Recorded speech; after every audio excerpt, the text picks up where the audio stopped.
her call again, and then she just added another phone number to the 13-year-old grandson who's possibly with the daughter. Step out with this.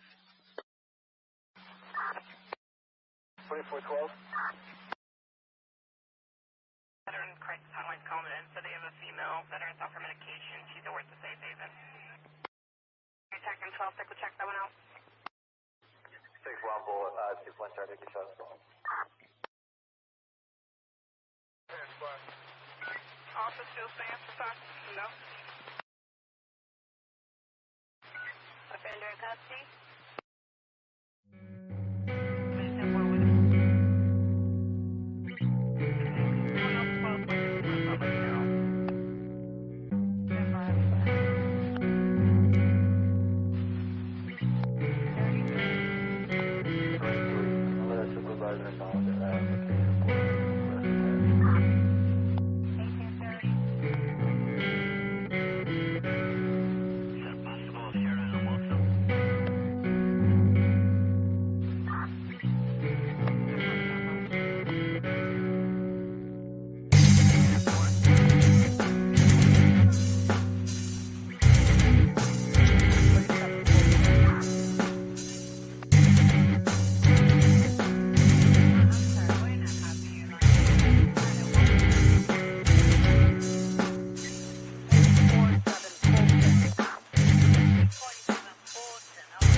Good afternoon, everyone. I want to say I'm sorry to Seth and the families. I'm sorry to Sebastian. I have regrettably decided to terminate my search efforts for the missing child, Sebastian Rogers.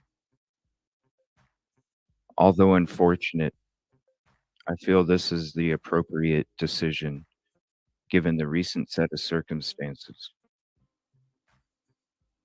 Under the encouragement of a certain content creators,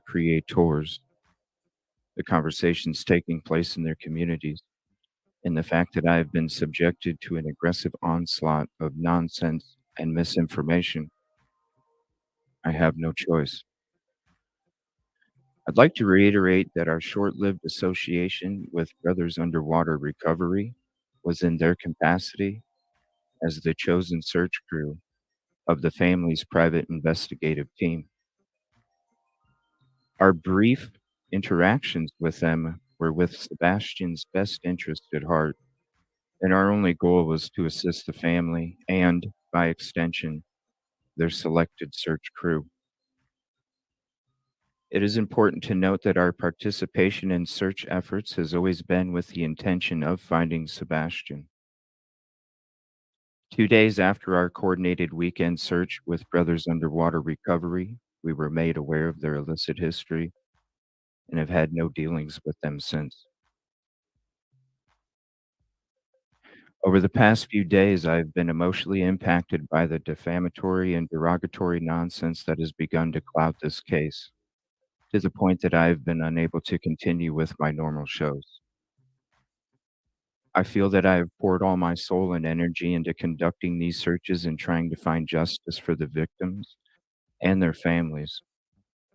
However, I also feel that I've reached a point where my safety has been severely compromised, and I am simply forced to distance myself from the search efforts.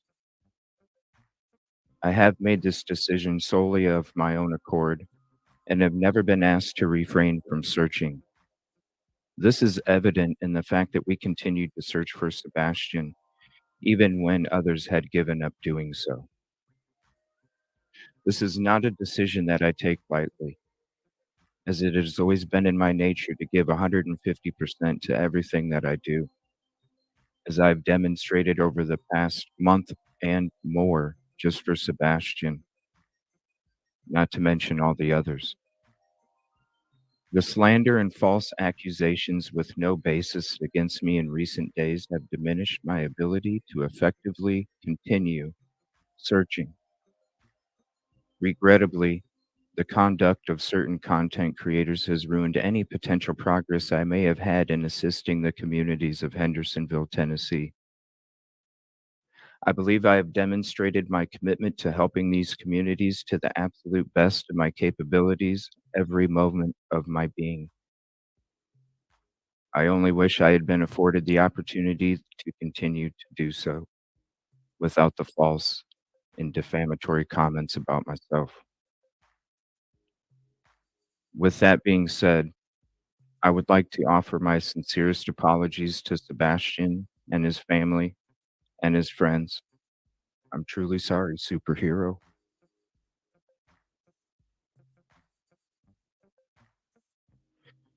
Please know that I gave you everything I could, and I only wish I could have done more.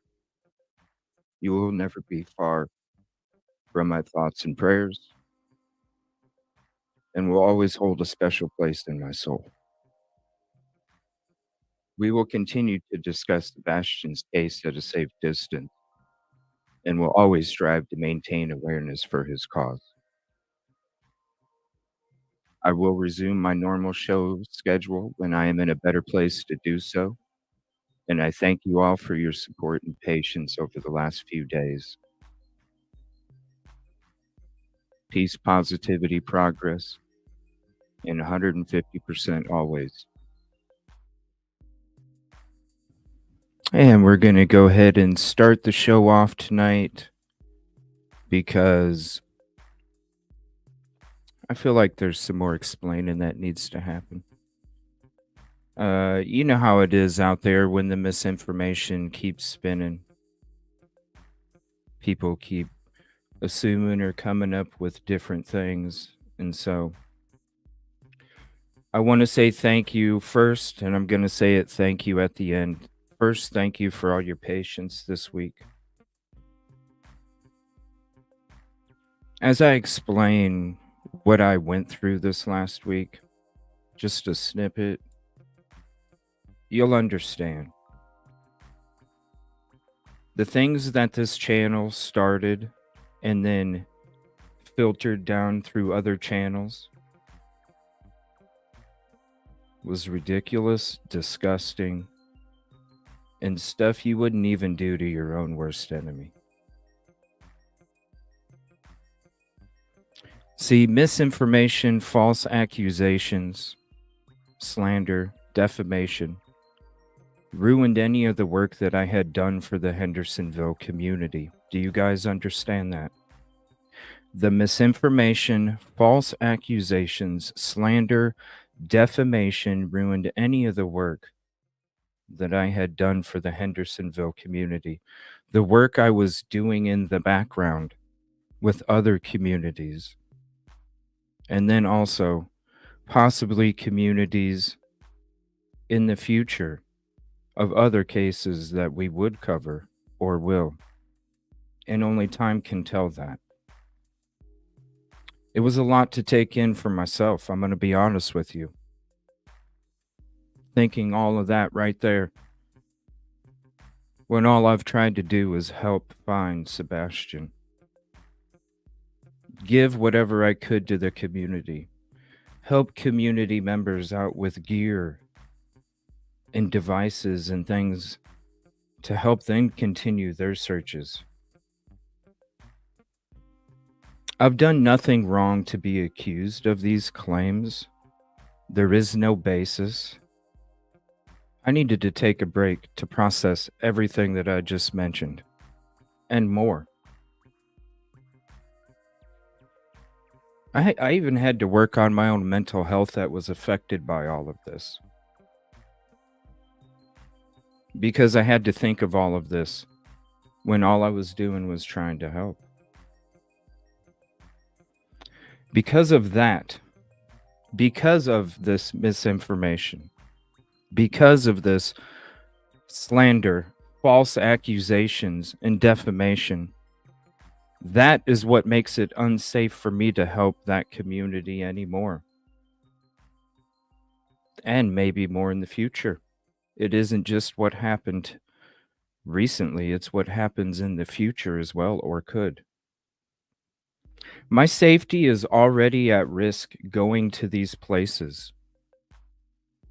And you know this, because a lot of these cases that we cover, there's people that don't want us to find the frickin' answer, right? Why do we talk about true crime? Why do we sit there and discuss things that are suspicious? I'm already going to situations where my safety is at risk. And maybe people behind this don't understand that. But when you actually go out and you're there at these places and you're trying to help, it is a real possibility. So when you consider the accusations, the misinformation, the slander, the defamation that was all thrown in my direction from this channel, which filtered to others, imagine how unsafe I now become in that community because of the lies that were spread and force fed. It's very damaging, y'all. I never stated there were threats. It's why I played this in the beginning. The community post is still up. Let me know where it says threats. Another misinformation being promoted out there from these individuals. I only stated misinformation, slander, and defamation. So if anybody does seem confused by the message that I did make, the link is there. Or you can just type in exclamation point misinfo, and you can have it for yourself. These channels know the words that they have said about me, knows the misinformation, false accusations, slander, defamation that they have spread, that they have spoken on me and my character. Some have corrected out of respect. Some have corrected out of respect. Some are backtracking that they didn't say such things. And some still continue to speak them, even today, in due time. These other channels are a distraction from the task at hand for any of these communities for real help.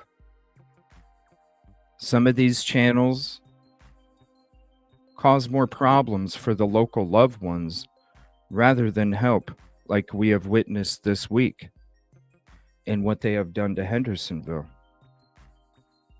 Some are just about words and not action, like we continue to see. The oohs and ahs to make you think that real search efforts are being performed.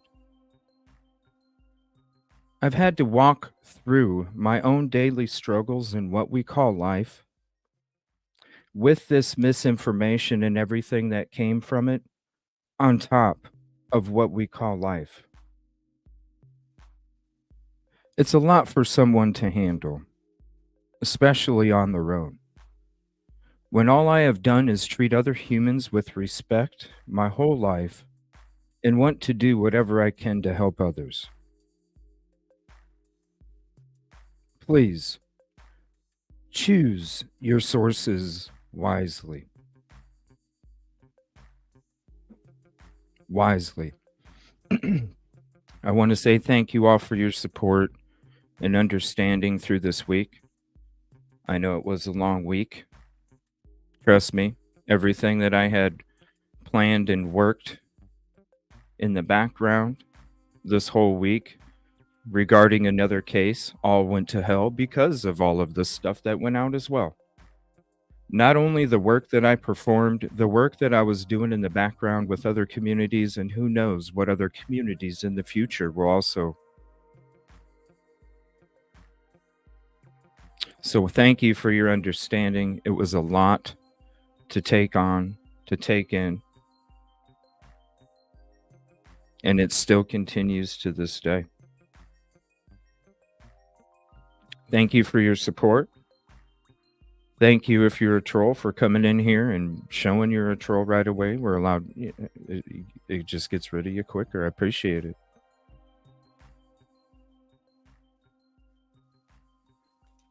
I want to say prayers to you all because and I'm sorry to you all as well that anybody out there had to experience any of that disgusting venom that came from no basis or no truth. Because let's be real. What's worse? A murderer or the other? And when you're out there trying to deal with communities, and if somebody's trusting what somebody else said that's not based off of any factual information about me or my character,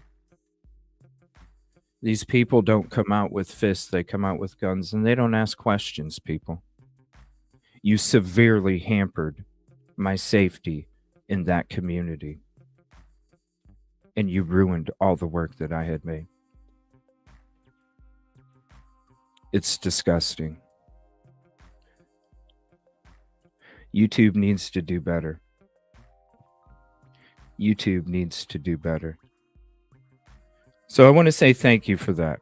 Now, I'm going to go ahead. We're going to get into some Riley Strain stuff tonight. I know this is a conversation that we've wanted to listen to for a long time. And by the way, let me type this in again. If anybody is confused on what I stated, it's my message right there. Misinfo. If you're confused, there you go. Click the link.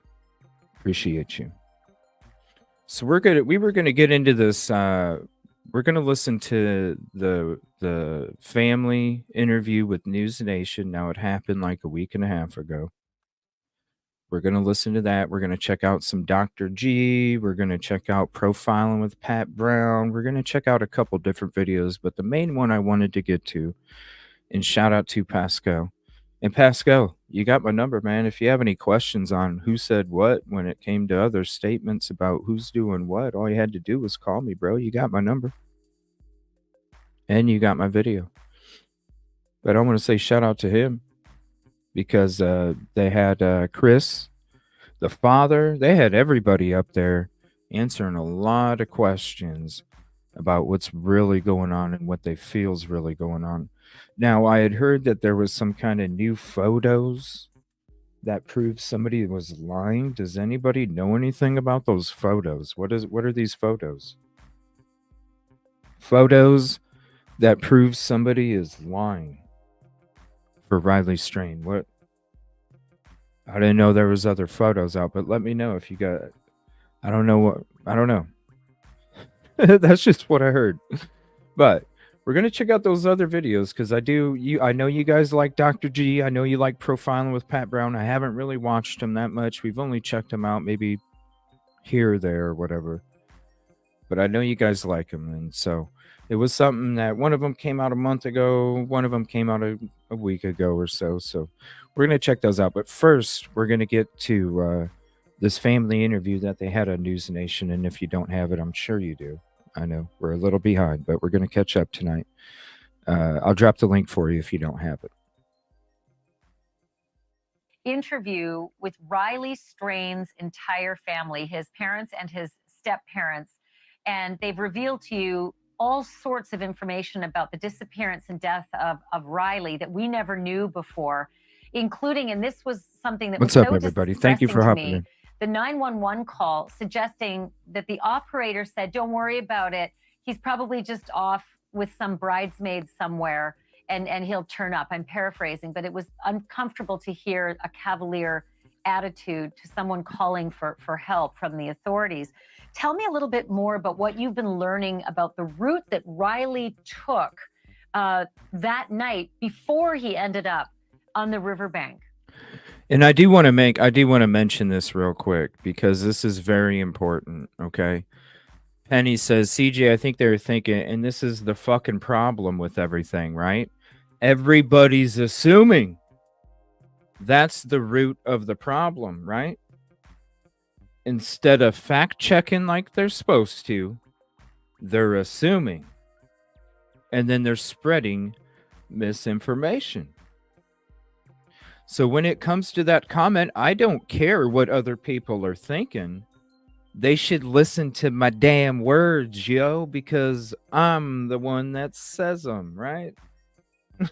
Right? So I don't care what they're thinking because they're the same ones that spread the bullshit. Think about it. If anybody would have fact checked anything, they would have seen that any of that shit that's being claimed is not true. Straight up. That's why these people. Ooh, yikes. Yeah, and the rain Not has stopped. good. Actually, again, the weather has just been crazy. Not good. But yeah, especially Riley with Strain, that. of course, the young college student who went missing in Nashville, was there partying with his frat brothers beginning of March. Tragic story. Before I came here Hi. I was in Missouri meeting with his parents, and they revealed all sorts of new information that we had never heard before. They had been focused on grieving, and before that, finding Riley, and now they're opening up about all of these other details about what they've learned happened that night. They were able to get Riley's bank records now, and we now have a look, and we have a map at exactly which bars he went to. We knew Luke Bryan's bar, but we now know all the bars, and we know the order that he attended those bars. It was Miranda Lambert's bar first, Garth Brooks' bar second, Kid Rock's bar third, and then he ended up at Luke Bryan's bar. And they figured this out by looking at his bank records. So if you want to see it, I think it's a members only. I can't remember if it is or not. It might be. I did walk up and down that road there. It's like a mini Vegas. Yeah. Busy as hell, even at 2 in the afternoon. That was last Friday. You showed us the video. Yeah.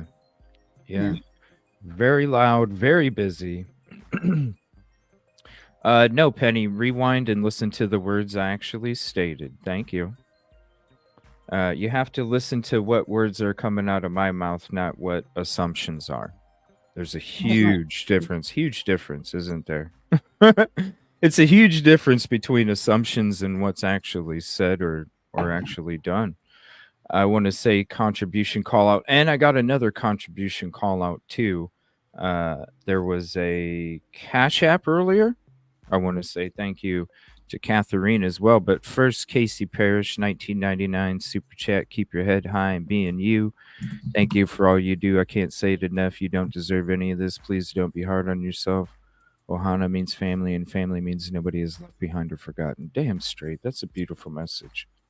And don't worry. I'm always going to be the most hardest on myself because that's just who I am. But I'm not hard on myself about this right here. This is a different situation. This affected my safety, not only in that community, but potentially in future communities as well. But we're not going to stop. She just ruined, and they just ruined all the work that I had performed in Hendersonville, unfortunately. And that's the reality of the situation.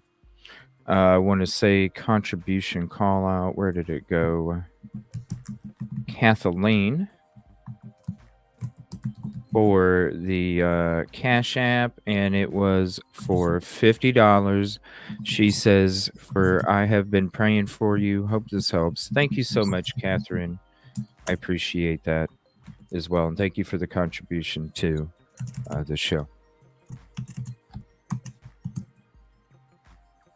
Yes, I know. I want to say thank you to Casey, Samantha. But yeah, it's, if you guys have to understand, you think about this. Let's think about this. All right. Let's have the reality talk here. What would you do if there was somebody in your neighborhood that you thought promoted and supported SOs walking around in your neighborhood trying to search for missing people, right? How would you feel, right? I'm just going to ask you a serious question. Let's be real. Because this is a lot of the misinformation, defamation, slander, yada, yada, that's been spread about me. Some of the most damning. So think about it. If you were a neighbor and that guy supports SOs. What are you thinking, people? Why do you think my safety is not compromised? Hello? Put yourself in that neighbor's position where you think somebody does that. Hello? It's not rocket science, y'all. Listen to my statement again. They didn't ruin, as far as, I don't know, time will tell, because time can only tell, right, Yoli? Time can only tell if they ruined anything else in the future. But did they ruin everything that I had done in Hendersonville and was going to continue to do? You're damn straight. You're damn straight. Because not only were you bringing those accusations and false accusations towards me, you were also talking about it while you were discussing a missing child's case, which brought attention to the missing child's case, which brought attention to the misinformation that you spread about me. Think about it, y'all. Think about it. And I hope they play this part in their video that they want to review later. Think about it. Everybody thinks this is a joke. It's not, because they're sitting behind this. They're not actually out there where somebody could come behind them that thinks they support an SO and put a bullet in the back of their freaking dome. Think about it, y'all. the hell is wrong with people these days? Oh, trust me. The conversation that keeps happening, trust me. The damage has already been done, and who knows what damage could continue to be done even after. Think about it, y'all. I'm out there doing this shit, not sitting behind a keyboard pretending to help a community when in actuality, she or they just ruined every fucking amount of help that community had for the last month and a half, because who in the hell else is out there actually showing you that they're searching? Who is actually showing you that they're searching instead of sitting behind a blank camera talking about it? They just lost a month and a half and future because of that person and what filtered down from their hate that they spewed. They did a lot of damage, people, and who knows what's left. I don't even know. But they will. All right, we're going to go back to this. I just wanted to address that real quick because... I wanted to say something too about it. Go ahead. So one of the things about these YouTube things that I found, YouTube channels, is that they create a community. So that community gets attached to everybody. And so when, the channel is affected, we don't get to connect with the community anymore. And then when you have channels that breed hate, and the things that they incite in their communities, because you can see the live chats too. Yes. So those types of things, if they breed hate, and if they have issues of their own, these channel creators, they have issues of their own, and they don't use it for positive stuff. They use it to create an atmosphere of just hate, and sense of humor, things like that are taken way out of proportion, and people are just they like gang up, and it's not a good thing to have, and so the reason why is we want to it's Yoli, not Rosie. We look alike probably. Anyway, here, let me do Rosie, this. Yoli, whatever. Let me do this. Anyway, but that's what I wanted to say, because I'm a professional, and I've never been into this YouTube stuff, but I came on because of CJ, and so I love the community, and I can see what's happening. I can see what's happening. So anyway, that's all I wanted to say. Yeah, and the things that they incite by the messages that they're sending out on their streams and their shows, the things that they incite in their community chat and don't police as well, that also affects things as well when it comes to the totality of the situation. Yeah. You have to be responsible if you're going to be a content creator. That's just how it is. Responsible for your community and what that community is talking about in their...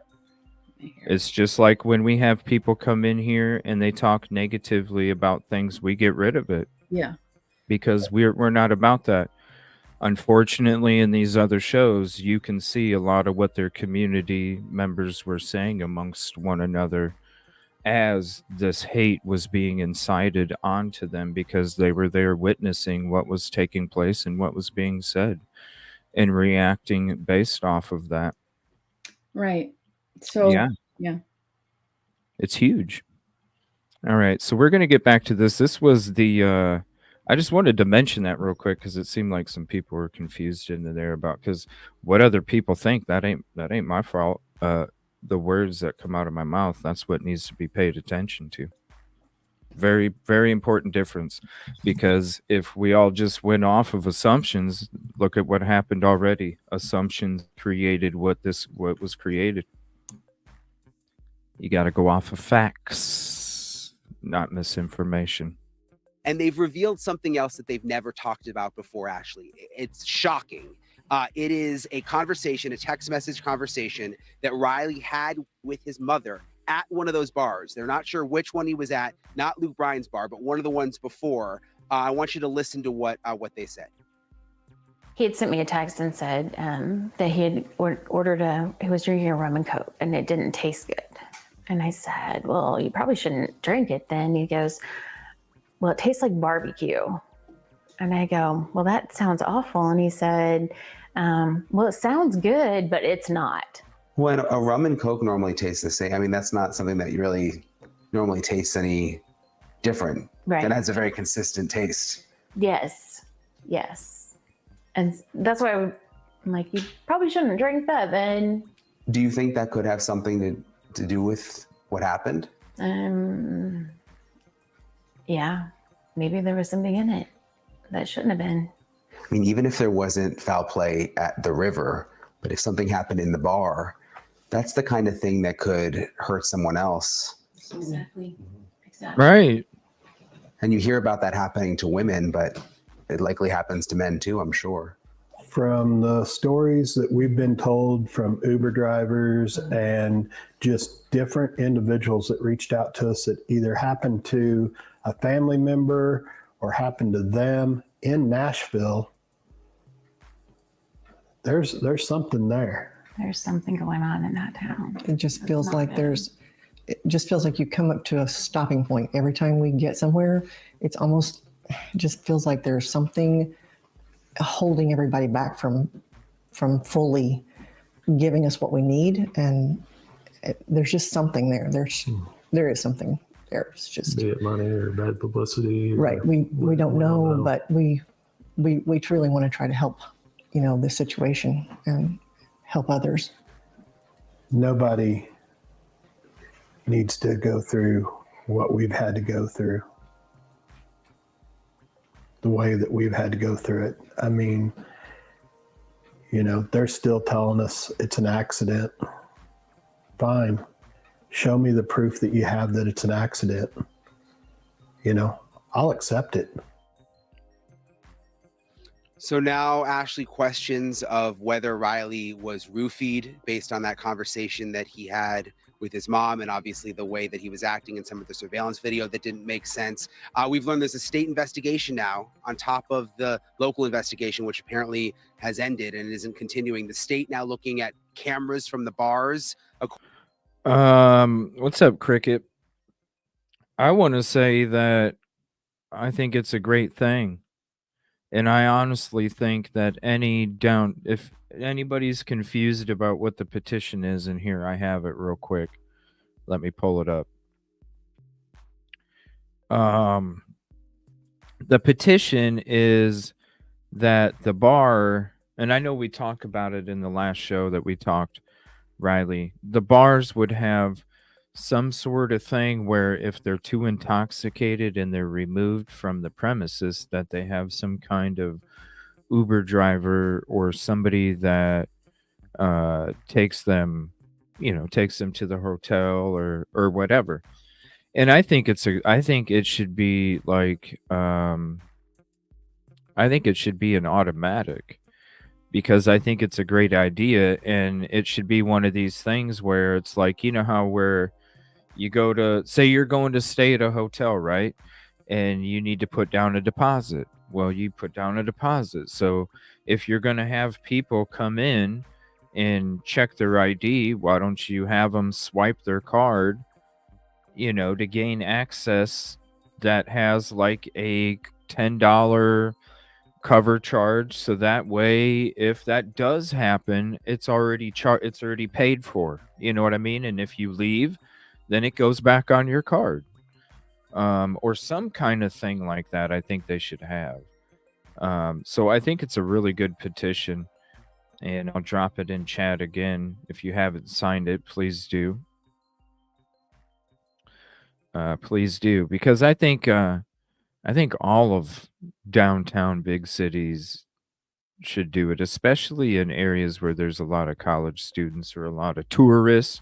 Tourist is another one, just a safe and smart plan.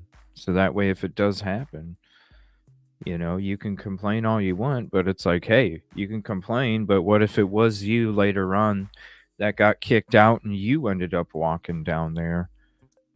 Then are you, that's true too. That's true too. It would have to be, man, that's true too. Drunk females going into an Uber. Yeah, that's true too. How would you, Cricket? That's a great point. How can they? That's right, Nana.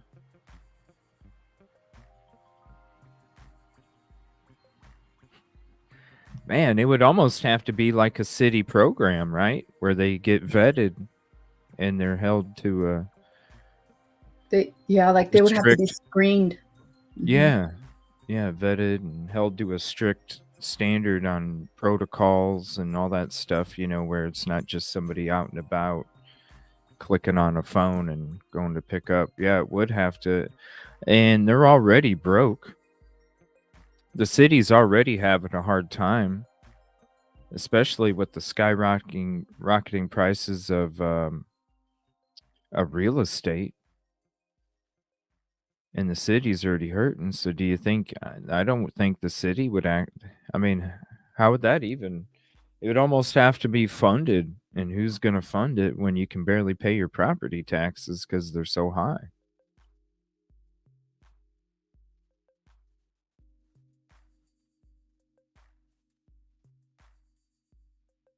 It's interesting. Yeah, very interesting. It's like that what they should do is be more transparent about the neighborhood or something, have like some kind of warning. Right. Something. Yeah, so that people are aware and they take precautions, Right. There's a drink called Jack and Smoke. Well, somebody said recently, I think, what's up, Kaylee? Somebody said recently that they called Luke's 32 and there was no drink that had barbecue in it. Wait, it was Garth Brooks. Yeah, it was Garth Brooks' bar then. That's right. Because it was somebody on Britney's panel that, maybe it was Sarah. It was like a week or 2 weeks ago, maybe. She had called him, I think. Or somebody did. They called him and asked. Taxpayers will fund it. You think so, Casey? There could be a special tax for that. You know what I mean? I don't know. It's not my area, but I would imagine there could be a special tax. Because it could, I don't know, like, how many people do you have on standby? How many, like, what?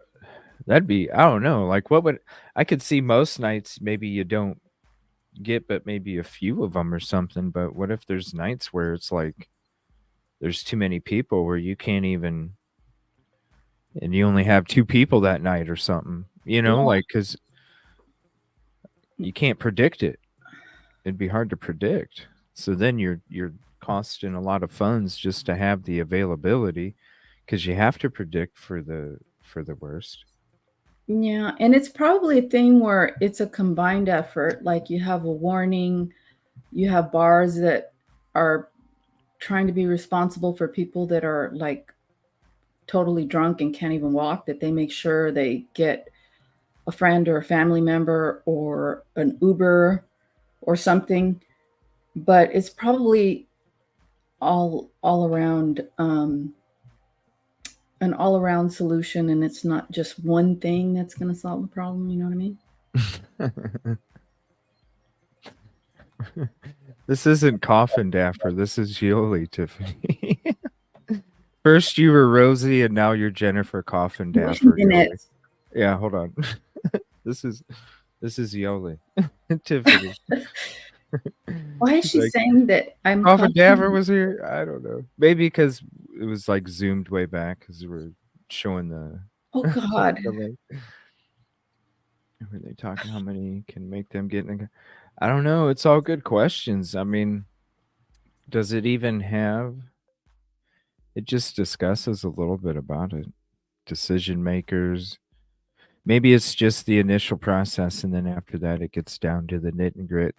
Let me see. Taxis, Ubers, buddy up. Never leave anyone on their own when they are in a vulnerable state because this could have been prevented. Riley could still be here. We can prevent this again. Yeah, that's what we're trying to do. And also trying to help the family find more answers because we're going to listen to what they have to say here in a little bit. And what they're just saying here that we just watched, there's still more answers out there. Still more answers out there. What's up, Christina? Hello. How are y'all? Doing good. Talking about some Riley strain and going to be getting into that. We're going to be watching Hi, Christina. the Hi, family Yoli. when they got on Pascal a week and a half ago, I think, something like that. Oh. But just all the questions. They don't believe any of it. They with this barbecue drink, I guess. Hold on, there's a drink in Garth Brooks' bar, and then let me see. Cherry was screaming here a second ago. Where'd it go? About the rum and coke. Yeah, rum and coke. It's hickory Yeah. rum. It's an option. It's an option. Yeah. They do have, Katrina and I were talking about it. They do have a rum that has the smoky barbecue taste because it's a Nashville thing, I guess. I just can't imagine the film, like with barbecue sauce and a drink and then the film all over your mouth. Wouldn't that be disgusting? What do you mean? Why the barbecue for the Nashville thing? What's that about? Country music, barbecue. It's a I Southern love thing. barbecue. Yeah, I love barbecue. I love barbecue sauce. I love barbecue, period. I just don't like it in my alcohol. So Yeah, I wouldn't either. I don't think know. that would be good. Okay. Can they also decide? Let's see, if the bar decides who's getting kicked out, they are also going to control who gets a ride. Yeah. I mean, and we heard hell from the locals when I was down there searching for Riley, and the locals that were coming up talking to me. They were saying the same thing about the stuff that goes on in the bars and all that, with the shadiness inside and outside. That's coming from because the I've community. heard. Well, my family lives around that area, and I'm not far from there. And I've heard all kinds of horror stories of people I know who goes down there in the Ubers. They tell me, do not get into an Uber by yourself. Do not. Mm-hmm. So. Mm-hmm. Sweet with an umbrella. I've heard that liquid ecstasy tastes like barbecue, but I don't know. I wouldn't know either. I've heard a lot of things. Any news about the scooter people? Unfortunately, from the defamation, slander, false accusations, and misinformation, it ruined some of the work that I was working on in the behind the scenes too. So, yeah, I don't know. I don't know about the scooter people. Couldn't tell you. All right, so we're going to get back to this interview here. Again, this is the link for the full interview. They have it split up in parts. This is when the family was talking to News Nation, and then we're going to watch them when they were on the Pascal show, because they were on there for like 2 hours or something, but they were saying a lot of interesting stuff, and they seemed more, they didn't see as, they sit here and it's like they're confined or something, and when they're out there sitting by themselves on their own device or whatever, you see how they're more they just seemed really scrunched in this interview here and kind of time constrained. So you'll notice the difference as we watch the other one. So here's the rest of this one here. And this was from 9 days ago. Riley Strain's mother says there is a hole in her heart, and it is not just the loss of her son. It is the lack of answers from people who should know by now. How Riley went from alive and texting outside a Nashville bar to dead in the Cumberland River. Nashville police are still insisting it was a tragic accident and nothing more. But the family is not buying that. As for Riley's brothers at his fraternity at the University of Missouri, you may be shocked when you hear how they reacted to Riley's real family when that family needed support the most.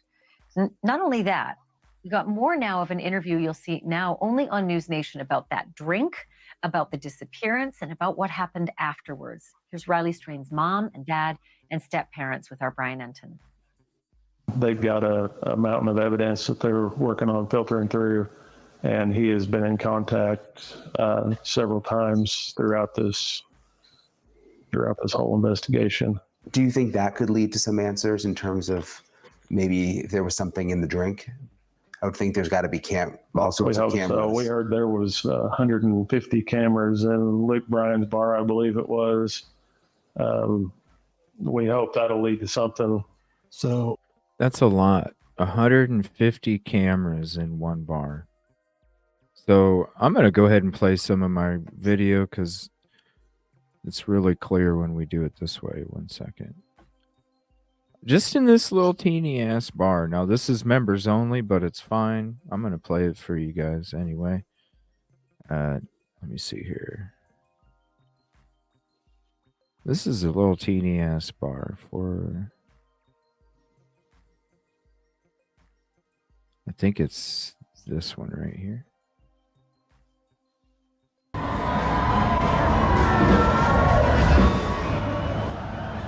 Turn it down. Look, that little teeny bar. Just that little teeny bar. It's big when you go inside. Yeah. 150. It's got a upstairs and a downstairs, and it's really big when you go inside.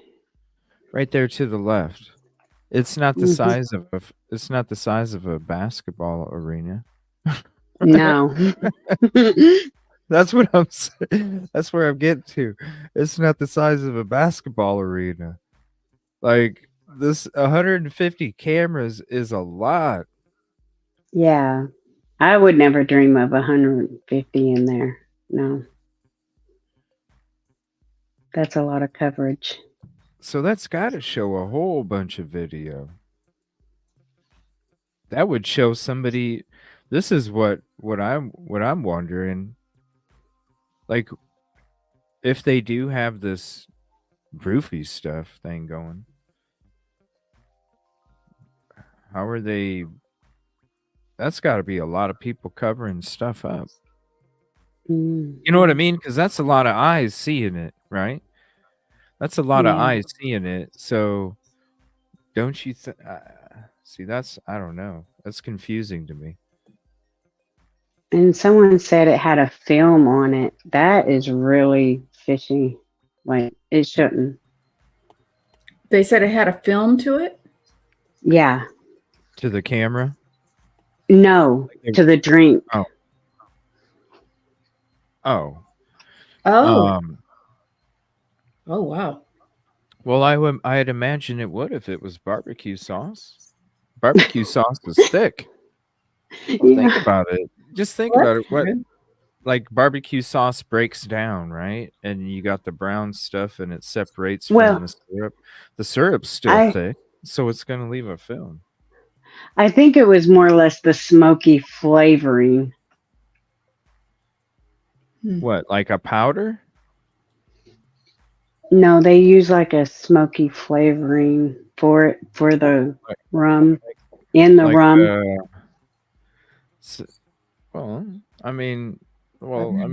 What is it, like one of those juice things you squeeze in your water and it make it taste like strawberry or something? Like, yeah, like liquid smoke. You just squeeze it in there. I don't know. I don't know. I've never drank it. I've never drank it. How is this drink made, y'all? Like, is it like a flavor you squeeze in it and it just, or is it like really barbecue? They mix it up, like, or a powder? Like, what is it? I don't know. I only know martinis. I don't know anything else. Kind of. So like creamer. So it's like a powder or a liquid. Gonna go to Google. Yeah, let me know. All right, we'll get back to this. I'm just curious. Like, it'd be nice to know. Like, we keep talking about this barbecue drink. Well, let's find out. Like, is it a liquid? Is it powder? Like, what? All right, hold on. Get back to this interview here. You know, it's interesting because he wasn't in Luke Bryant so long as we thought. You know, according to what the detectives told us timeline this week, you know, he'd left Garce and went to Kid Rock's and then spent an hour in Kid Rock's, then showed up at Luke Bryant's at 9:15, I believe is what the detective told us. He was in Luke Bryant's from 9:15 to 9:36, 21 minutes. He had one beer, 2 waters. You know, last time I checked, every time you go into these bars, you have to show ID, probably have to pay a cover. And so if he didn't meet the protocol to be in there after being in there 21 minutes, I can't imagine a lot changed in that 21 minutes from when he was paying to get in.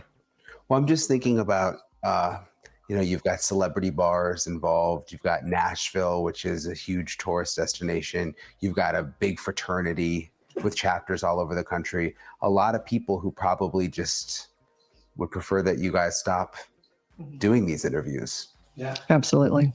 We're not going to stop until we get satisfied with some sort of answer somewhere. Because where we're at right now still doesn't make sense. It's still a mission. You know, the objective is still the same, to find out what really happened, because everything we're seeing, it doesn't add up. It's not 1 + 1 = 2. You know, if it was, we wouldn't be sitting here. The fraternity brothers had not gone to the police when they called you? Not that I am aware of. Were you surprised? Yes. Because why wouldn't they?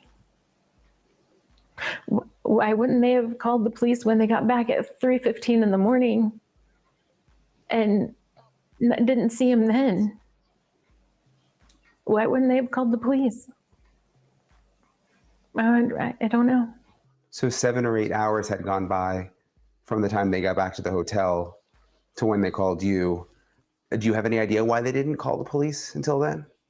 I don't know. We called them on the way down, and it was probably close to 12 o'clock, and they were just going to the sheriff's detention center, to the sheriff's office to report him missing that was probably 12:15, 12:30, somewhere in there. 12:15 to 12:30. Those are supposed to be your frat bros. What's up with these frat bros and with all these cases we talk about?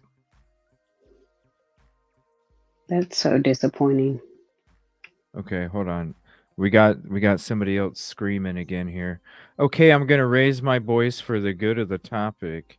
Kaylee states above on time from of what? States above on time from of drink and call to mom about. Can you all help me? States above on time from of drink and call to mom about it adds up to different bar. So you okay, Cherry? Usually you're not. Everything all right? I have a drink at home, either wine. I just usually have coffee. Okay, so what bar? And they use real smoke. I had to move to a bigger notebook. Great. Yeah, I know. I got like 3 of them. I got new ones today. and a new hat. It's like, let me get myself a new hat. Yeah, but I mean, if you knew your bro left already and then, like you don't see him anymore, like none of you all's gonna call him or reach out to him or something? Like you're in a town that you guys don't, you're in another city. You think you would at least have one of them that would like try and say, hold on, guys, let me see where Riley's at real quick. Yeah, I'm not hearing back from him anybody. Yeah, I'm not hearing back. I don't know. Let me go see if I can. You think some? I mean, I would. I'm wondering myself too. What's up, Nana? Thank you for hopping up. Hopefully you're doing good. I can't believe any of these boys didn't have the moral compass to check on their friend. That's what I'm saying. Hey, I would have. Hey, girl. Hey. Hi, Nana. Yes, very well. Thank you. Uh-oh. Is it delayed again? I still understand what you meant, Jerry. Hey. Yeah, it's you think one of them would have. I would have. And then if you didn't hear back from him, like, come on. There had to be one. Yeah. I think it was me. Okay, we're good. Oh yeah, that's better. Yeah. Yeah, you would think one out of your fraternity would be calling or trying to be like, hold on, guys, let's see where he's at. Because it was 9 something. If he wasn't there by then, what'd they do? Think he ran into somebody walking on the street and went and had some fun? I mean, let's be real. You're in another city. You're not even at home. So that'd already freak me out right there if I went back and my frat bro wasn't in his room.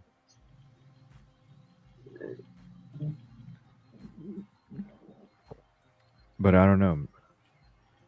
Maybe I'm just a little different. No. It makes sense. Most people have a moral compass to check on people that they're close to. Mm-hmm. And you would think that you're close. I mean, how many of them were there? I don't even know. There was quite a group. I don't know if they even... Does anybody know if there was a specific number? There was like over 150, I think they said. It was huge. It was a huge group. No, he didn't travel by himself from bar to the bar. He was with his friends, and then the last bar they were at, which was Luke's 32, that's the bar where he was by himself when he got removed. 5 with them at the bar, but what was the total for the whole fraternity there? It was like over 100 people, right? Yeah, I guess. I mean, it was huge. When you think about it, maybe they shared rooms too, and maybe the guy that came back with them was so drunk that he didn't notice it. I'd imagine they probably. Yeah, it was probably they probably all. Shared rooms too, and maybe the guy that came back. Sorry, that was me. Sorry. Oh. That was me that time.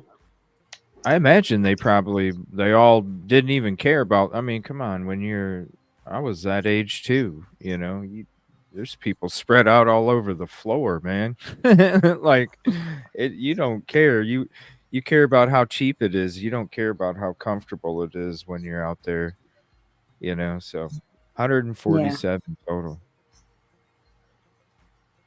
Yeah, I knew it was close to 150. Yeah, Not it was huge. one of 147 cared about checking to see if he got home. Mm-hmm. That don't make sense. That don't make sense. And he was an odd wheel too, because he didn't have a date with them. Yeah. You just think somebody. You know, Busby did say, you know, fraternities, they do party hard. I do know that for a fact. But still, one person, all it took was one person to go check on him. One. One.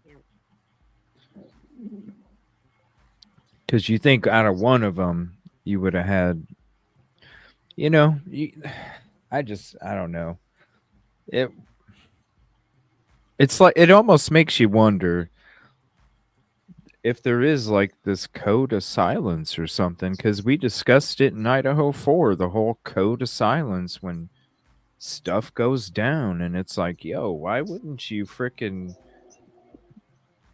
if you're that still, I don't care how intoxicated I am, if one of my frat brothers or one of my friends I go down there with in a city I'm not from or that we live in, and they're not there, I don't care how intoxicated I am.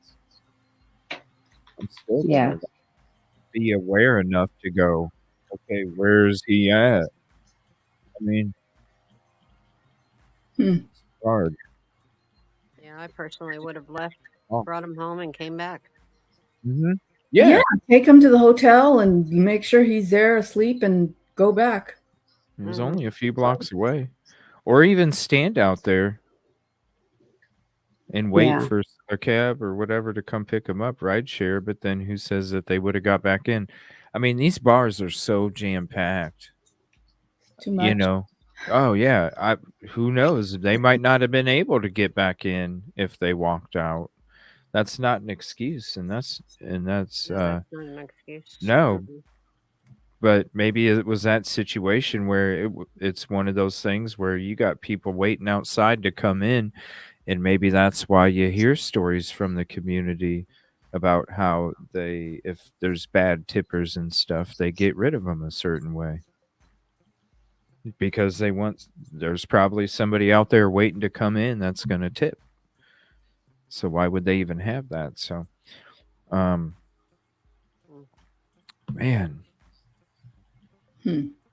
Well, I certainly don't believe he fell down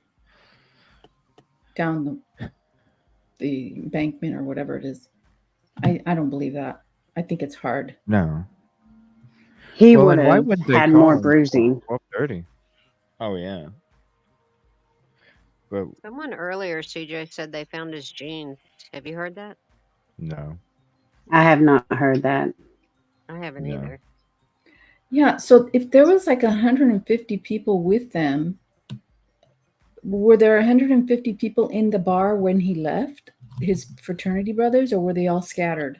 No, there was 5 of them that went to that bar with him. 147, 150 was total that went down there. But just that group, there was 5.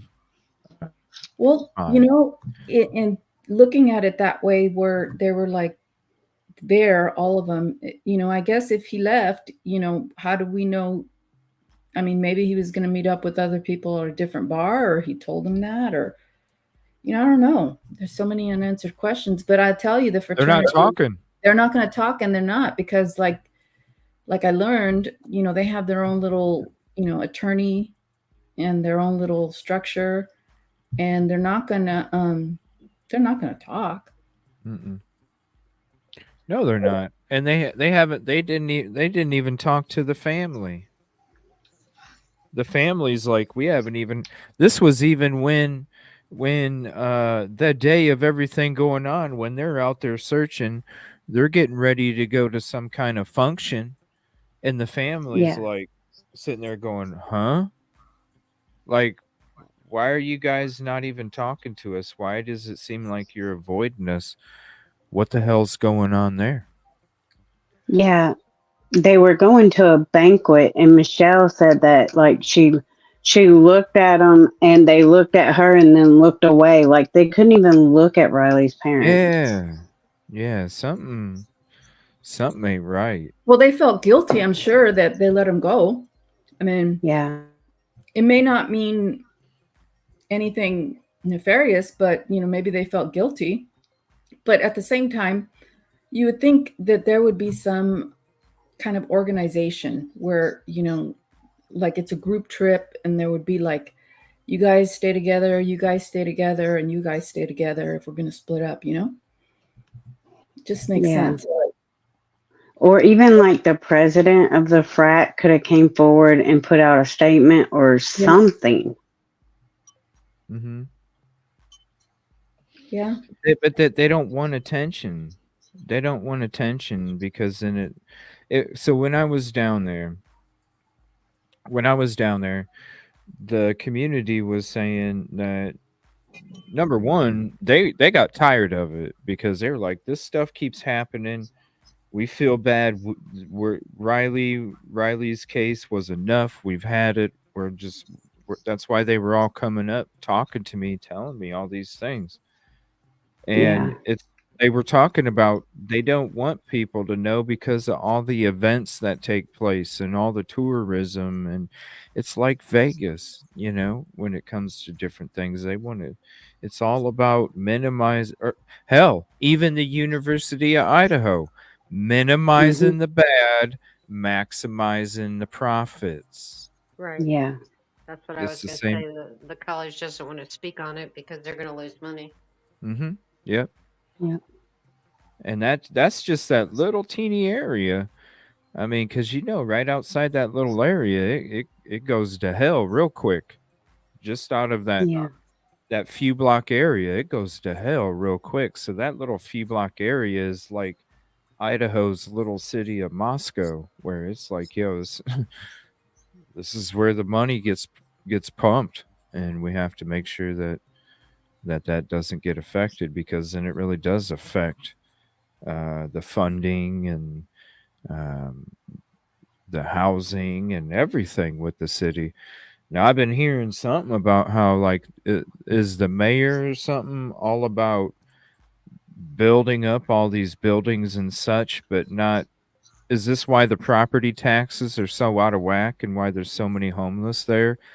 Is because of the property taxes are just out of whack because of the what's being built, but not being. They're like taking the money that's meant for the community to spread out, and they're keeping it to try and build up the city. And you guys have only seen a portion of the homeless. Like if you go to Bordeaux, which is another side of Nashville, or West Nashville, downtown, there's all kinds of homeless. I mean, there's homeless encampments everywhere. You go to Shelby Street Bridge, there's homeless encampments. It is horrible in Nashville. Yeah, they said it's really bad there. And I was like, why is it so bad compared to other areas? And they said, because of the property taxes. It's so expensive to live there now that people that end up on that hard time for a couple weeks can literally lose their whole livelihood and end up on the street. And then the other thing is that some of them are mentally ill. And, let's say he ran into somebody, invaded this person's space because he was going to go, to the bathroom or something. And he startled somebody, and that person, snapped, So that's also a possibility. And maybe it has absolutely nothing to do with the fraternity or anybody spiking his drink or anything like that. Well, they're acting suspicious, that's for sure. Well, I put myself in that place. If I were working for a fraternity, you would have to tell them to be quiet. But Yoli, like, what if? Okay, but this is before this. Think about it. They get back to the hotel. They notice Riley's not there. I don't care how intoxicated you are. When somebody's not there, you went on a trip with. You wake up the next day, you notice he's not there. Nobody reached out to him. Okay, then you wait until 12:15 to call. Okay. After 12:15, then all the stuff that we're going to hear, how they basically like turn the other way when the parents are around, when it came to anything. When are you calling a lawyer then? Because I would think you wouldn't have been calling a lawyer yet in the interactions that the parents are talking about until later on. Like maybe when you got back into town, or maybe later that evening, I could see you contacting a lawyer. But right away in the morning before you even call, or just a few hours after you make the call? So yeah, so that's a good point. And I know, like, my godson was in a fraternity at USC. I know that they give them guidelines about what to do in situations, you know, and what they're supposed to do. And I don't know what those guidelines are, but you know, it could be something that they're told ahead of time that this is what they do when something like this happens. And that could be it. But no, you're right. I mean, there was like, who's going to call? Well, why are they calling like, how could they call a lawyer in between that time? Like, you know, like, Yeah, so they should have been like, if you really did care and he was your bro, like they should have been. There's 147, 150 people. Come on, like somebody, at least one. I mean, the percentages, at least one would have been. You think, unless they were all meant to shut up. I don't know. What's up, Sarah? How are you doing tonight? Well, the frat, when you enter the frat, Huh? when you enter the frat, when you get sworn in and stuff, it's a code of silence that you take. Yeah. Like Sigma and Chi. You are sworn to that. Like, if you don't, like, there's consequences. There's repercussions for it. Yeah, they have a spokesperson that will speak for them. You know, an adult from the, what are they called? I forget the name of their position, but yeah, it's really crazy. They protect the frat from no matter what it is. Yeah, because it's all in that. Because look at all the donations that the frats get for the schools, and then that goes back to the community as well. I mean, shoot, you're talking Sigma Chi in Idaho. That's $463,000 just for one. For scholarships. Yeah, I get what you're saying, but who was protecting Riley? Nobody. Right. Why? Nobody. That's what I mean. Not one person, not one out of 140, 147 out of 147 didn't Maybe do that's anything. a petition we need to put together. These frats need to change their rules. Instead of being quiet, let's protect each other. Let's take care of each other. Yeah, like, stay in groups. You know, if there's 150, why can't you just say, like, you know, a group thing, you know, just so they're safe, you know, about their safety thing. Yeah, you already have a frat lawyer. You got a frat lawyer, you got a frat firefighter, you got a frat seamstress, you got frat, you know, whatever. Right? You got a frat that does everything. That's how they keep it in. But it was almost, it's like a code of silence kind of thing where you let them handle what comes from it, you know, the universities and such. Because really, that's where a lot of their money comes from, is the fraternities and their donation programs that they have. Not to mention the boosters. But young kids, how do they keep from not wanting to say something? It's that code. Like, the fraternities have politics written all over it. Okay. I mean, when you go to, when you look at fraternities and their rituals, because we went into some of them on a shows, like I think it was a year ago, maybe. We were going into like different fraternities and stuff, and then there was like it was like a transcript of what you have to follow, the things you have to say, what they have to do. It was crazy what we read.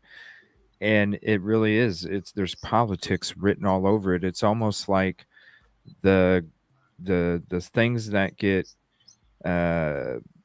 taught when you're like learning to be a politician, and you know, the things when it comes to affiliations and codes of silence and things. It's like it's preparing you for that in a way. When you're like looking at it, it's almost like have you ever heard of Bohemian Grove? I've heard of that. But isn't it have something? I've heard of that. I don't know what it is. Yeah, there's even similarities.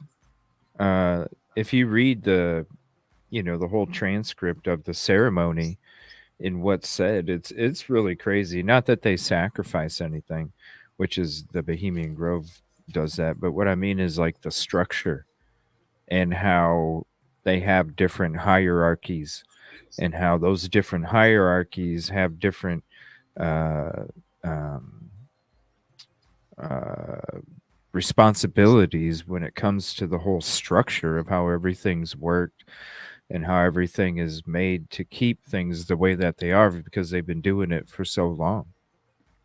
It's almost like how these other organizations run, when they've been doing it for so long, and small communities, corrupt stations, whatever.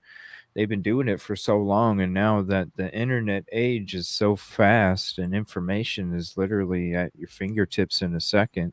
Why I don't understand misinformation, but literally it's there at a second. And that's why a lot of these things are being brought to light. A lot of the injustices for victims and families, because a lot of the more shady is being brought to light because of more information and how readily it is available. And so they got to have that structure, because any weak link, the whole thing falls down.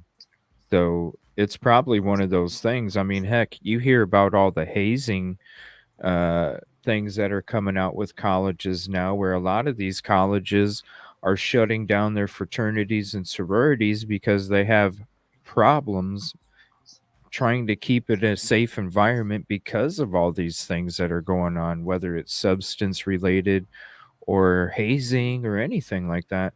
And so when it's that bad, no wonder you stay in line if you get accepted, because when you're trying to get into those, you're trying really hard and you just want to get accepted.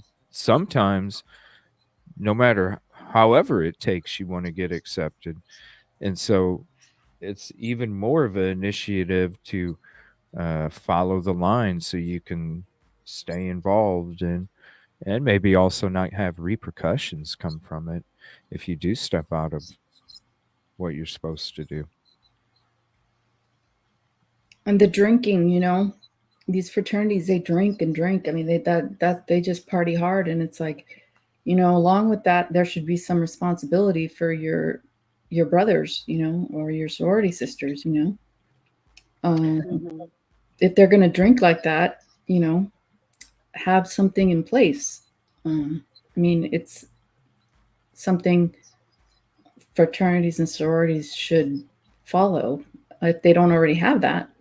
But it's Well, they were out of town. It's hard to and to respect and to expect them to like have that set up. Should they? Yes. Can you expect it? No. The school should. If they're that's if they're in. Yeah, the school should. But how do you reprimand a fraternity for one of their friends getting loose and they didn't, as far as we know, they didn't have anything to do with it. So how do you really punish, Yeah. Well, you're oh, I'm sorry, go ahead. Go ahead. I was just gonna say, you remember at the very beginning, it was being reported that when they got home that night, he was nowhere to be seen, but his room key was there in the Right. room. Right. And I thought, okay, that's odd. Obviously, he had it on him, or they wouldn't have let him go alone. Like, how else was he supposed to get in the room? Unless someone was there in the room still and could have let him in. But it wasn't really said that he forgot it. It was just mentioned that it was there and he wasn't. Yeah. And then, but they weren't really talking to anybody. Oh, and it was also said they went out looking for him right then. But now we're finding out that they didn't do that. No. So it just has, I don't know, it leaves more questions. And The didn't we hotel hear room key, like for some reason, it always bothered me. what's that? Just Oh, the about the hotel room hotel? key. The hotel Yeah, key? no, the key Yeah, being there. Yeah, because I don't know why. I mean, he yeah. could have forgotten it. And I keep telling myself that, but in my gut, I keep saying like that. It's weird that they mentioned it. Like Yeah. we came home, he was here, but he was nowhere to be found, as if he had left it there after he left the bar type, is the way I took it. I don't know. Right, and that minimizes your search zone right there. That's true. You know, that's basically the hotel or right outside the hotel. So why even then? So you don't have to search the whole. You don't have to go back down to Luke's 32. You don't have to search down there. If you find the key, you're thinking, okay, buddy, are you in the closet? You're not in the shower. Okay, you can't be under the bed. You're not in the dresser drawer. Okay, so did you go to the pool, or are you in the sauna? You know, are you getting something to drink? Like after that, you still should. Well, how come we still can't find him? It's They said just that they checked his location, remember, and his last location on Snapchat was over there. Was it? It was by the right. detention center or whatever, Mhm. by the Yep. bridge. And so they Yep. said they went over there looking for him and couldn't find him. Remember that? Mm-hmm. So Yeah. they went by his ping to look for him, but it's just strange. Why would they bring up that key? I don't know. It is. And then, you know, why wouldn't you call if you really did go down there and look where it was last pinged according to what you could see? Why didn't you Mhm. call then? Because when you walk down that street, you can already tell how dangerous it is. You don't have to wonder. You can walk down the street. You already know how dangerous it is. So if they really did truly walk down there, then how in the hell did they not go, yo, this is sketchy. We need to call the authorities. It does. Right. Right. But you know that the alcohol impairs your judgment, and they're young kids, right? So if they're all drinking and they're getting hammered, like, are they going to think clearly enough to do what they need to do? You know, like, Do I you think, get Yeah, I gave him that a thought too, but then when I saw the interview right here, where the parents say that they got there right, around the time the boys were finally saying he was missing. So the parents filled out the report, and then they just left to go get ready for the what you call it, um, yeah, that event? yeah, the I haven't event. I want to seen say the whole ball. interview. Mhm. Yeah. And so they went and got ready for that, right? And then so they partied all night and did all that, and then they came back and waved at the parents, walked by and went right into the hotel. Didn't even say, "Hey, did you find Yeah. him? Hey, do you need help? Where can we help? What, how, that's wild, y'all. They're like, whoop, That is wild. distance. They're like, Yeah, who distance. walks by and waves at him and just goes and smiles and goes in the hotel room? Wouldn't you be like, "Hey, did you guys find him? Did you have any luck?" Um, oh man. Yeah, even It's if another one of these e- cases. even if it's a fake concern, even if it's fake concern, um, Yeah, but yeah, to avoid, it's like the last thing you want to do is even say one more word. It's like Katie Proudfoot. exactly. I But want I to mean, avoid to just even wave at talking. them too. Hmm. They took offense to it, highly took offense. Because some of these friends, these frat boys, grew up with Riley. They weren't just, No "Oh, I met way. him in Oh, I school." didn't know that. No way. Yeah, For Never. yes. real. That's That's why I'm like, sad. what the? Yeah, I haven't seen Hmm. the whole interview.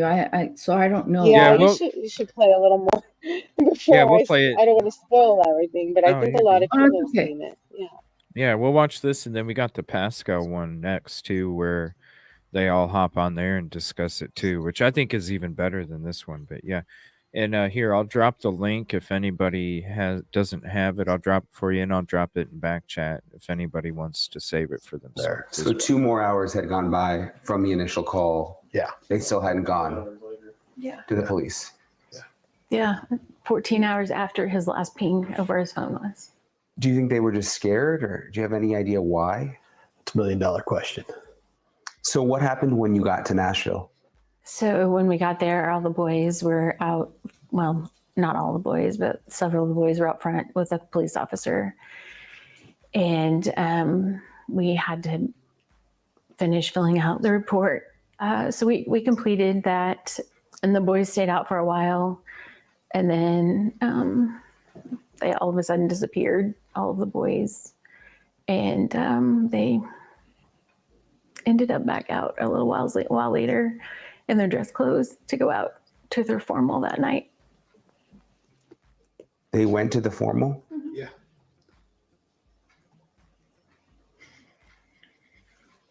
I mean, these are his fraternity brothers? Mm-hmm. Fraternity brothers, Roommates.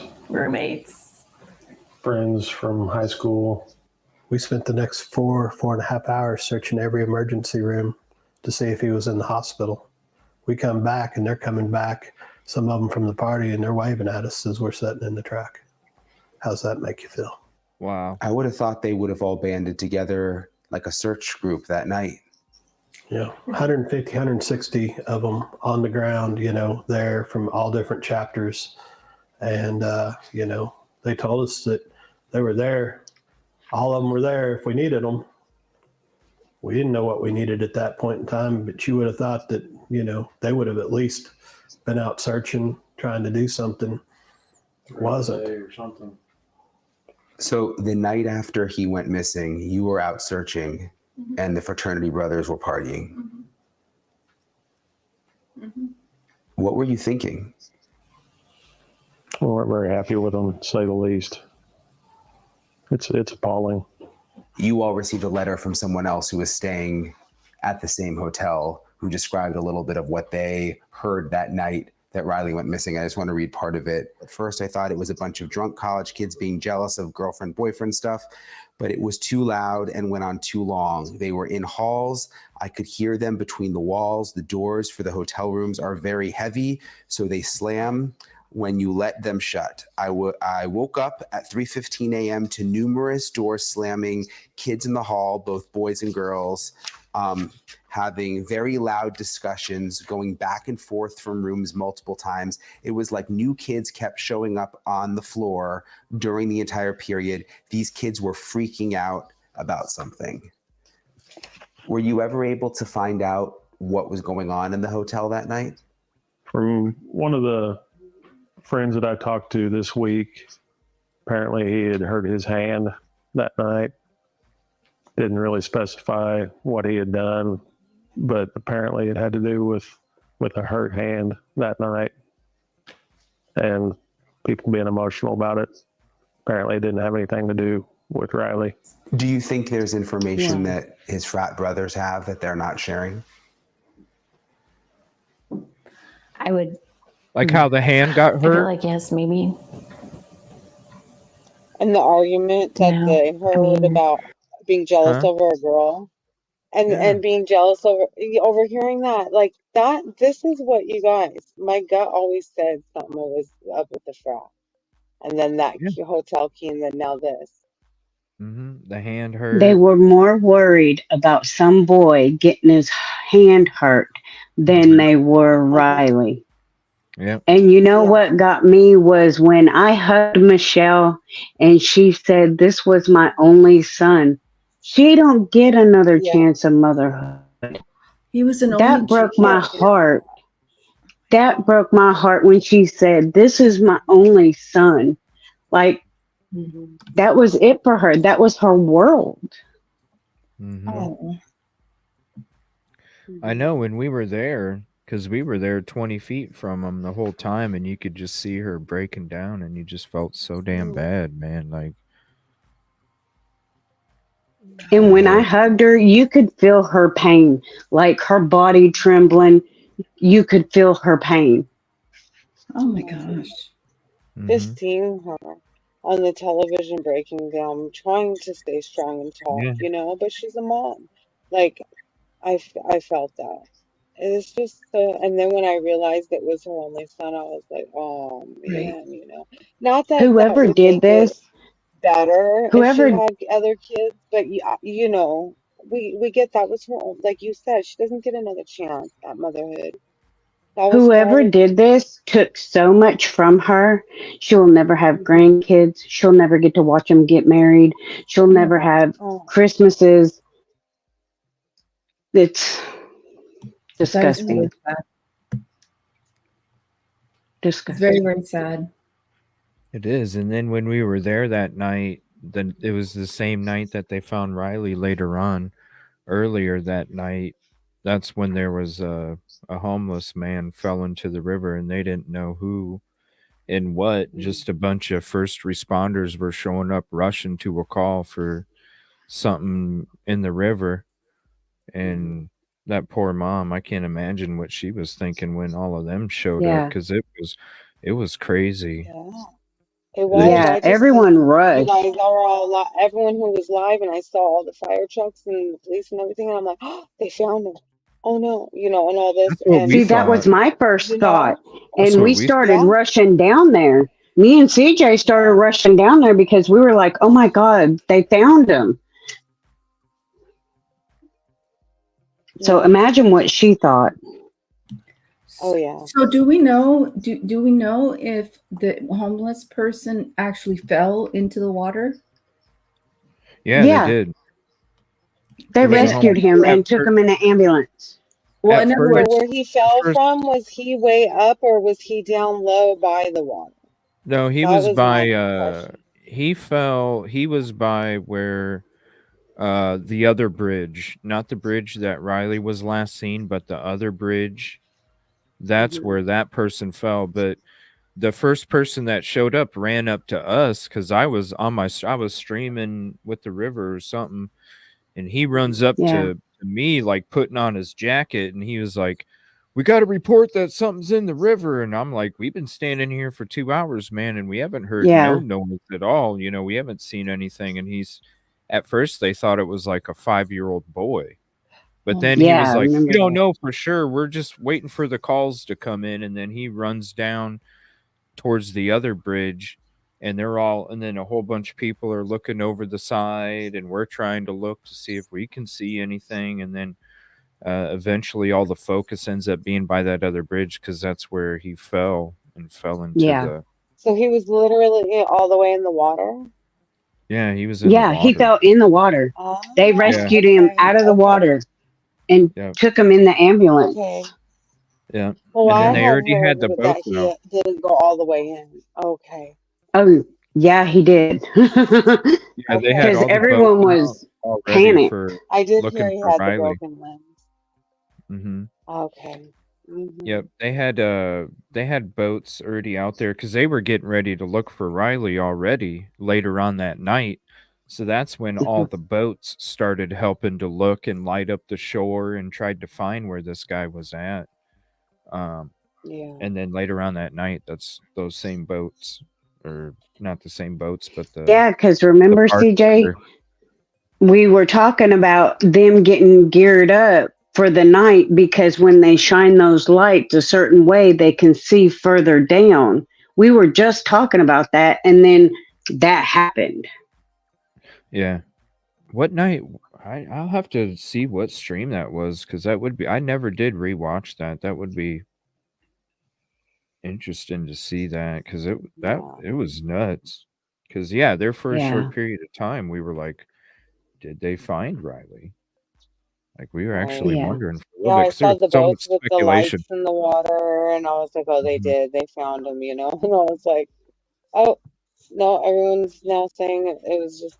Someone said it was an unhoused elderly man. Oh my God. It's dangerous back there. Yeah. And then you got the rocks, like with all the rocks that I had to climb on when I went down to the riverbank, and then you add moisture onto that from the night and the temperature change. It'll get real slippery down there too. But it looks like his fall would have been broken, like meaning his fall would have been like he would have not tumbled all the way down into the water. That's in that spot. All along that riverbank, it's different. So we don't know where he got into the water, I guess. No. Yeah. He could have fallen into the water from the top of the bridge. Mm-hmm. because that rail on the walkway, when you're walking on that bridge, that walkway, that rail ain't that tall, and if you're as tall as he is, I could definitely see you, because that's one of the things I was looking at when I was leaving the last time I was there was, could he have fallen over that bridge? Because me and Najee were kind of going through it, and then when I left that day, I looked over at it as I was driving over the bridge, and I'm like, Psh, it barely goes to your waist. Yeah. It really, it's short. I know they're talking about having some kind of program there where they're going to raise up all of the rails along the road and the bridge walkways and stuff, but yeah, it's it doesn't even come up, like it wouldn't even come up to my waist, you guys, and so if he's that tall, you could definitely, say you're leaning over to puke or something, and then next thing you know, your bank card comes falling out of your shirt pocket, and you go to grab for it, and next thing you know, you're falling over into the river, and then the wind kind of floats your card over to where it was found. So the next thing is about his wouldn't he have His landed on the ground part first though? Like, how would he have made it in the river from? I know it's an From the optical bridge? illusion. Yeah. No, he would have made it. He Yeah, never from the made it bridge. on the bridge, did he? Who knows? We just know where his There phone. was a rumor at one time that somebody heard him hollering from the bridge, but nobody came forward to confirm that, or so I only heard it like for a day or two and then it was gone. So I don't know for sure. But I did hear on the news the other night that they're looking to wherever the public has access to the river, doing a chain link. Yeah. So that nobody can go under it or over it. Mm-hmm. Okay. And they're already putting up more trespassing signs, so it makes me wonder, Yeah. are they trying to stop people from being able to go back there to try and find more answers too? Because there's still Well, people searching. I think they want to get it cleaned up, especially now that it's been nationally televised. Oh yeah. Oh yeah. That's a big job to clean up. That's going to take a minute. The community, though, they're going to make it harder to do so, because every single one of them But where are all those? is like, Yeah, and where are all the people going to go? They're going to just find somewhere else to camp up. That's how it is here where I am. They right, get and kicked it's from one just, area and they're down the street or at the other spot. We're like, oh, there they are. well, there's even They're more. everywhere. Since I was last down there, there's even more. Like, It's just so sad. yeah, there's even more tents set up, so there's more residents in that homeless camp, and that's just a few weeks difference. So not only like where are they going to go, but also you got to also, the it's not like the economy's banging, so you can assume that the population of their community is going to grow too. And well, so it's the homeless, they migrate towards the downtown riverbank when it comes to like spring and summer, because they go outside these gift shops and bars, and they beg for money, and all the tourists, they give them money. So they all gravitate towards downtown, and they do it over there on the Titans Arena side too. Because like every time we go to the game, they're out there trying to get money from us. Yeah. So it's easy access for a water source. It's easy access for handling, and that's why they're all right there, and then it's just those two bridges right there. And how do you fix that? Yeah. Because and you just walk around that area, and literally a couple blocks outside of the few blocks of bars, it's a completely different story. So there's got to be some kind of like, there's got to be some kind of like notice or something somewhere warning these people, or even maybe some kind of security at intersections or something where there's like lights that are flashing. Just I don't know. There's got to be something that can help these people understand, because it was crazy. Like when I went down there the last time here recently, you could tell like there was people walking through there that had no idea what they were walking into, even if it was in the daytime. And it's like you could see how these people were not aware, and it's not any fault of their own. I mean, you should probably, you know, uh, when you're gonna like go to these bars and stuff, check the reviews or whatever. But you wouldn't think that if you're going there, you're not gonna think that it's gonna be.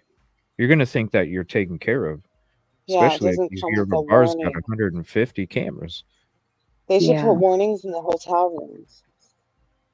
Something, yeah. Like this is That would an be a good air idea for a the map. hotels to do.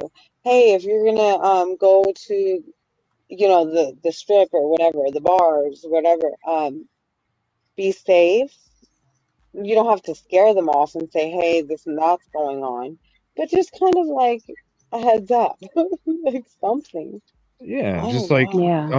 a map of the area around the bars, saying, you know, In a for safe way route home. right, Yeah, yeah, that would be yeah, a good idea.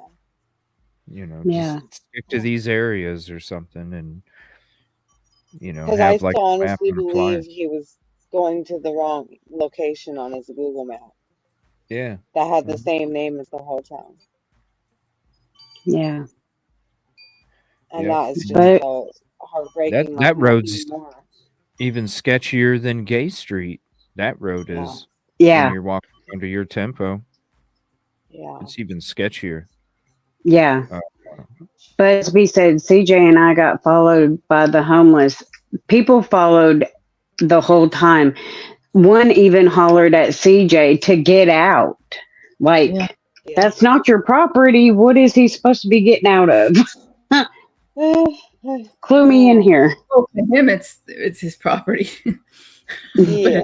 Like, but you know, a lot of them are mentally ill. So you know, and then I Yeah. saw some yeah. footage of a guy with a suitcase.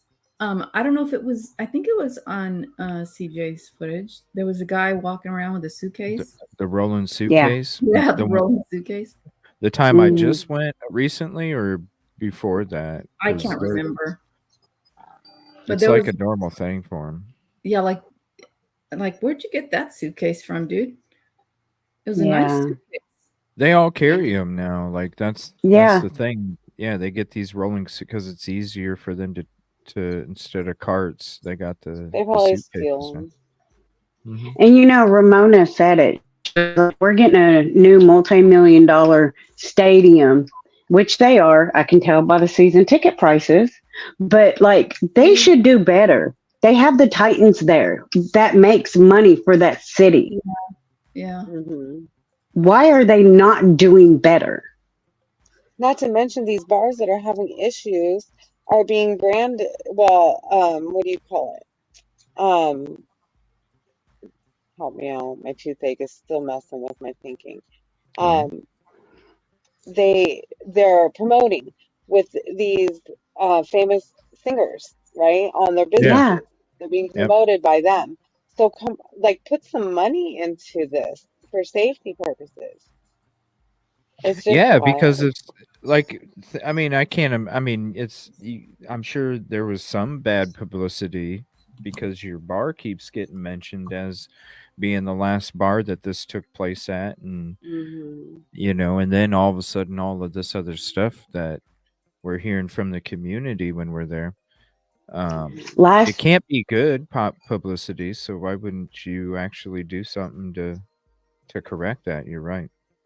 Yeah, CJ, I last have a 4th of question. July, last 4th of July, they brought in revenue over $4 billion. And I know because I was there. It was elbow to elbow. You couldn't walk. Where's that money? Wow. That was Wow. just one holiday, 4th of July. Where's that Hmm. money? And the hundred and Billions. something cameras that's all in one tiny little bar. No, I'm just kidding. That is kind of weird. Like, I mean, Tax CJ, I have a dollars. oh, question. When you were walking, in the area that he was walking.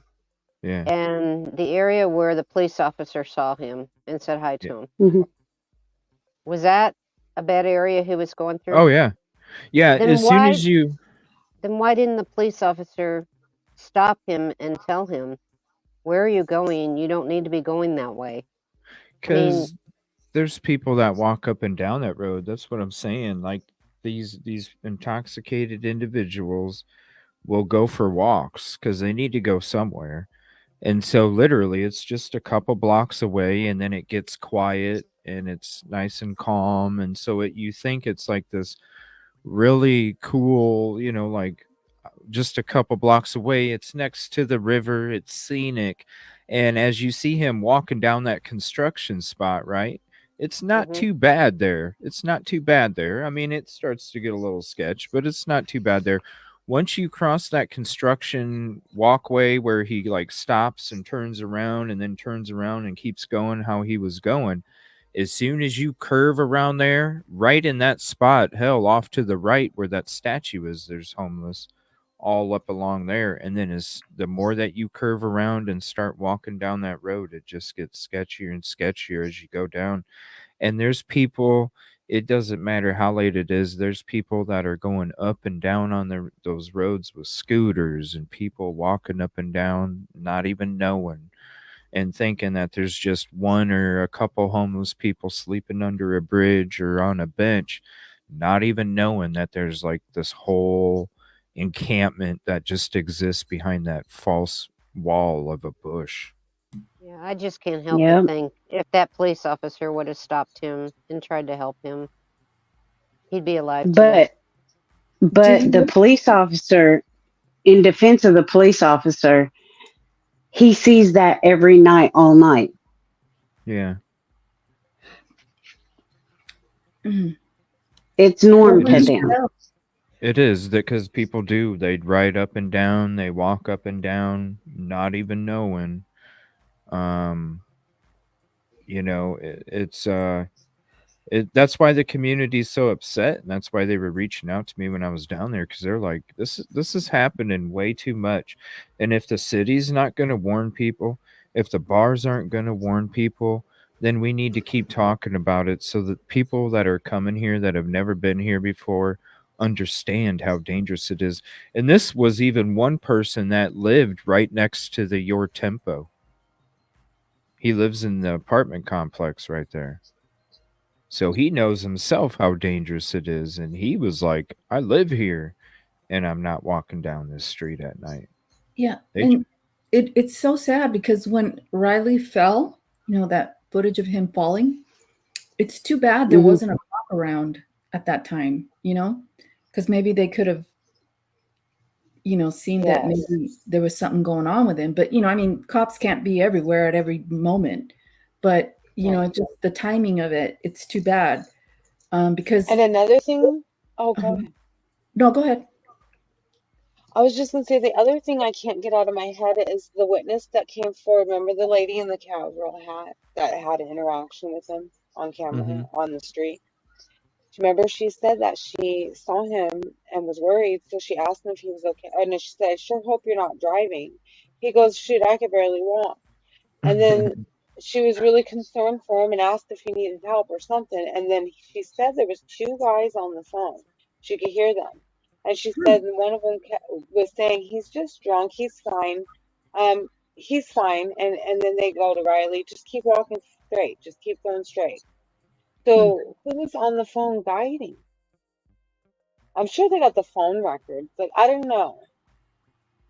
I'm so confused about that. That was never brought up, but that lady did meet the mom, I think, and she went forward and talked to the police about her account with him.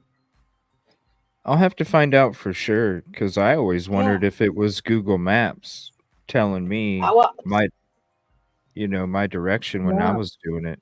They're talking talking. Yeah, Google Maps was that's when I take you don't see it on my GoPro, but when I was doing it for my stream, I was holding it up to my stream camera so everybody could see as we're walking in the path. It really does show you to go that way. Yeah, but and then Google it also I was thinking Google Maps isn't going to say he's It just does. drunk. No, it No, does. but It listen, was she telling. said she heard two guys' voices. So one could have been Google Maps and the other one could have been a friend. Because Nana's right. Google Maps isn't going to tell someone he's just drunk. Keep walking straight.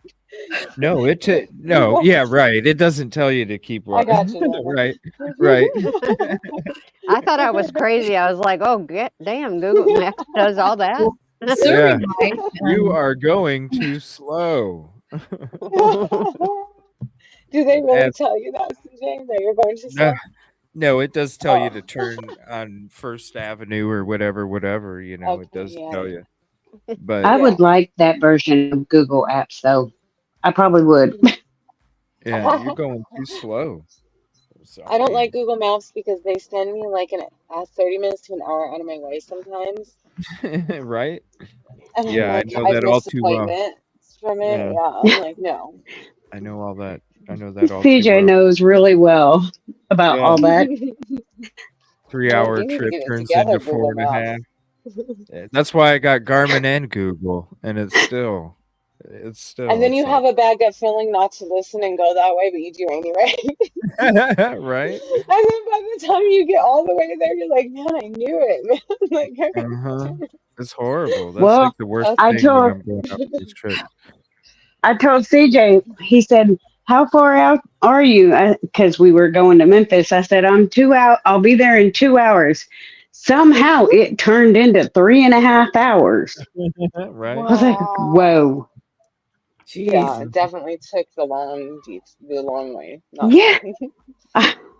They do It that. I'm was like, why do something. they send you the longest way? Are they in with the gas companies? Like that's the, They have you to. know what I mean? I swear. They send you Something, out of and your way so you have to go buy more gas. every time I would start out a trip to go to Nashville, it always said 2 hours and 35 minutes, and every single time I would get into town, and all of a sudden another half hour is added on top of Yep. it, and it's Hmm like, don't you know this already, Google? Because Like it what? doesn't Yeah. matter what time I'm going through it. Oh, I always hit that traffic. So Google Maps is as bad as I know. YouTube's has been buggy as hell. Like Oh my Yoli, God. right? I, Like the membership thing, and oh, tell everybody like what you were going through. With you have is it no fixed idea. now, or It's fixed, but is it?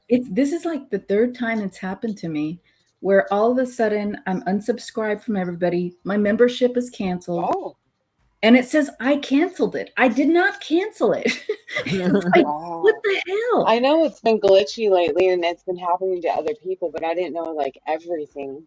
Aaliyah is Like all saying your that her membership subscriptions is and broken. Yeah. So this is wow. like the third time it's happened to me.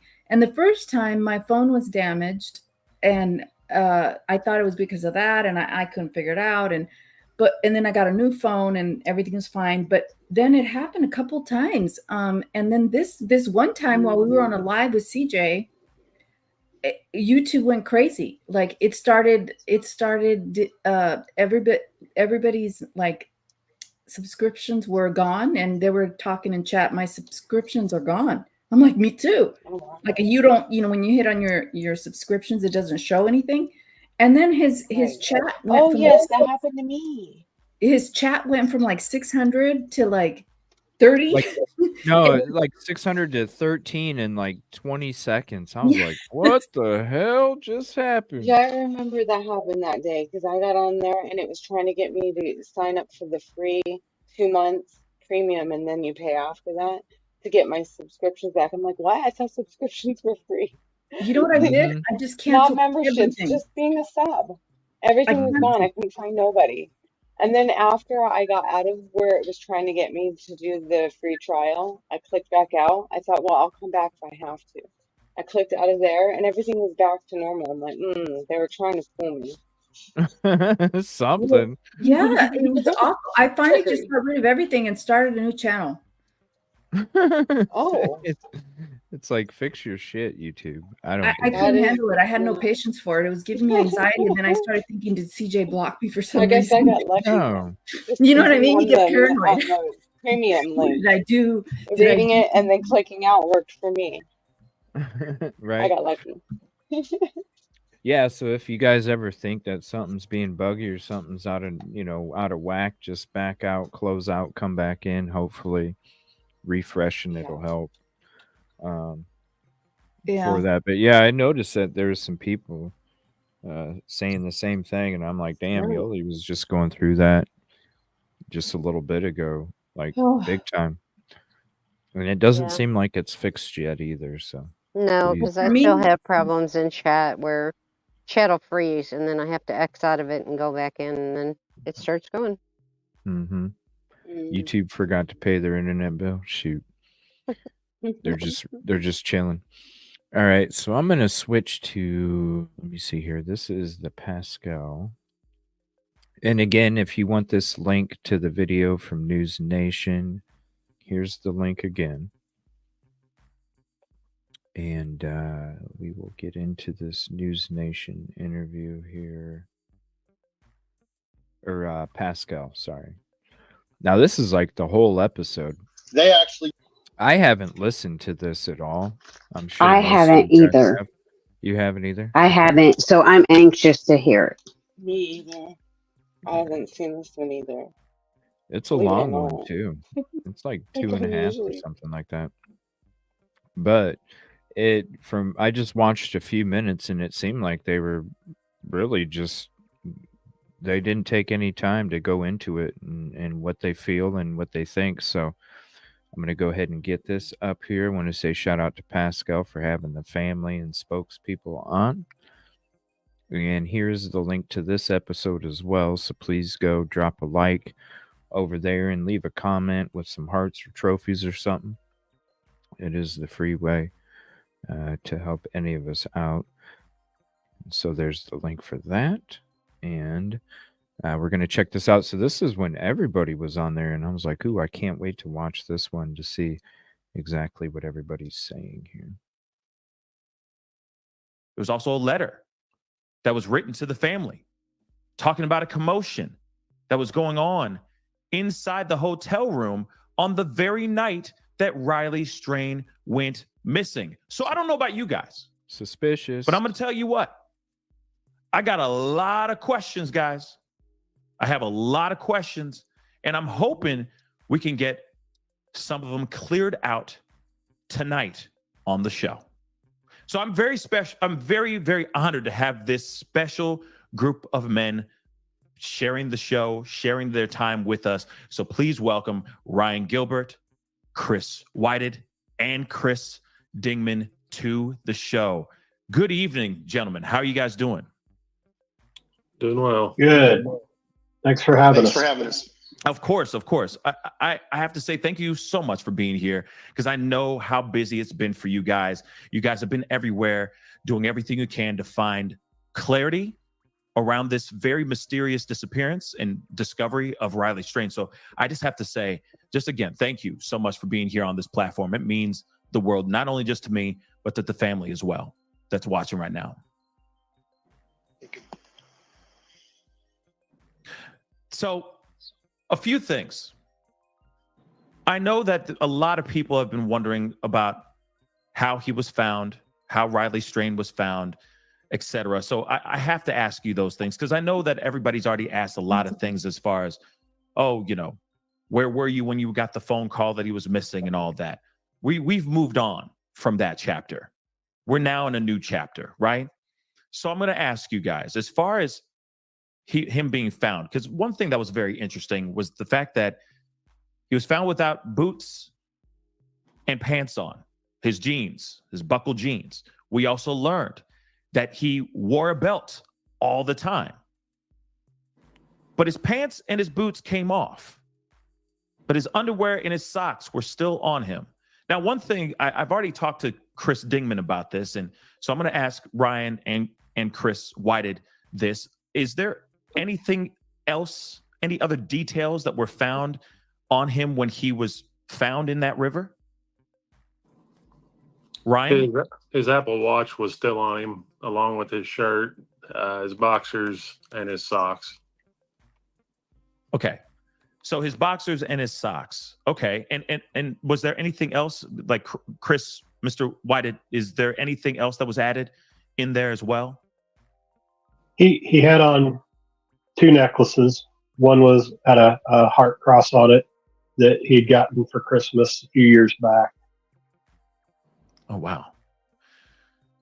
So a necklace was still around his neck, Yep. which is also very loose. I would consider that fairly loose. So underwear, socks, and I hate to ask this detail, but were they like boxer briefs or were they boxers? They were boxers. That's what he wore. Oh wow! So and we all know how easy those come off when the jeans come down. I was just gonna say no that. doubt. They come off easier, faster. Right. Let's be honest. Come on now. So that's very interesting. So the necklace was still on him. Regular boxers were on him, and socks. Yes, now, sir. And of course, he's always worn pants or always worn a belt. He's always worn a leather or some sort of belt at all times. Correct? When he's in jeans or dress pants or dress shorts, yes. He prefers to be in gym shorts and sweatpants.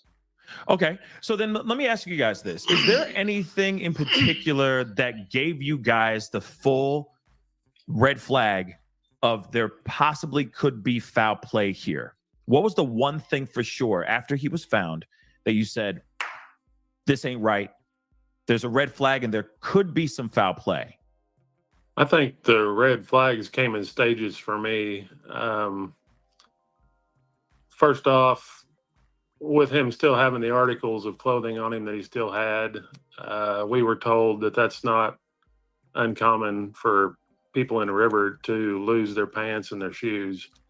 I didn't agree with that, but went along with it for the time being. That was the first red flag for me. The second was from the preliminary autopsy that the police had done when there was no signs of injury, no broken bones, no blunt force trauma, but the kid supposedly fell off this 21-foot drop onto these rocks. Another red flag. Does not make sense. Yeah, I'd have to say it doesn't make any sense. If he fell, if he was to fall that high, no blunt force trauma to the head, no bruising, no nothing, but he was just found in the river. Yeah, I'd have to agree. Chris W. Is it okay if I say Chris W? And it's like, I'm gonna pause it just for a second. It's like when we were down there in the beginning and we were saying to ourselves, how do you say no foul play in the very beginning when if somebody really did fall down this, they would have looked like they got hit with a baseball bat multiple times, and isn't that foul play? There would have been some kind of fractures, broken bones, like some kind of physical injuries that would have shown. How can you know it's not foul play? Well, you know what's funny is that, not funny, but what's interesting is that, a lot of people who are inebriated, like highly inebriated, or, they get into car accidents and everybody else in the car who's probably sober, they get injured, but the one who is intoxicated has no injuries. But that doesn't even fly in this case, because if he had fallen, he would have hit a bunch of stuff. Right. To even get out to the water to where you're floating off 8 miles down the river. And those rocks, you saw them. We walked on them. And we showed you like the distance you would literally have to go in order to fall into the river, and all of the stuff that you would have to go through and come in contact with in order to get there. How do you think not foul play as soon as possible?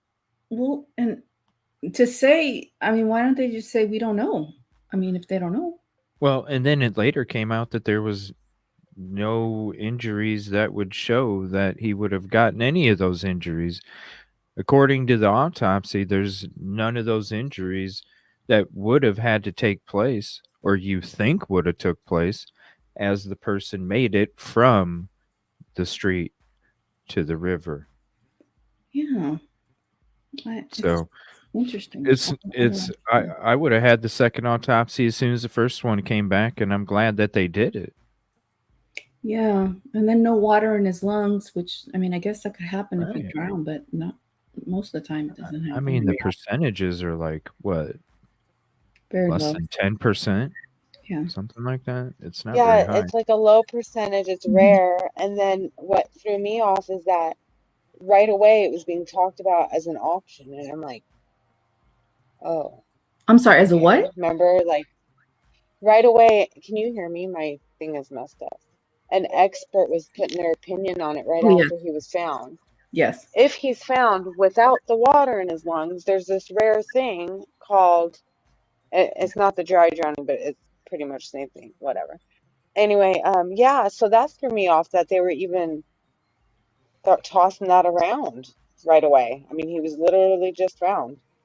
Yeah, Mhm. and I just when they say, "Oh, there was no foul play," all of a sudden, like they say that right away, it's like it would make more sense if they just say, I mean, we don't know if there's foul Let's play. just wait. Yeah. Yeah, you gotta wait. I mean, how do We you don't know? know. Like, how do you don't know?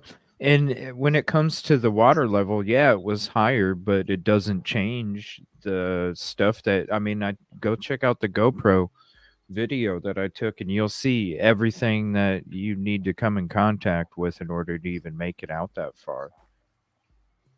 Yeah, so That's weird. why I videotaped it from GoPro'd it from the abandoned building all the way because I wanted people to see. Because I actually got on that wall and I walked on top of it looking down, and I'm like, this is like a 60, 70-foot fall. And then you got all these trees. So that's why we went down there to show. And when you go down there and see it, it's a completely different view, and it opens up a whole bunch of really like the visual viewpoints that you would need to see how much it doesn't make sense. That's why as So, soon as I sent no, it go out ahead. to the families, my footage, I sent it to the families so they could have it for themselves because they didn't have anything from down there, and so I sent them the GoPro. Yeah, them saying no, That was no foul good. play right from the beginning.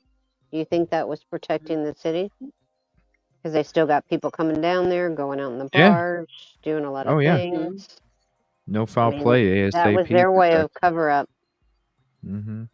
Yes. in my opinion. Yeah. No, that's to minimize the negatives so you can maximize the money.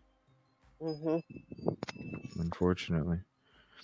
But when they say, I think that's like opposite, because if they say there's no evidence of foul play, then it looks like he fell and the city didn't have adequate protection for people to be falling in the river. It's like they had a homeless guy fall in the river. Then you have this, Riley, who they say, oh, there was no foul play, but at the same time, what does that mean then? Did he fall? Are you guys not making sure that that area is secure? So, I mean, And then one has broken bones, one doesn't. Does that make yeah, sense? Right. Right. it's Yeah. weird. Why is there no injuries to show that you fell unless you really did fall from the bridge? Because if you fell from the bridge, you're not going to have injuries. You're just going to go right into the Straight to the water. right. Yeah. But then again, because it's like any scenario that you come up with, then again, what about the pants and the boots then? So really you can go to each one and there's always one part of the theory or scenario that's like, wait a minute, the evidence tells us something different. And Yeah. then there's the why does he still have his necklaces and his Apple Watch, If he was That part easy is target weird. robbery, right? Why would he have those things? Exactly. Well, So the Exactly. what other, really That's did why happen? it keeps bringing me back to his supposed brothers, Could it have been a hazing gone wrong? I don't know, but Could it have with, been a joke on him gone wrong, but if you're drowning, Right. but if you're drowning, let's say you're in 10 feet of water and you don't know how to swim, or you panic and you're drowning. I mean, it's probably something that you want to take off your clothes, like so that you don't weigh down. But how the hell are you going to get boots off if you're in the water? And Yeah. so that theory doesn't fly either, because if it weren't for the boots, I would say, well, maybe he was trying to take off his pants so that he wouldn't be weighed down. But for crying out loud, if you're in the water and you're panicking, like you got to take the boots off. It's like, I don't see that happening either. Right. I would see you just trying to swim. Michelle said that he was an excellent swimmer. So there's that. So weird. And granted, I don't there know are if I. currents and it was dark, but Yeah, there's still, strong where's currents. his pants and boots? Like they would be wherever he entered the water. Yeah. You know, someone would have came forward and said, "Yeah, I found them. I seen them." Something. Mm-hmm. Yeah, if you're an excellent swimmer, you float on your back. Even though you have clothes on, shoes on, and everything, you will float on your back. Because my grandchildren took swimming lessons, and it was a safety thing, and they taught them how to. They went in on the last day with all clothes on and had to float. So if he was an excellent swimmer, he knew how to do that. But then if he's intoxicated, he might not be able to think straight. You get in the dark. Yeah, the and adrenaline, you're you breathing. can think you're going up when you're really going down. To thinking you're Right. going up for air, you're going down the wrong way. Well, yeah, That they could have didn't been teach my easily grandchildren that But part. then where's his boots? And where's his boots and Right. pants? So you know, I can't go on Yeah. board with that all the way. You know. It's not easy to take boots off, not at all. You got to give it some umph. And like Cricket said, I don't think it was a hazing gone wrong because hazing is done at the beginning of the year, and he was due to graduate in May. That's true. That's true. That's why I kind of said or a joke, like I meant like a prank. Yeah. Gone wrong.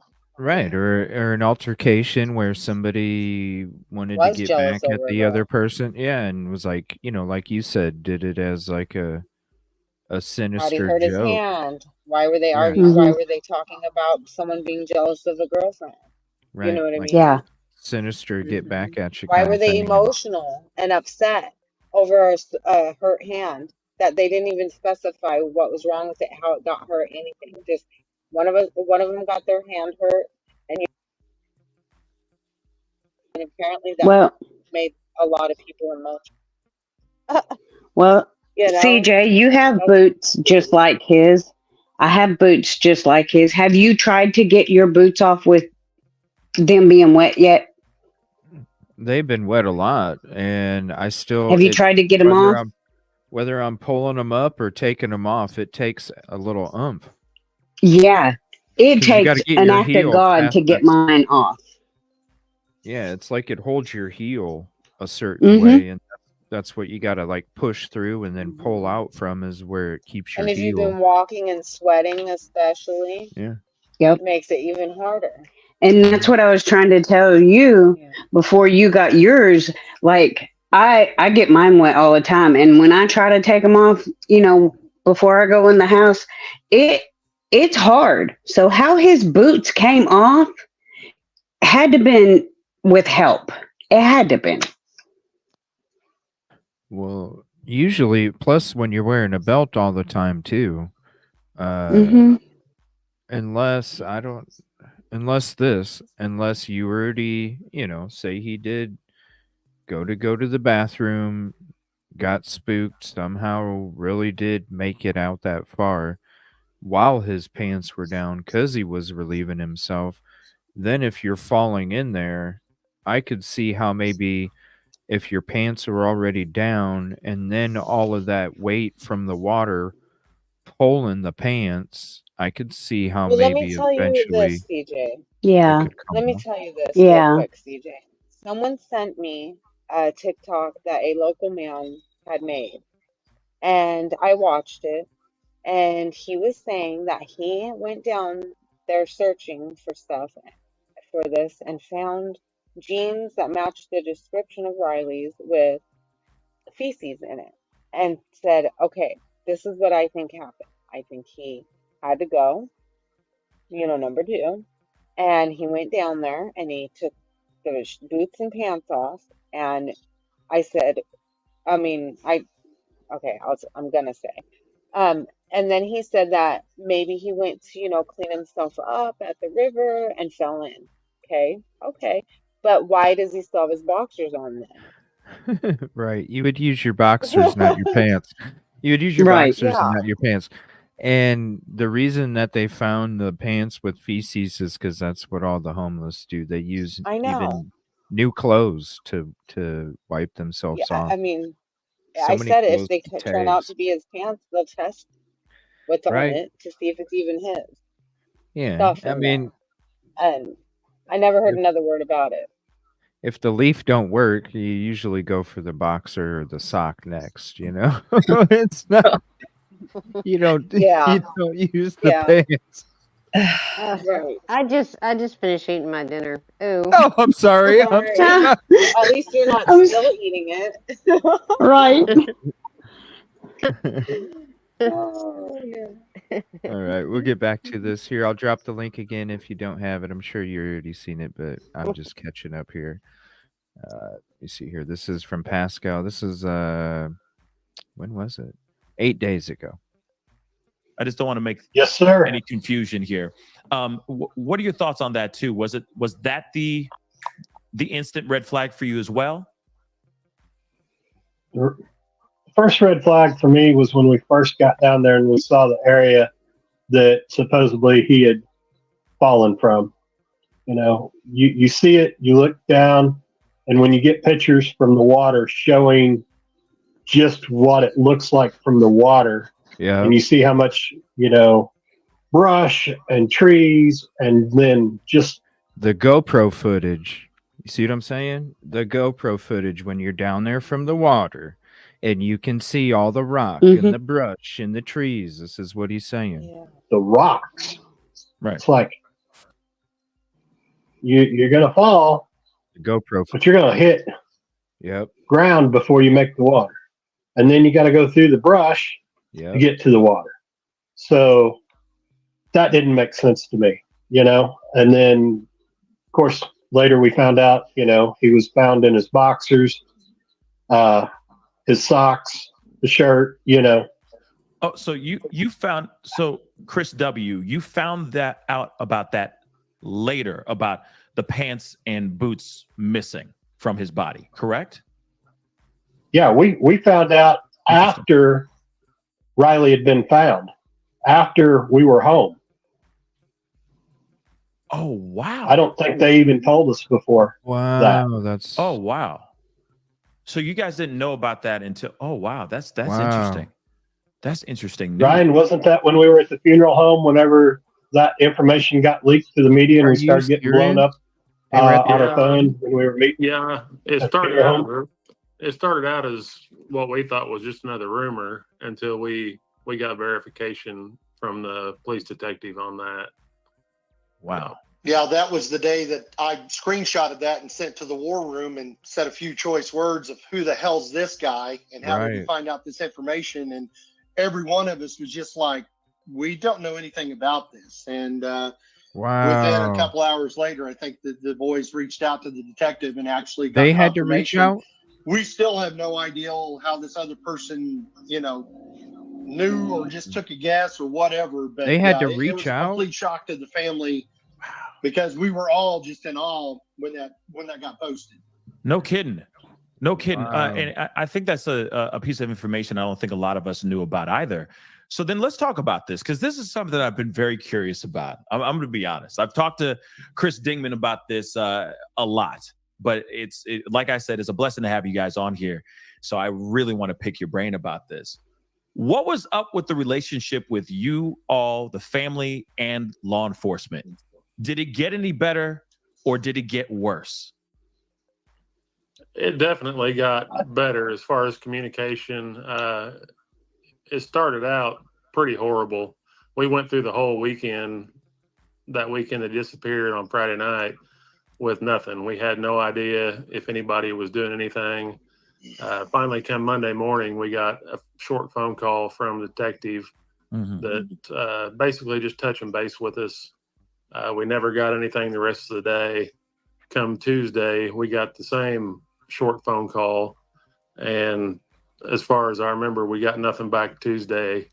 And it was actually on Wednesday, about 5 days in, before we spoke face to face with the detective.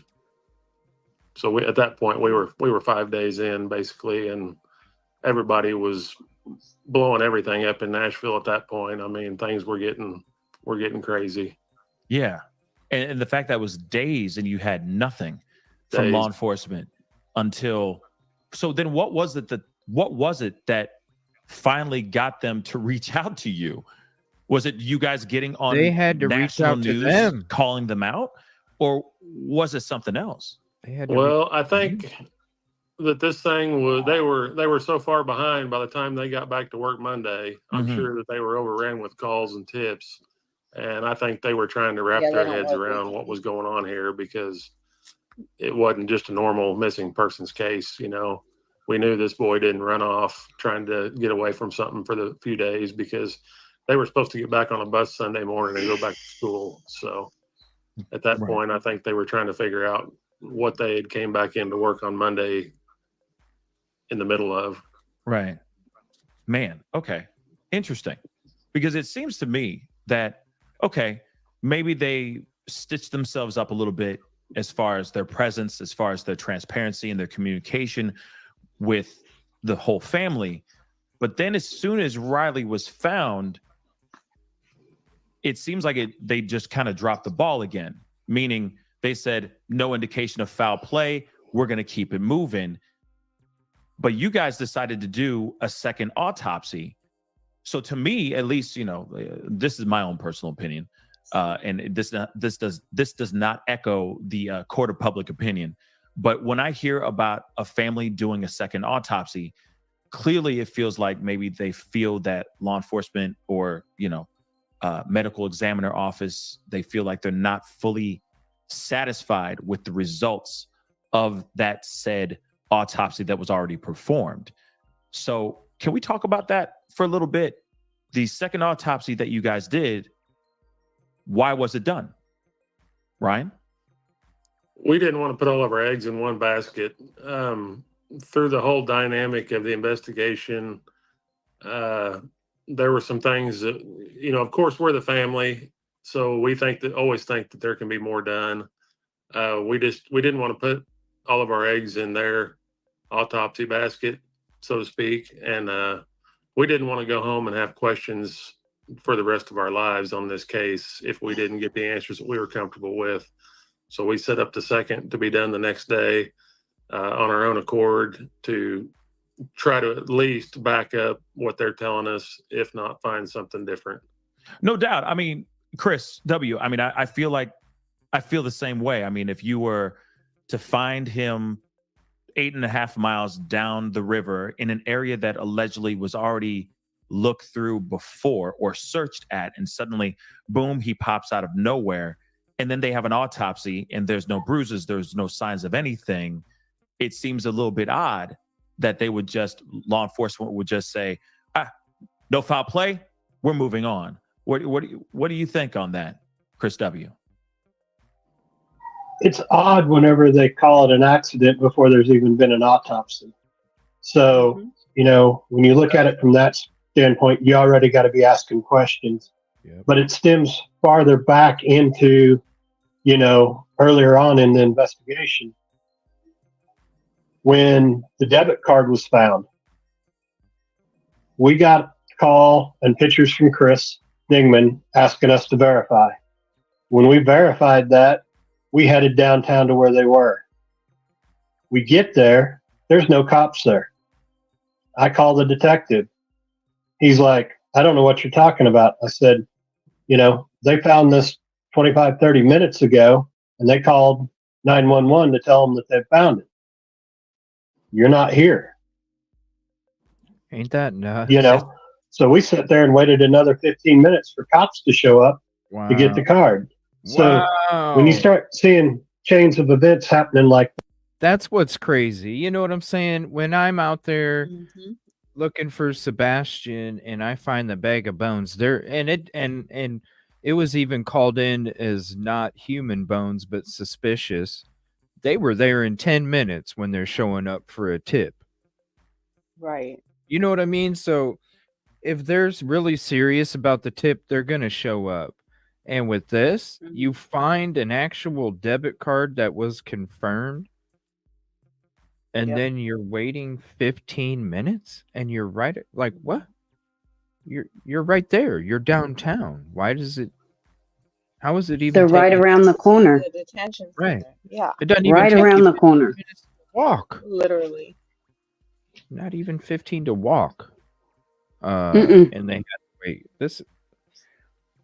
There's wow, some stuff I didn't even know. Maybe just because I've been out there all the You're time and probably not in the blur doing your thing. yeah, Tunnel vision. right. Just focused on the Mhm. test. Yeah, this is that's crazy. I Mm. didn't even Do you remember me showing you where the precinct was next to that bar? I'm trying to picture myself. It's literally down the road from Day Street. Like, we could get there in 3 minutes, CJ. Walking. Yeah. Yeah. And you have a bank card. I mean, you would think that's evidence. Like, wouldn't Yeah. you want to preserve that as quick as you could? Yeah. Now let's get this coffee real. And the surrounding area, because wherever that bank card was found, there might be other stuff. If somebody put it there, there might be footprints. There might be something dropped out of their pocket, anything, or anything else Riley could have dropped out of his pocket. Yeah, any other And evidence. they had searched that area before the girls found that, Like, how'd they miss that? I know it was under a pile of leaves or something, but if these girls knew to just shake things out around a bit to see what's under and around, because it's all a mess down there, how did they miss that during the search? Like when law enforcement went down there, they said they searched that area. Then they Right. thought that it was fake and that the girls planted it, remember? Mm-hmm. And Yeah. then his family confirmed and no, that's real. That's his. Right. I mean, Yep. It's kind of like the bones that CJ found, where they said they searched that area, but they didn't find those bones. Exactly. There was like 9 bags that weren't even went through. God. Like 9 of them. Yeah, it was. But hey, they were out there quick though. When they're taking, that's why like I feel bad with people like calling in fake tips and stuff because you're just wasting their time. And the fact that if it's a credible tip and they think it's a credible tip, they'll be out there. It doesn't take all day for them to get out there. Literally, like it was less than 10 minutes it had to be until they showed up, and we were off on a road outside of the inner part of Hendersonville too, so they had to travel a little bit as well. With Sebastian and where we found that dirt and stuff, even with it being over state line, it only took them 2 days to email me back and thank me for the tip. Cool. Yeah. So it don't take long. No. If they for deem anything. it credible. Right. Because you got people out there, I mean, hell, even from the beginning, they were a smelly dirt pile, and you know what I mean? And it's just unfortunate because it's a bamboozle is what it is. Yeah. It's a bamboozle. Yeah. And it just takes focus away from the real tips that are going out there. And so it's like, are we trying to help or are we trying to hurt? What is it? All right, we'll get back to this here. And if you don't have the link, I'll drop it again in chat for you. That, and then they're calling it an accident. They want this to go away. It's a black eye on Nashville. Yep, exactly. Can we talk So about of course we've got to do everything. But I'm glad you said that because I keep thinking that maybe my theories are a little off. Like I said, these are all my own personal theories here, of course. But I keep thinking that they don't want a bad look. Like you just said, they don't want a black eye on Nashville when it is a huge tourist attraction, right? It is a huge place where everybody goes and they party, they drink, they listen to good music, and then they go back home to their respective corners of the world, right? do you think that there could have been, or there may be, some sort of small covering up, if you will? Chris Dingman, what are your thoughts? You know, I'm the blunt force tool of this tripod here, and I'm not going to be candid. That night before the credit card was found, I got the blessing from the family, the green light to go ahead and get on social media and stir the pot. Not necessarily call out Metro Nashville, but it was my job to do that because they were concentrated on trying to find their son. I just wanted more eyes on this. Ironically, we get incredible media coverage on it, and less than 12 hours later, a card is found in a location 8 days afterwards, 7, 8, 9 days afterwards, that hundreds of people have been walking over and around. I reach out to the family get there. Chris just explained how that happened. What's even more frustrating is after the police get there, they do not tape off that area. I had the young ladies that had found the card and some other people that were down there searching, blowing my phone up going, "You're not going to believe this. They're gone." And I'm like, "What do you mean they're gone?" And they go, "They're gone. The cops were here," and Chris can verify I was not there. Not a very long period of time. Looked at the scene, did just a little bit of minimal work, and poof, they were gone. There was no crime scene tape. There was no detectives running down there. That's nothing insane. along those lines. And this ties back, you were asking the dads when they thought there was foul play. I had I had a mother reach out to me that's got a child at Mizzou, and we'll just leave it at that. Yeah. And her son told her that when they were talking with police, that the police joked around that they usually wait 4 days to start looking for missing persons because they usually wander back. Whatever. So this was my first red flag, and and a lot of this stuff I've buffeted because the families did not need to see it. You and me have talked about some of the stuff that's come across my board, but Absolutely. yeah, I've not been their biggest fan, and I'm sure they love me. They probably have my picture on their wall, but I've also been a motivator and a coach for 100 years. I love and I him. want I everybody really do. the best out of everybody. I want the best out of you doing your show. I want everybody to succeed in life. And man, if I get a hint, I don't think you're carrying your weight. I'm old school. I want you to carry your weight, especially for this family. This family deserves to know what happened to their kid. We didn't. This isn't a false deal in Hollywood where we put together a scene and put together a kid that everybody could fall in love with. People that knew Riley fell in love with him in real life. So that's the reason we've dug into this, and we've been don't get me wrong. I don't want to be disrespectful. I am 100% grateful that they got to bring their son home and got to bury him. We've had so many people that's not had that opportunity that still reach out to me, and want some help on their stuff, and I try to help when I can. I am blessed that they got that, but just the situation, and I'm going to touch back and make you scratch your head on this. I had 4 or 5 people that reached out that has had loved ones in that river. The boys know about a couple of them in the last couple of years. And the necklace is a huge deal. This is the first time that's been brought out in public. Right. I had a lady whose friend went into that river with fake eyelashes and a weave on and was found with everything, including those on her body when they pulled her out. Wow. See that, but see, Dingman, that's the issue that I'm seeing, right? It's the current of this water. I've been seeing TikToks of people actually that people have tagged me in and sent them to me direct message wise, and showing people who actually jumped into the river because they were trying to get away from bad guys or people trying to mug them, so on and so forth.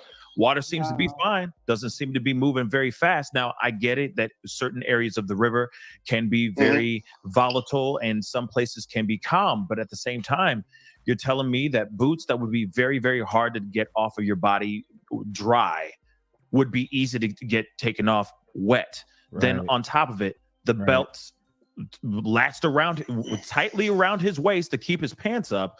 Suddenly, those are all gone. It doesn't make sense, but that is interesting, though. And thank you, Ryan and Chris W, for giving us this information about the necklace. The necklace was still on him as well. So then the question, though, speaking of the necklace, really quick. Oh, I'm sorry. Go ahead, Ryan. It's a big river. Yeah, it's moving a lot of water, but you throw something out in the river that's going to float down in the water. I just don't see. I mean, if you grab a branch and you're hanging on to it and the current could pull your pants down, I can see that. But if you're floating in the water, unless you get hung on something, that's one way I can see the pants coming down. But then they're down around your feet, Right. hung on your boots. Yeah. Exactly. Like they're not just completely gone. Right. So that's a weird part. But then the only pushback I would say, just saying this out loud, with all due respect, because I still feel I'm still side-eyeing this situation and his story as well. But if he was robbed of his pants and his boots, why wouldn't they take his necklace? That's the only thing I would say. Or his watch, exactly. So that's the part that I just instantly ask, right? Because any possibility could have transpired on this tragic night for Riley. But that's one of the things I think of. Is it a gold necklace? No, it was stainless steel with a black and silver cross on it. Okay. Maybe they didn't see it as if he was mugged, let's just say. Maybe they didn't see it as value, but they saw those boots, and those boots, they're not cheap. Oh, they would have saw that necklace so maybe as that's value. a situation. Of course, just speculation. I don't know that you could. I don't know that you'd see the necklace, because when we look at the picture that's out there of him in the shirt, I think you showed it early on. You still, in that picture, you cannot see him wearing a necklace, so they may not have seen it. Yeah. You know. Oh, This it's is under right here. his shirt. Yes. Good point. You know. I mean, that's true, but I mean, let's be honest. If I'm But gonna the be part watch. of some, yeah, plus the watch. Like, if I'm gonna be part of like some crew that's gonna shake people down like that, I'm checking your wrists, your pockets, and your neck.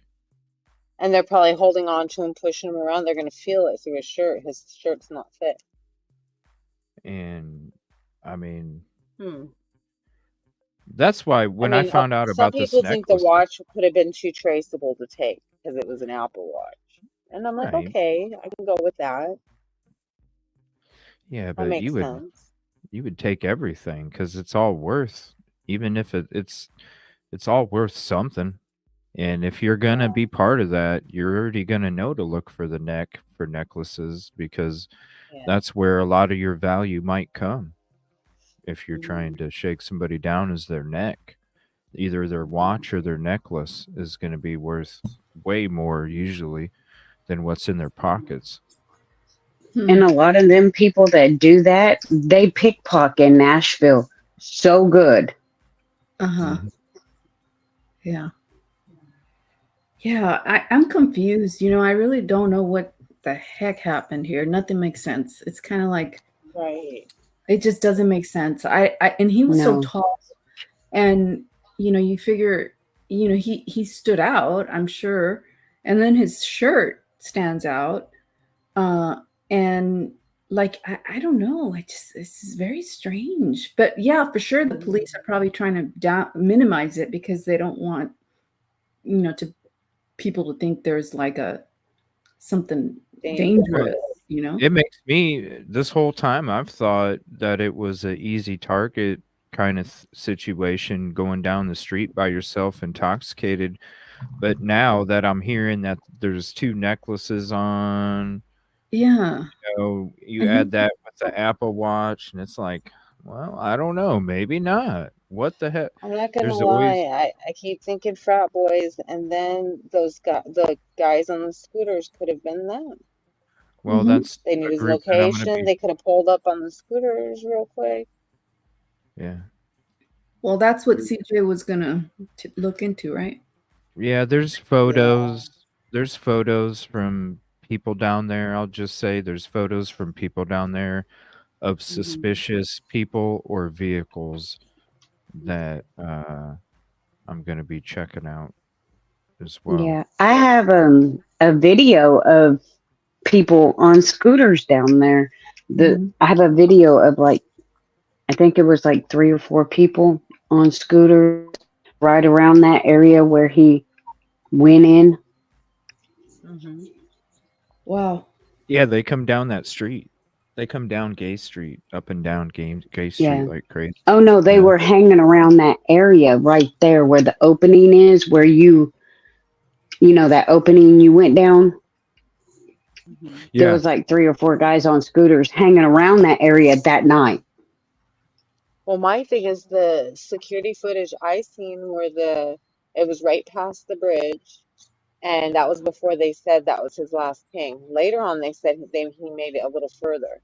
So anyway, that was the security footage I saw someone pulled offline shows the time and date stamp, and it shows the like 4 or 5, 6 guys on scooters come pulling up at an angle, and then they go out of view, and then they come. Well, I can't say it's the same people, but a group of men come walking back this way, and it looks like they're walking someone that can't walk very well. You know? Yeah. Back toward where he would have went in, or his card area was found in that area. Yeah, but why is that footage so grainy, though? You know what I mean? Like, that should be a lot clearer. It should be a lot clearer than what it is. That footage is so grainy. There's a lot of shadowing. Yeah, right. it's not clear. If all that's up there 24/7 surveilled, and why are they needing a body cam for a video where he's crossing to the other side of the road? Why do they need a body cam, and why isn't there more footage of him walking the whole path? I think that was to show he was acting normal right before his last ping, because he was like, yeah, I'm fine, how are you, to the officer. I think that's why that was shown. I don't know. I saw a black car all the time that I was very suspicious of, but I'm not. Yeah. I'm not a detective. Yeah, but I've seen it too. I saw that black car in almost every video. I'll in the background sometime I'll share some pictures with you guys over the next couple of days, and let me know if you recognize any of these vehicles of pictures that I'm getting sent to me. Because there's from what I can remember, I think there's like 6 or 7. And they all come around. These are pictures that are getting sent when it comes to the suspicious vehicles from people down there. So I don't know. It makes you wonder, like, because when I have to hop off. Okay, thank you for hopping. I'll come back and chat. Okay, we'll go ahead and get more into this interview here. Yeah, when I heard necklaces, now I'm starting to wonder. Well, maybe it wasn't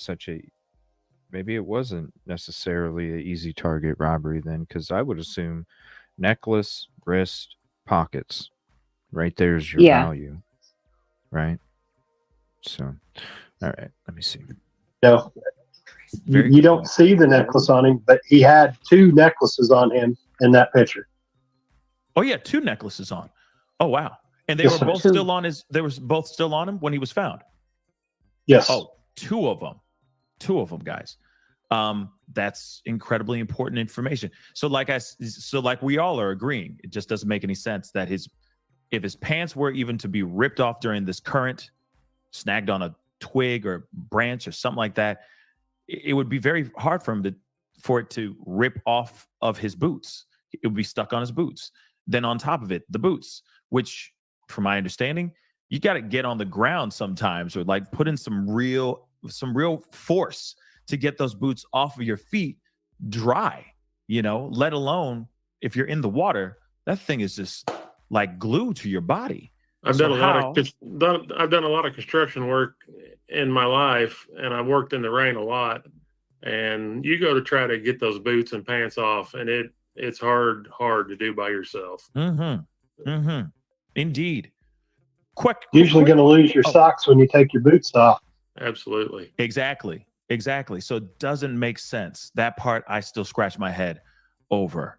But thank you guys so much for clarifying a few things and just giving us a little bit more insight on how he was found, what was still left on his body, aside from the socks and the underwear. The fact that his shirt and the his necklaces were still on says a lot. It says a lot, guys. That's just me, though. And of course, this is still in just theory and speculation. But one thing I do want to ask you, though, because there was a conversation that was said a while back, and I know we're taking a little bit of a trip way, way back. This has to do with law enforcement, the tip line, etc. Is it true that there were tip lines that didn't even know anything about Riley Strain's case, even though he had billboards up? Everybody was talking about it on the news, etc. Is that true that law enforcement didn't know really anything about it? Chris W.? So I don't know a whole lot about that because when we were on the ground searching, we heard some of those stories, but I can't verify it because I didn't call. I was busy. My mission was to try to find our son. That's what I was doing. So I didn't call. I believe Chris Dingman was on a couple of those calls where people were having issues. They got flooded. I'm not going to lie. They got flooded with information because after 48 hours of Riley missing, we were getting too many people starting to ask us questions. So we had to put a post out on social media, letting everybody know that, he was missing, please respect our privacy while we're trying to find him. And, we also did our first news interview at 9:05 on Monday morning. So not only did it go social media, it started catching local news and then it made national news. So they called us at 9:00 Monday morning, and spent 2 minutes on the phone with us telling us who they were the detective and were working on looking into the case and everything. And here we are. We just opened the floodgates for them and, got everybody and their brother looking. Yeah. From what we understand, though, Crazy. the people and Demon may be able to expand on this, but the people were calling in like the Crime Stoppers, and whoever was answering the phone, it was like they were on another planet because they had no idea what people were even talking about.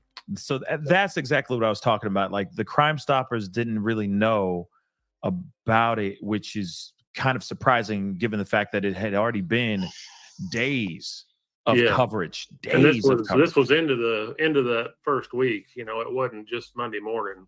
I actually had I had at least 3 phone calls from people that reached out to me directly that had called Crime Stoppers and said, "Hey, you got a minute?" I'm like, "Sure." They said, "I'm going to put you on a 3-way phone call." All right. So they call them, and I literally was on the other line. They did not know that. And this was over like a Tuesday, Wednesday, Thursday time period. I think that Friday or Thursday evening, about a week into this is when they actually finally started putting 2 and 2 together. But I was literally on the phone with several people that would call in and they'd go, "We have no idea who you're talking about." And the people's like, "Well, do you drive to work?" One of the ladies, she was reminding me of me. She was a little chippy. And she said, "Do you drive to work?" And she goes, "Well, yes, ma'am." And she goes, "How can you not know who we're talking about? He's on every digital billboard coming to downtown Nashville." No kidding. And she, was not pleased with that comment. And a few other words were said and was hung up. But then we get to, Thursday or Friday of the week, they're getting through and then they're getting put to the cold case files, which the boys did relate to me that apparently that is where it's a combination with these detectives. They do cold case, current cases, whatever. But I know there were some people that didn't leave messages with info because they're like, "Wow, we just got sent to a totally different part of the police department. They'll never get this." So yeah, the first week there was a lot of confusion when it actually come to calling in, giving information or getting information from the police department. We had multiple news outlets that was constantly following with me, and I was putting stuff to the family, and then they would call to verify, which as a good reporter, 2 or 3, possible ways to, make sure the story's legit. You always want to have your references. And the police department literally didn't even know what they were talking about. And they're like, "Well, your detectives here right now doing this," and they didn't even know that. So that poor family, man. That poor family. A week goes by, nobody knows nothing, acts like they don't know nothing. They're not even getting help. I can't imagine how they had to feel. They're Where finding you're, everything out online, like most oh, cases. Oh, that's horrible. hmm When you're the people that are supposed to be there, that's their job is to do what And they were you. there on site. It's not like they were out of town. Okay, I got to reach out to the family. That shouldn't even take that long. It's just a phone call. But it's Right. still just a phone call or a drive to notify them of these major things that they were finding out firsthand on social media or from someone that was searching, you know? Mm-mm-mm. This is crazy. No wonder she was so broken every time that we seen her, Mm-hmm. Christina. Like no wonder they weren't getting any help. Like, oh my gosh, I can't I would have imagine. been frustrated. You know, Mm-hmm. no wonder they were always out there too, because they weren't getting any help Right. Yeah, she was out there every day. I was out there. And I know all she was day. out there every day. You were out there. Yeah. Oh my gosh. I just You know, it reminds me when my cousin was kidnapped. Small town, everyone knows everyone. The guy that kidnapped her was a regular customer in my grandparents' restaurant. oh wow. Her friends told police because it happened in front of them. They were walking down the street. He called her to the car. She went to see what he wanted and he pulled her in. Wow. They Police said they went to his house and he didn't answer. So my aunt, both of my aunts went there and saw some of her clothes in his car outside. So they called the police. They're like, listen, I mean, he has her. We already knew it, but I mean, here's your evidence for you to get in the house and do whatever you got to do. They go in the house, they find the rest of her clothing in his house. He Oh tells them where she is. She was in a ditch, wow. below 0 degrees weather, left for, you know, and What? when they found her, they thought she was already deceased Oh until no. she like wiggled her toe. And it's like she was still alive, barely, like just barely. If it had been, I don't know, Oh. probably 2 more minutes, in that Oh my weather, gosh. no clothing, left for, okay. So he did get some time. He got 20 something years. And then when Mm. she got the notification that he was getting out of prison, she's now in her 40s after all that. It rocked her to the core to where she, went to substance and ended up Wow. passing away. Oh, I'm But Mm. that's why I can relate to some of these situations, like, and back then we didn't have social media or anything like this. In fact, we were using a payphone to call back home to find out all the updates as when she was still missing. But if it wasn't for her mother and my other aunt, you know, by the time right. they would have found her, it would have been too late.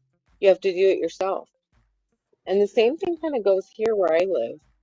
The police don't take it serious. Oh, well, it's an adult. I mean, they have the right to not want to be contacted and just disappear, even if it's not their usual thing to do. So we're going to wait 48 hours to even attempt to look for them. Or, oh, Mm, they're 15, 13, 16. They're just a runaway. They'll come home. What? If we Yeah. see them or get a tip, we'll go check it out. What? So there's this really right. awesome nonprofit group here, and they're called Vegas Angels, and they literally will go out and find these runaway teens and get them home and get the families resources. I've worked with them. We love them. They're Oh, that's amazing. awesome. And then we got, so I know how it feels, like sadly, that you have to do the work yourself, you know? Mm. Yeah. CJ, And Mm. everybody in chat was flooding chat with blue hearts for you to welcome you back. oh, thank you. I appreciate Oh, that. I didn't even notice because I was sitting on. I wanted to do the contribution call out as well. Thank you. I appreciate it. It's uh Yeah, I kind of started off the show. If you're just joining, I started off with the show with a little message just to kind of continue Yeah. on. Because there's a lot of people reaching out, wondering why I took the break and stuff like that. And so I felt like Yeah. I needed to explain where I've been for the last week, and I mean where I've been, and that's up in the head too. And Yeah. so I appreciate you guys' patience and support. It was when you listen to the beginning of the show, you'll understand everything that I was going through and why I needed to do what I needed to do, um, just for health and for the future. Because Yep. the stuff that's happening is no joke, and the stuff that is out there, just exclamation point misinfo if you want to know what I'm talking about, and it'll drop the link for you. It's stuff you wouldn't even do to your worst enemy. You know what I'm saying? Like Yeah. the kind of accusations and stuff that It's was being horrible. pushed out. Yeah, you know what I mean. It's to go that I'm route. being It's accused of just things too that I didn't say. It's ridiculous. well, and the same Defamation. person. Defamation by implication is purposely misleading people, knowing the truth, putting out half truth, but purposely leading stuff out to mislead And people. twisting it. Yeah, remember when I cammed up Yeah. Brits? Yeah, supposedly I threatened to want to try and kick someone's ass. Mm. Well, the same I'm like, that person's didn't happen. also saying they didn't say the things that they said, which it's already been I recorded. know. So it's already been recorded. I Yeah, know. you did. Yeah, you I did. You know. said a lot. And then I've got unfortunately receipts on that it girl trickled too. down to these other channels because of what this person was saying. So yes, the Yeah. damage is not just it's Oh no, it spreads like wildfire. it It's like went a pretty domino far. effect. Yeah, you got to be responsible out here. You really Yeah. The do. opportunists, they see something to jump on and make videos on to make money Mhm. on. Yeah. They're And then Yeah. tragedy pimps themselves. just not to We're not the mention, but ones. I already lost a week of income too because of it. So there's a lot Yeah. more to it than what people I think, and know. there's a lot more to it than what people Well, you had great opportunities going that some of them could possibly potentially be. Oh, I lost a lot of work too. A lot of work Yeah, I know. that I did, a lot of work I was working on other cases because of the misinformation, and also who knows what work I've lost in the future as well. Just pisses me off. Time is only going to tell the damage that was created and the damage that needs to be fixed. So it'll be very interesting. Yeah. But Thank you, Crystal, yeah, for your support. yeah, thank you everybody for your support, really, because I knew with the things that were being said uh and slandered against me and my character, I knew that you guys have spent all day with me every day. You know who I am and what I'm about, and I knew that it wasn't going to affect you. But when it comes to communities, because that's who I work for, if you boil down to it, I work for communities to go help.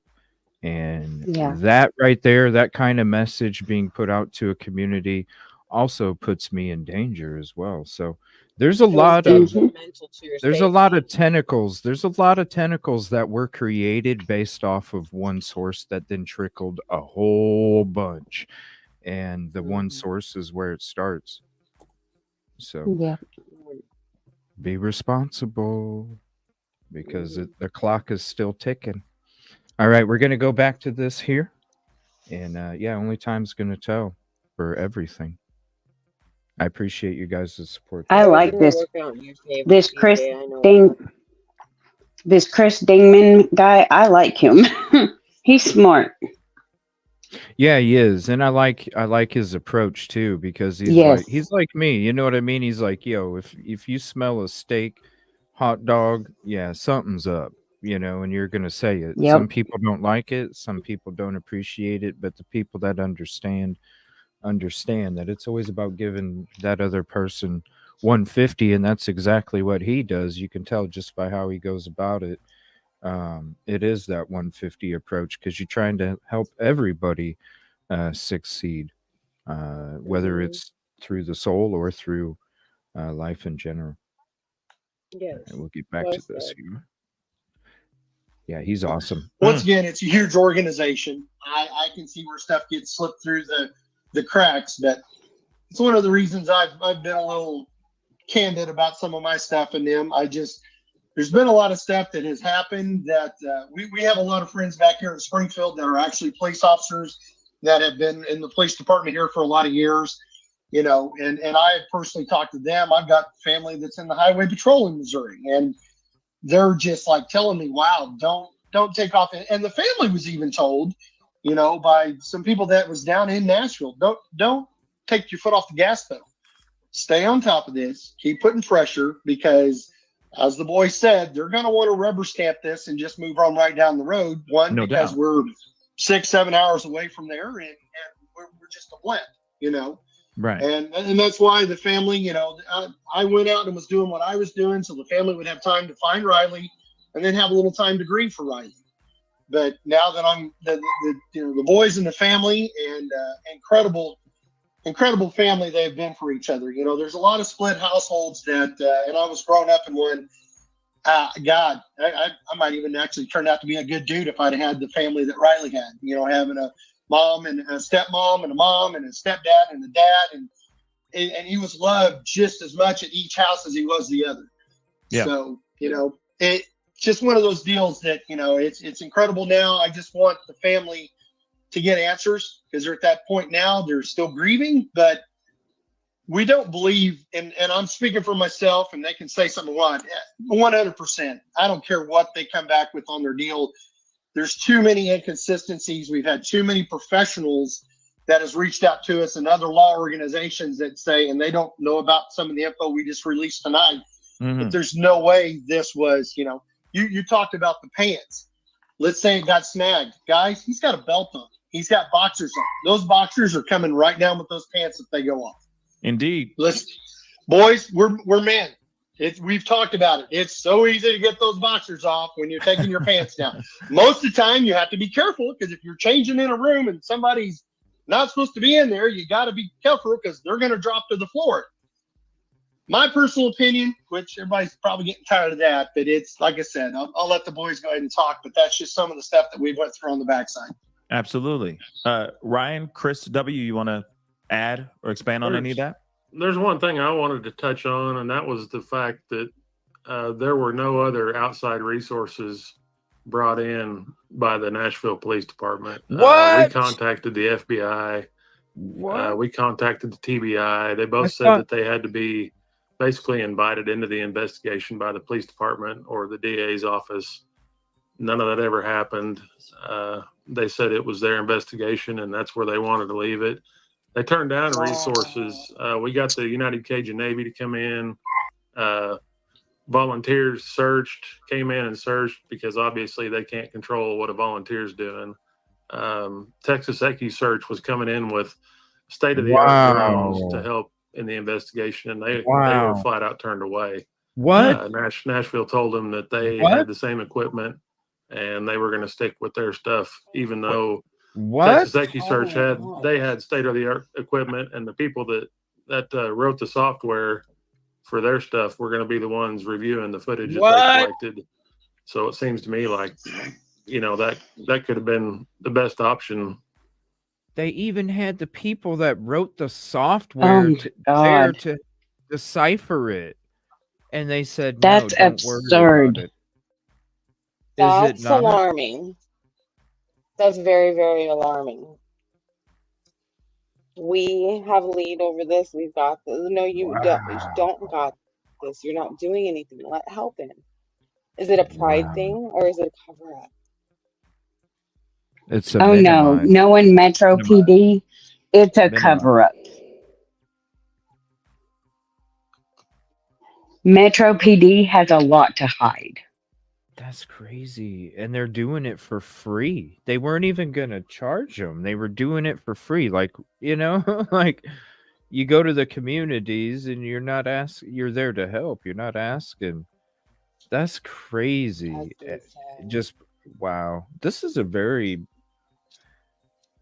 I'm glad I'm watching this Very finally good that we're able to interview. get Yeah. to it. Yeah. Yeah, very good I one. haven't In seen it that yet. I've been area meaning with to watch drones and it. stuff was Huh?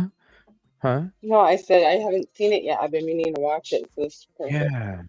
Me too. This is nuts. The to wow. have Texas AQ search This in, is crazy. and they were turned away. Wow. Well, So I that don't is understand why you would turn anybody away that's trying to help you. no Why? kidding. So that is true. I heard that piece, but I didn't know if that was actually true Right, or Chris? not. So, Absolutely true. so they were turned away. What I feel like in my mind is two heads are better than one always. Oh, 1 second. There's a contribution call out. My bad. I want to say thank you so much, Terry. Let me throw the screen up there real quick. Thank you so much, Terry, for the $9.99 super chat. CJ, you rock. Thanks for always giving 150%. Truly inspiring. Well, thank you for your support of 150% because I definitely needed it this week for real. Because when you're getting accused of supporting certain activities that even only like your own family members have gone through and you've watched what it does to them, it hits you a different way. You know what I'm saying? It really does. And to have these things thrown at me with no basis, just very reckless. Very reckless. This person was already attacking me weeks before, talking about And they brain know the cells deal. stuff. You know what I'm saying? Talking about somebody not having Yeah, brain cells, and you're, you know what I mean? And so I say true. you have an ugly soul, and that's where you go. Hmm. Hope you got a few jobs. Just saying. So if you got all hands on deck, you can kind of expedite things a little. Contribution call out real quick, Liz, with the $9.99 super sticker, and it's the prickly pear with the workout headband saying thank you and thank you. I appreciate it very much. That damn prickly pear. Thank you so much. I appreciate it. A little bit quicker I love and it. maybe Absolutely. find Riley and get this, nip this in the bud in a way, you know what I mean? And get to the point where he was found instead of taking as long as it did. It just is wild, the amount of the dragging of feet and the avoidance of extra resources, because why not use it all? You know what I mean? So that doesn't make any sense to me at all. Chris W., what are your thoughts? Well, I'm going to step back a little bit and I'm going to throw a question out to you. Shoot. You want to waste a little bit of your time on the weekend? Try getting a hold of Nashville PD. Ooh. Let us know what your thoughts are. Ooh. Oh boy. He said what he said, guys. Try and get a hold of Nashville. Go ahead and speak it, Christina, because I know you want to say something, but real quick, let me do this contribution call out. Typically unique. Thank you. Much love to you as well. And thank you for being a member for so long.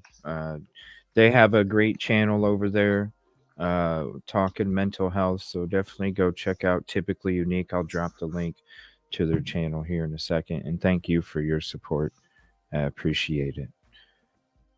He said, oh, sorry. Go ahead, Christine. I wanted to hear what you had to say when it came to Nashville PD and making a call. Do you? I don't have a good opinion. I dated a couple of the police officers back in the day. There's something to hide there. There's more to this story. I can bank money on it. So more to it? Why like definitely maybe more footage hasn't came out? They know more and they know who is behind it, but they have more going on in these homeless camps than what people think. So when you're dealing with people in these homeless camps, you might be dealing with a police officer. Yeah, it's a different world in there. There's people that I've worked with that have said things about activities. There's connections that I have there, whether it's LE or community, have told me different things that go on down there or can take place down there.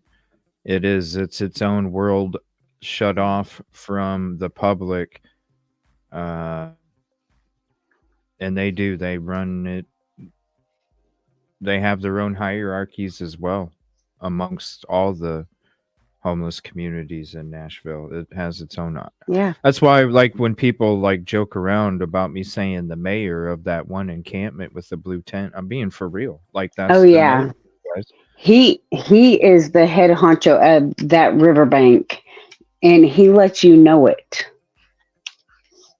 Yep. Contribution call out Lana Hinman for the $5 super chat, and it says, "Hang in there, you're awesome." And don't worry, I'm good. That's why I had to take a break. There's a reason I had to take a break, unfortunately. Not of my own action or accord, but it was something that needed to be done just based off of the severity of the accusations, based off of no information. So it's one of those things where mental health is real, y'all. Just a couple days before that, on my drive up there Sunday, I was discussing just the mental health and the things that you go through as you're going out to these locations, when you're going into these communities where, just like maybe something here, nobody wants the answer to be found out, right? It's a dangerous situation. You already have to do certain things mentally in order to be able to do these things. And then when you add that on top of it, it's there's a reason I took a break. So I'll probably be coming out with the part 2 of it and using what I said tonight as a clip just to help people understand a little bit more, because when I come out with my message yesterday and then all of a sudden there's a lot of assumptions again, and all of a sudden there's more it's like, come on, people. I'm the one saying these words. Let's if we're gonna be digging and fact checking, why don't we do it? And fact check the source instead of, other people that want to claim something that's not necessarily true. Was it a good break? No, it was a very painful break, because it's not like I sat back on a beach. I literally was watching the work that I had done go away, the work that I was working on start to crumble, and then I had to think about the work in the future that might have the same thing happen to it as well. And I'm just trying to help find missing people, trying to help find answers for families, and trying to make sure that everybody succeeds in here. This is what I get. Yeah, No, I don't it was so. a very thought-riveting and eye-opening break that you needed. Yeah, my because moms of know these what I people. was going through. Like you, Christina, you know what I was going through this last Yeah. week. Yeah. It's YouTube needs to do better. I'll just say that. Absolutely, 100%. I agree with that. hmm Hmm. And people need to do better too, because for people to be that naive, And take someone's word for it, like they're the almighty powerful know-it-all. Like, cooking shows. mm, So I mean, they're somebody always that asking for obviously, receipts, but they don't go look at, like, for themselves and do their own investigation to see, please. was really, did someone say that? Let me go see. Oh, I got You know? plenty of receipts. No, Trust I me. know, but my point is all Yeah. these naive people believing everything without seeing it for themselves. Like, it blows my mind. If I see or hear something, I'm gonna go check it out. I'm gonna be like, for real? No way. And I'm gonna hmm go look it up, and then be like, oh man, like that ain't what happened, The web we Mm. weave. Oh And yeah. boy, is it a web. Is it a web? Trust me, Mhm. there's receipts all over the place. I couldn't even pick them up fast enough, but I did. It just took a week. Cricket put, I want to say this real quick before I forget. Cricket Day put in chat, as much as people want answers, the Metro Police could be trying to protect the family from the occurrence. Well, coming from a legal standpoint, it is not their job to have a personal concern of the family's feelings. Their job is to state the facts and report the facts. I have to put my feelings aside every case that I handle. It's got It's to be their hard, job. but you got to tell them everything, especially if they want to know, you know. Yeah. Yep. They should have been told a hell of a lot more than what we're finding out tonight. It's no wonder they were breaking down every time they were out there. I had a feeling I was waiting for them to open up about everything when it blew over a little. Yeah, I it just died didn't down. expect all of these details. I was like, wow. Mm-hmm. Yeah, it's sad. I'm sure we're gonna find out more. There's a hell of a Yeah, lot they've more. got more. I can tell. Right? Especially Yeah. Chris. You know, he's gonna be talking a lot in this He one. doesn't play his whole deck at once. No way he Mm-mm. plays his whole hand. But he's going to keep on top of it. He knows when to play the right card to Yes. shake that He's tree. he's very smart. There'll be big things happening in Nashville here soon when it comes to answers. Trust me. He is one goofy Yeah. guy, but I swear, I love him. I like his personality, but he did really good with the family. Thank God they had a good friend like that Had to him, yeah, take this for them. separate all the information that, Very really is smart. right, and keeping something that might hinder their spirit and stuff. So shout I out to mean, him. he even thought of trying to keep Mama's mind off of it in between, and send someone in to go, make her laugh or go hang out with her and not talk about Riley, talk about something else, like, and that was a good idea. I just liked how he ran the team in general for as a unit. Did a very good job. And they all should have somebody that has that, these families, because it's like even when somebody's going through court and they have like a traumatic situation, they have that person there to kind of help them out with it too. So it's a Yeah, traumatic, they have the victim's advocate too. it's a tragic situation. So they do need people like that to help them out. Yeah. All right, here we go. Let's get into some more of this. This is crazy. You don't What want is to go that? missing on a Friday night. You definitely don't. Clearly, I'm starting to learn that every day. It was hard for us to get a hold of anybody that first weekend. Even after we'd filled out the report, there was a number on the pamphlet that they gave us that said, call, if you got questions or anything. You get put into an automated attendant that you just keep circling around and circling around. I know on the way down, my wife was frantically calling, trying to get a hold of somebody. She finally got a hold of somebody. The lady told her, oh, he probably hooked up with some bridesmaid. He'll show up in 3 or 4 hours. Wow.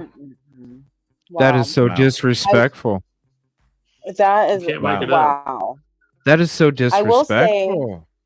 yeah, I will say that is normal on the weekends, because even here, you can file a report all you want, but the missing persons detectives they don't work weekends. You can't get a hold of them you're lucky on Friday morning until Monday.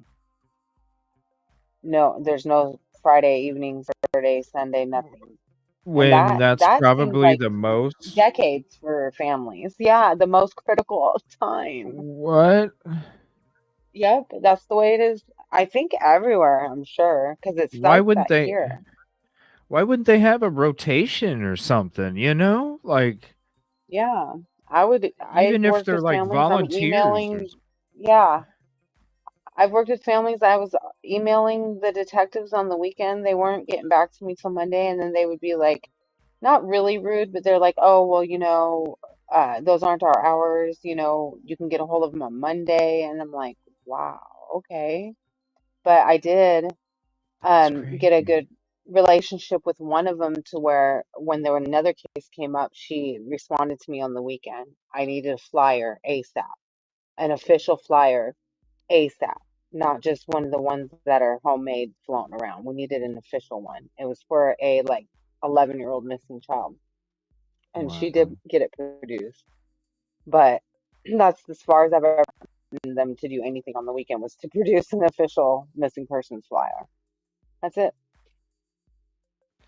That's crazy, and that's Yeah. like the that's like when most people would probably go missing, and that's wouldn't you think hmm like maybe a Tuesday and a Wednesday or, or something, or like have your days There should off be on a no like, Tuesday, yeah, there should be extra no days force off. on the Like weekend, take right? Well, yeah, that take too, yeah, turns, like have other detectives take different days off. You guys switch, but that's not how it goes.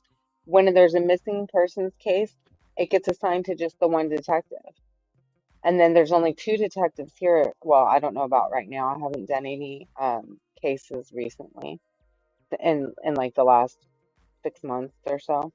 But there was only like two or three, and it's like they're short staffed, I guess, because we are one of the highest missing persons cities. So I don't know why they don't have more missing persons detectives on board. right. Is it defunding the Insane. police? Did it used to It was be like this different? before that. Oh, it No, was. never. Oh, for real. Yeah, no, it's always been that way. And that's why Vegas Angels started up.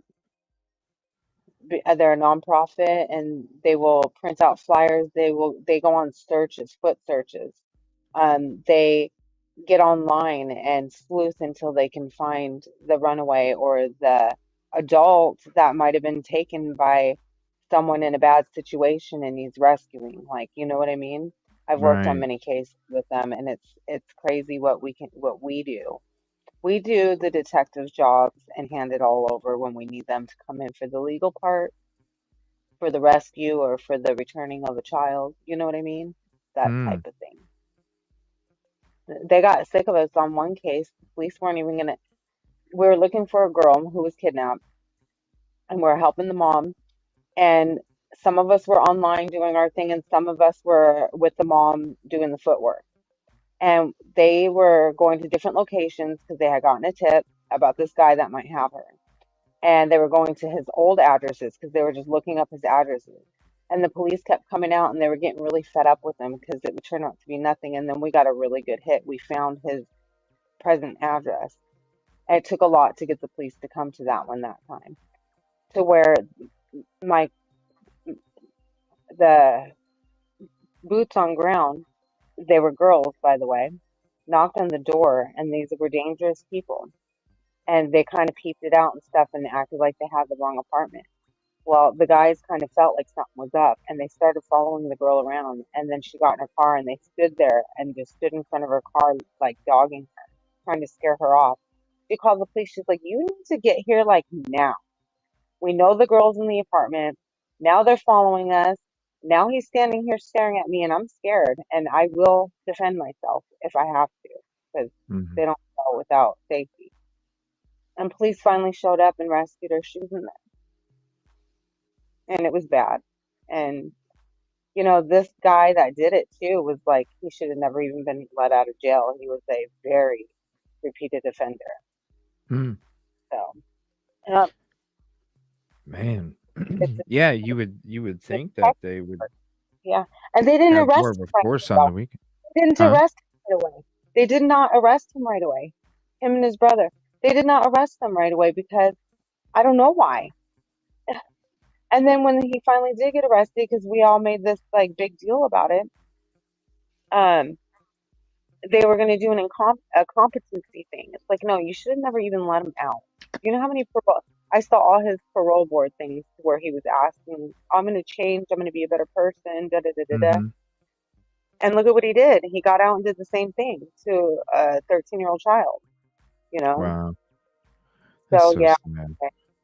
hmm And Yeah, and and I'm then I'm still really close to her and her mother, and we stay in touch with these families. We get a relationship with them. We're That's there sad because, huh? because we're the ones that are there for them when no one else is. Yeah. Right. That's why you're doing what you're doing, Exactly. man. Yeah. When you build a good rapport with people, it tends to come back to you in the long run. People tend to remember that. Oh yeah. Oh yeah. I've got a lot of testimonies from families, for helping me in Yeah. there. And it does feel good, but I do it because like I said, I understand it's happened to my family. Would I be doing this if it hadn't? I don't know, Right. you know. Yeah. So I'm just able to help. Yeah, when you have family members that have gone through that and you see the type of things that they have to go through life just because of it happening, it hits your soul differently because you see what the after effects of those acts. Yep. And it's just I don't know, I feel like they need to be held at a higher standard because too many times they are out and then they commit the same act, and it's why I've always said from even before I had a show, if somebody you can't tell somebody that you're supposed to like apples but you want oranges. You can't just make somebody switch. Yeah. So I don't think there's any kind of fix for it.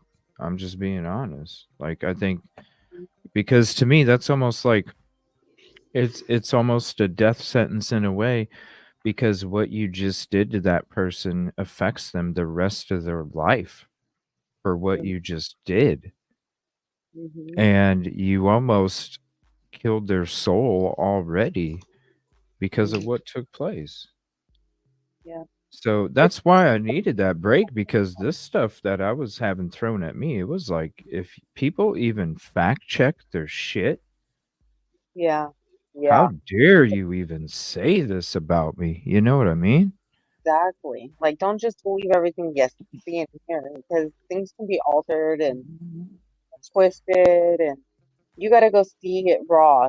Go see it for yourself. Do your own research. Yeah. Well, and don't spread it about somebody that isn't that where it's absolutely not true. You know what I mean? Like that Right. that's why I'm not safe in Hendersonville anymore, is because of that. Because they brought attention to the case and said the stuff they were saying. Mm-hmm. It puts a stigma over your head. So you already associated the case with the words in the defamation. Mm-hmm. Right there. There goes my safety, because some Yeah. neighbor that doesn't know the truth about me, my side, and doesn't know the truth and went off of somebody else's fact check. Yep. Well, then that neighbor, they don't come out with fists, they come out with weapons, and they don't ask questions. They just act. You know what I mean? Yep. And I'm out there searching in woods. And let me tell you, some of the people on the internet, they're psycho. Like, they are pure D certifiable psycho.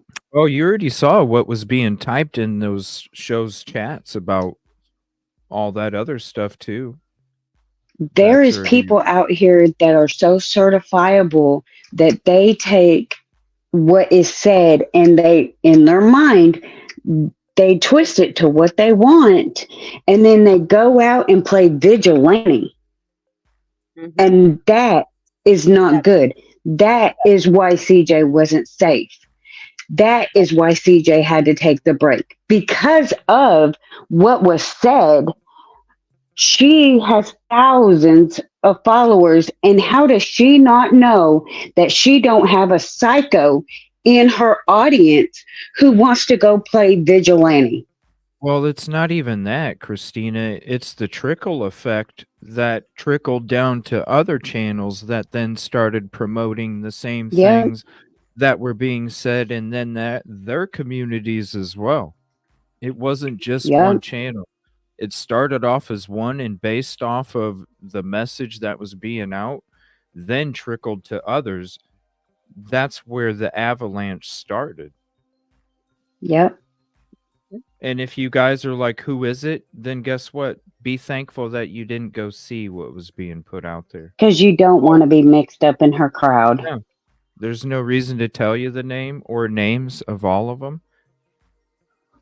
Because there's more than one, because of the trickle, because of this main source, because then the others didn't fact check as well.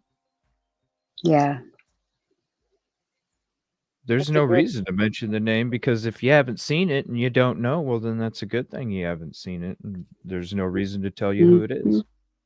Because if you do come across it on your own, you'll know, and then you'll do whatever you're claiming to do in chat anyway. So there's no reason whatsoever. The reason that anybody does need to hear anything is the things that happened and the things that took place because of it. That's all you need to hear. Because everything else that was being said was misinformation, slander, defamation, and I'm just telling you the truth. So that's all you need to know. Contribution call out, Miranda Lee for the $4.99 super chat. CJ, thanks for all you do for crime victims and the missing. Sorry for all the hardships. We know your heart and know you only have the best intentions. And that's the unfortunate part. Because of the slander, I'm not able to give my efforts. All the work that I did do in Henderson before is all gone. All the work that I was going to continue to do, however long it took, is all gone. There's no way I can safely search for Sebastian because of the information that was put out. That is absolutely not true and has no basis for any of the claims or accusations that were made. And when you're talking about that kind of crime, I'm sorry, that's worse than a murderer, people. Think about it. Yeah. It's worse than a murderer. How would you feel if you were the neighbor that saw, hey, is that the guy that supposedly promotes and is about this? What are you going to do when somebody in your neighborhood walks through and that's what you think about that person? Yeah. Get him the heck out of here, or Right? worse. Right? They just ruined every amount of work that I had done to help, and any amount of work that I was going to do to help, and possibly other communities in the future too. I don't know. Only time will tell how much damage was created from the source. And someone brought up a good point earlier. I was somewhere, I don't know whose chat, but like, does anybody know, was anybody actually searching today? Not that I know of. Everybody's been run off. Nobody's searching for Sebastian. Nobody really was. You were the last boots on the ground searching. I mean, you got other people driving around taking videos, but when have you seen somebody other than me out there walking for hours, looking through here, looking through there, going here, going there? That's what I'm saying. Look what this person started, and look what they did to The this last team, you and Narc Divers was the last team still out there searching for him. And that makes my heart hurt. That makes me want to cry, because now this little boy is out there and nobody's looking for him. Nobody. Yeah, they're really much back at square one and just waiting on Chris's approval to move forward. I'm like, what? Oh, there's nothing happening. Oh, well, there's the light the path tonight. I mean, I just that's one nice positive thing. But the searching, like CJ and them were it, but they were the last ones they're really looking. that are actually not, is actually getting out of the vehicle and taking you on a search, not just saying I'm searching. There's a difference. There's actions behind words. And that's how you Yeah. know what's real and what's not, because anybody can sit there and say, yeah, I was doing this and this and this, and then get out for 5 minutes and that's it. But when you Right. watched our work, my work, it was for hours. Hours. Yeah. There's the difference. And it's unfortunate, and that's why it hit me so hard this week too, because in the very beginning, as I'm getting other reactions from other people I'm working with, I'm like, what the hell? Why? Like, Yeah. this is where this crap went, was where it's actually affecting the people that I'm working with and the connections that I have for Yep. not only this case but other cases that I'm working on in the background, where these people now have to question me Yep. when I've been, you know what I mean? And that's, it was hard for me to actually get to the conclusion, because it's already safe, or it's already not safe going out there when some people don't want you to find out the answer when you're Yeah. just trying to help. But now, when you don't even know if somebody's going to pretend that doesn't know the truth, yeah, I'll come out there and give you a hand, and then next thing you know, you're out in the middle of the woods and you got a bullet in the back of your dome.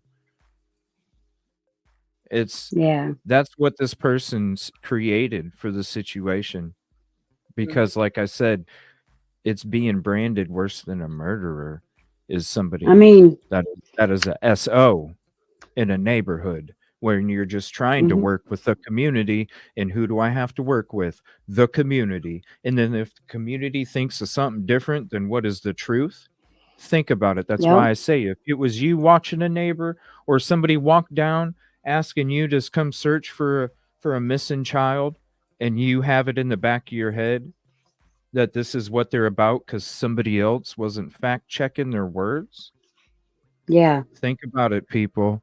My safety has been severely compromised, not only there, Yeah. but maybe other places too. Yep. Cricket just reminded me where I seen that. JLR.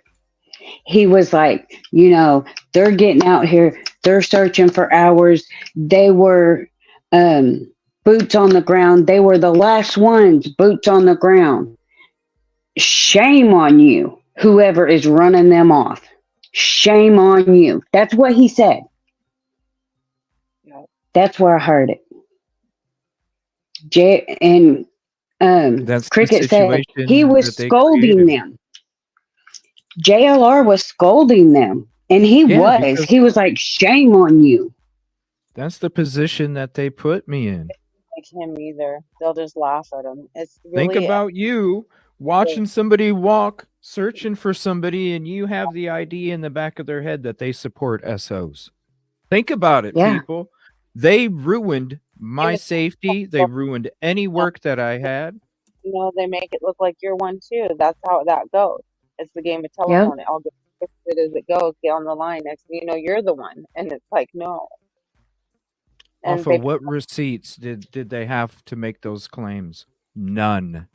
None whatsoever. Nope. What if I did the same thing to them?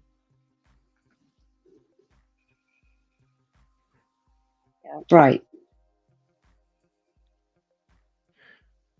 Ugly souls, It's a lot man. worse than it is, for one. And then they would probably come for you legally. Ugly Sure. souls. Oh, trust me. That you can say that you didn't say anything as much as you want, but that's the beautiful thing about these live streams. Everything's on tape and everything can be recorded. And there's a closed caption button. And there's a button that Yeah. shows live chat too, and everything that you incite as well, or you allow in your community. You are responsible for what your community says as well. Sorry, I didn't know if you knew that or not, but people should know that as well. Yeah. Especially when it comes to the stuff that's being typed in these shows. His own From father, all these different characters. because he's in danger. Everyone's threatening to kick him, saying he needs to get his butt kicked, and everyone's shaming him now. It's just Did it, and it, you said that? oh, you're cutting out. Did Oh, what? I don't know if you saw who said that. He needs to get his butt kicked. I don't know, but I mean, I don't understand. This is supposed to be about finding Sebastian, No, but regardless of how I'm not sitting here. I'm not talking about, I could go into how I feel about each one, but I'm not. It's always about finding Sebastian. What new information do we know? Or sorry, I'm talking past tense. Like I'm looking for what information that would have helped me out for searches. yeah.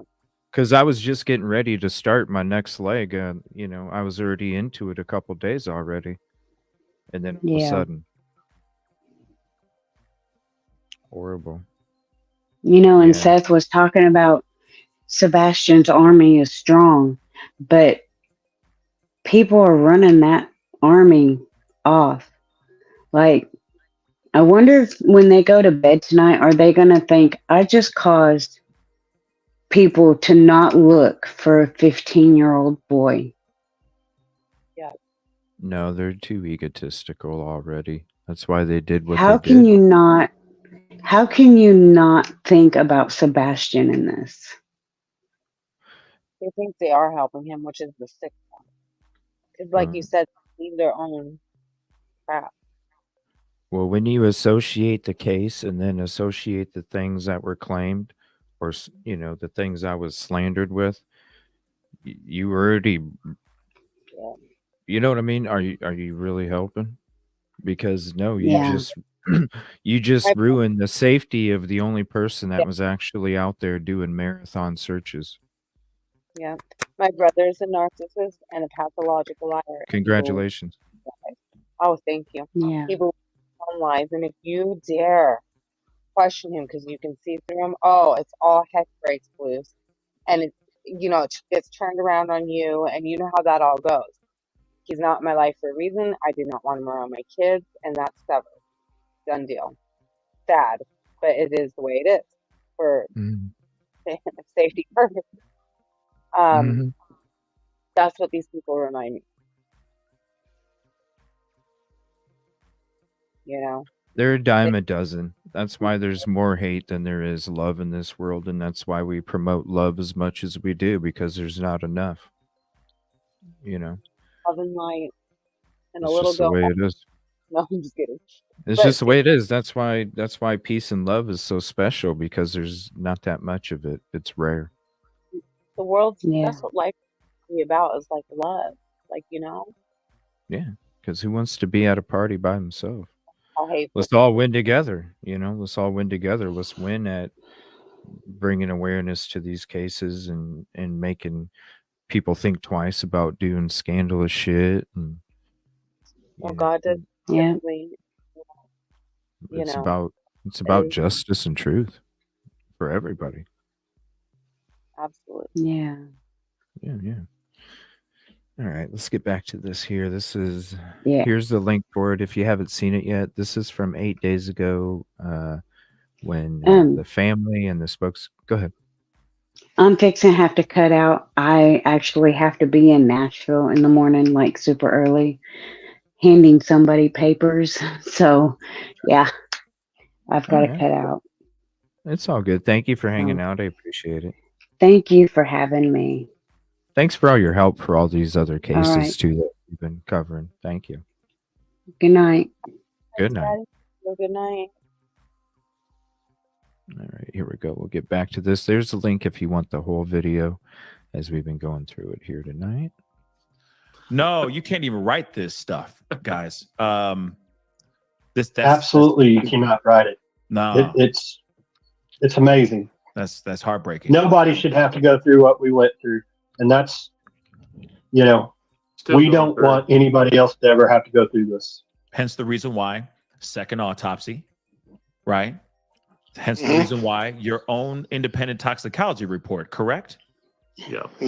So when just on that, let's tap on that. When are we getting the toxicology reports and the full autopsy report back? Do you guys know when you guys are getting that? We're 3.5 weeks, I believe, right now into our waiting time.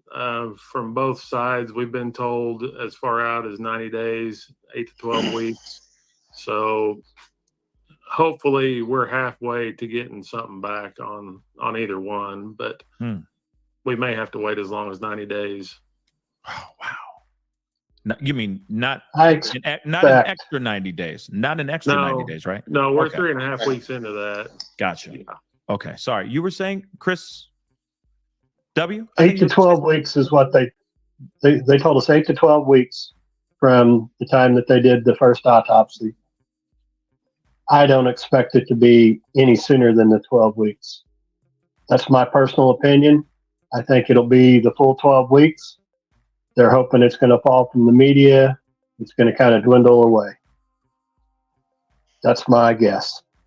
I mean, I don't think so, my brother. I'm going to say that right now. The way you guys are still out here, still talking about Riley, still keeping his name fresh in everybody's minds, I truly believe that this will not be an out of sight, out of mind type of situation. I think the more you guys talk, the more you guys keep staying transparent to the media, to the reliable media, okay?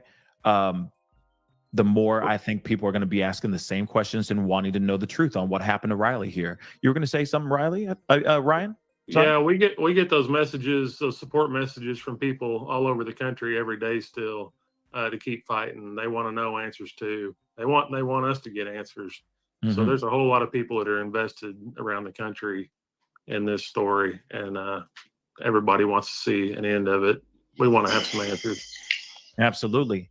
So I got some questions. Hopefully you guys can answer some of these for me. See what I did there? Segue. So here's the thing. I'm curious about this. The text messages. Now, you guys were on Brian Enton's, you guys were on News Nation, sitting across from Brian Enton. Fantastic job by Brian Enton. But there was some information that Michelle actually said during the interview, talking about Riley texted Michelle talking about a rum and coke tasting like barbecue. Now, of course, in the video, you guys all are kind of in agreement, saying that that's not a normal thing to have a rum and coke taste anything anywhere near barbecue. That's a little bit odd. But I'm curious about a few things. One, when was that text even sent to him? Where was he during that text? So that's the one. Those are like the two questions I'm asking real quick. Where was he when he sent that text to Michelle? Do we know that yet? Chris W? Don't know that we know exactly. I believe we have, pretty good idea where he was at. The timing was, I know it was about 7:15 that Friday night. Because he FaceTimed his mom somewhere around 7:30, best I can remember, because I was watching a show on TV that runs from 7 to 8 o'clock. And I heard him talking, got up, went in, listened to the conversation, because he was giving his mom a hard time about already being in bed because she didn't feel good. Right. And he was FaceTiming, had a couple of his buddies with him, so. Okay. And in that conversation at that point. So in that FaceTime, was there any, I don't know, did it from my understanding, from at least from what the articles have said and everything, it seemed like in the background, it was, kind of like he was at a bar. He was hanging out with his fraternity brothers, hanging out, so on and so forth. I mean, was there any signs of him looking, heavily inebriated? Did he seem completely fine, or? At that point in time, he seemed completely fine. The conversation, he was having a good time, but you really couldn't even tell that he had been drinking. I mean, it was just a normal, natural conversation. So that's, one of the reasons that we were concerned. 7:30 at night, he goes missing, 9:53. We know that he was coming out of the last bar at 9:36. Mm-hmm. And so, you know, we're talking 2.5 hours, somewhere in there. So yeah, it bothered me, you know. I knew what I heard, and what I heard was not somebody that was going to be that kind of trouble like what they were talking whenever, you know, he didn't meet their code of conduct or whatever. So I don't know. Again, Seemed little like things pieces, escalated lots really more quickly. questions. What were you saying, Chris W? Last part? What did you say? You get a few answers and you get a lot more questions. I see. You know, I get that. Ryan, you were going to say something? I'm sorry. I just said it seemed to everybody like things had escalated really quickly in that last couple of hours. Yeah. And that's the thing. It just seems interesting that, you know, he says a text message about this barbecue tasting rum and Coke, which to me is definitely a red flag if that had any effect on him later on. And I think it's also very important as well, because Luke's 32 Bridge may not have anything to do with that laced drink. You see what I'm saying? May not. You know, if he was drinking that at the Miranda Lambert spot or Kid Rock spot or anything anywhere else he was on that pub crawl in. So that's something that can put into consideration, right? But I'm curious. When did you guys find those text messages? Because that's obviously very new for all of us. When was that found? Recently? Those were provided. You know, we told the conversation to the police officers. I know in the first week we didn't put it public because we were letting them do their job. You know, to us at that point in time, we were still trying to find Riley, and that was our mission. Let them do the legwork of trying to track that down. You know, Michelle didn't talk publicly until she spoke with Brian the other night. That's the first interview that she's actually sat down and done with anybody. So law enforcement does know about it. They knew about the text messages a while ago, and then this just was unearthed to the public on News Nation, correct? Yes. Okay. Because I know a lot of people, at least in the chats, were like, hey, but why now? Why didn't we get this before? So on and so forth. But that's good. That's good to have that clarity, for sure. Real quick though, how's the relationship with Luke's 32 Bridge now in comparison to what it was like when he was first went missing? Chris? I'll answer that one. Luke's manager actually reached out to me. She's reached out to me a couple of times. Luke has sent his, empathy towards the family and everything as far as that goes. Wants to possibly talk to the family, understands with what's going on right now with Riley and trying to get information, toxicology and stuff. It's pretty much just left at that point right now. But they did reach out to the family, which I thought was nice. The family thought that was nice too. We have no information saying that something bad happened in his bar or it could have happened in one of the 3 other bars. That's why, I know Ryan's been working with the Tennessee Alcohol Bureau. I don't know the rest of it. He's been in one-on-one contact with them. They're the ones that actually has been doing the investigation on the bars, which is phenomenal. There's been some confusion of people saying, there's multiple agencies. Unfortunately, right now, Metro Nashville is who we're dealing with. It is what it is. Nobody wants them to come out with the big W and find out what happened to Riley. And we know that it wasn't an accident. Then me, trust me. I may not seem like that guy. I've already told you, I've been a coach a long time. I want everybody to win. Nothing would make me happier. I would love to eat crow for them to come back from their sabbatical and their police training seminar this week and go, wow, we learned cool new stuff. And maybe this isn't an accident. We're going to take a different view at it. And family, that's been the biggest deal we've talked about as a family. If it was an accident, we've said this from day 2 or 3. If it's an accident, there's 20 or 30 people that we know, we have seen on the videos that's been released to the family that was in that area that night. Tell us. let us know. Let's talk to them. We want the police to say, okay, Billy Bob was there. This is exactly what happened. This is the reason Billy Bob didn't say anything. Here's the collaborating witness or whatever it's called. We have 3-4 people here that says this is exactly what happened that night. Chris even made it the other night when he was talking about, that okay. If you can prove to us and not just put a rubber stamp on this was an accident, then we have to accept it. But guys, they've and I understand it's an investigation and they keep some stuff to their cuff. We're so far deep in this, there's some stuff they should be talking to us about. Today, we proved and went out and showed, we were blessed with a ton of incredibly phenomenal people in Nashville that is still boots on the ground for this family.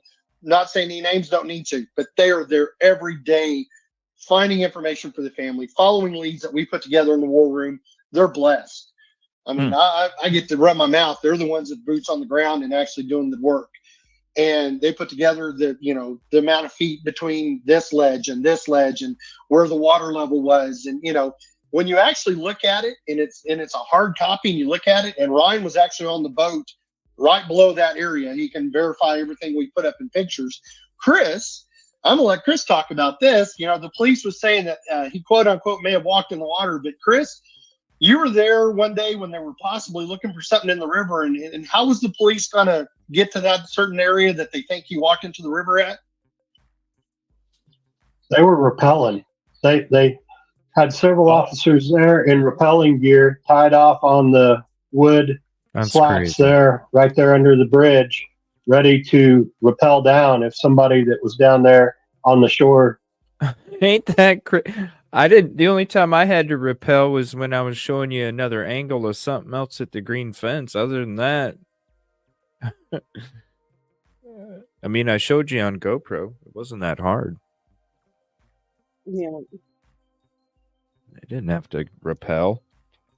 Maybe just because they didn't. I mean, maybe they didn't want to walk around and all of that, which I totally understand. But to rappel. You show the difference between rappelling and then when you guys walked down and had to go down carefully and then over and through and all that. Yeah. So that how difficult it would be to walk down there for one if you're a little bit of intoxicated, Mm-hmm. That's why I just don't walk down there, and I don't think you fell. Like, it don't make sense either way. Yeah, and you're not falling where we had to go through either because of all the brush. It doesn't even open up until right under the bridge. Right. So there's so much brush, and you can tell that there's like construction signs, cones, all sorts of stuff, and they're all hanging on trees, and they're all pushed up against trees. It's all that tree and bush, there's no way he wouldn't even hit the water if he would have fell there. And point when you're recording down there, you're like, there's no broken, branches, there's no disturbances in the earth or the stones or the brush, like nothing to indicate that he had went down that way. Mm-hmm. Right. And then the lack of injuries as well. It just doesn't make any sense. It's so heartbreaking, man. I'm gonna try and do everything I can to help, because man, so there's still like, no, you will. Yeah, they found him, but they still have just as many questions as before they found him. They have more. And that's more. Yeah, and that's not fair at all. They deserve better, definitely. From where the boats were, saw something that they needed to go look at. So they did not rappel there that day, but they were tied off to. So okay, so to get down to where so they had to rappel. Wow. And that's not, it's not like he was, at least in the body cam footage that we saw, he didn't have any equipment so he could rappel. It's not like he was like, I feel like spelunking today. So I don't get that. I don't get that part. That's a little bit weird. Ryan.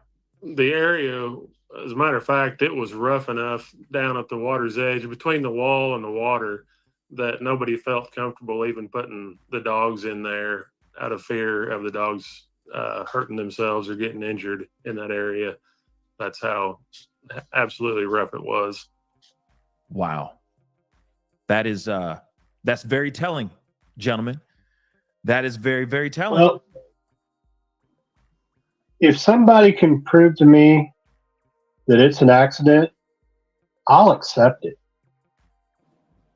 I understand that, yes, maybe he could have fallen, but it doesn't answer how he ended up in the water. With no injuries. Agreed. It just doesn't add up. But I would love for somebody to prove to me what happened that makes them think it's an accident. Mm-hmm. Because at this point, we're reliving this every single day. And I would like to be able to take some time, grieve that my son's gone, Mm-hmm. and kind of start healing. But right now, we're still on a mission, and we don't have the opportunity to start the grieving process till we have the answers. So, if they can prove to us it's an accident, bring it on. I am more than ready to let myself start the healing process. From day one, I feel like we're in the same spot we have been for the last 4, 5, 6 weeks. We're just not in Nashville. The same stuff is going on here. We're doing a remote investigation is what's going on still. It's busy every day for all of us, working with people in that area, answering questions, trying to coordinate. There's nothing different on our end except for the fact that we're not in Nashville right now. Yeah. No, I understand. I mean, you guys are still working towards finding more truths, finding his timeline, the storyline that led to this tragedy. How did this all go down? So I totally understand. And I think I echo, and I think the whole family and everybody else who's watching, even the ones in the nosebleed seats, I think we all can agree that, hey, if we're wrong, we're wrong. If our belief is foul play and we're wrong, we will, as you said, we'll eat crow. We will sit here and say, okay, we were wrong. All right.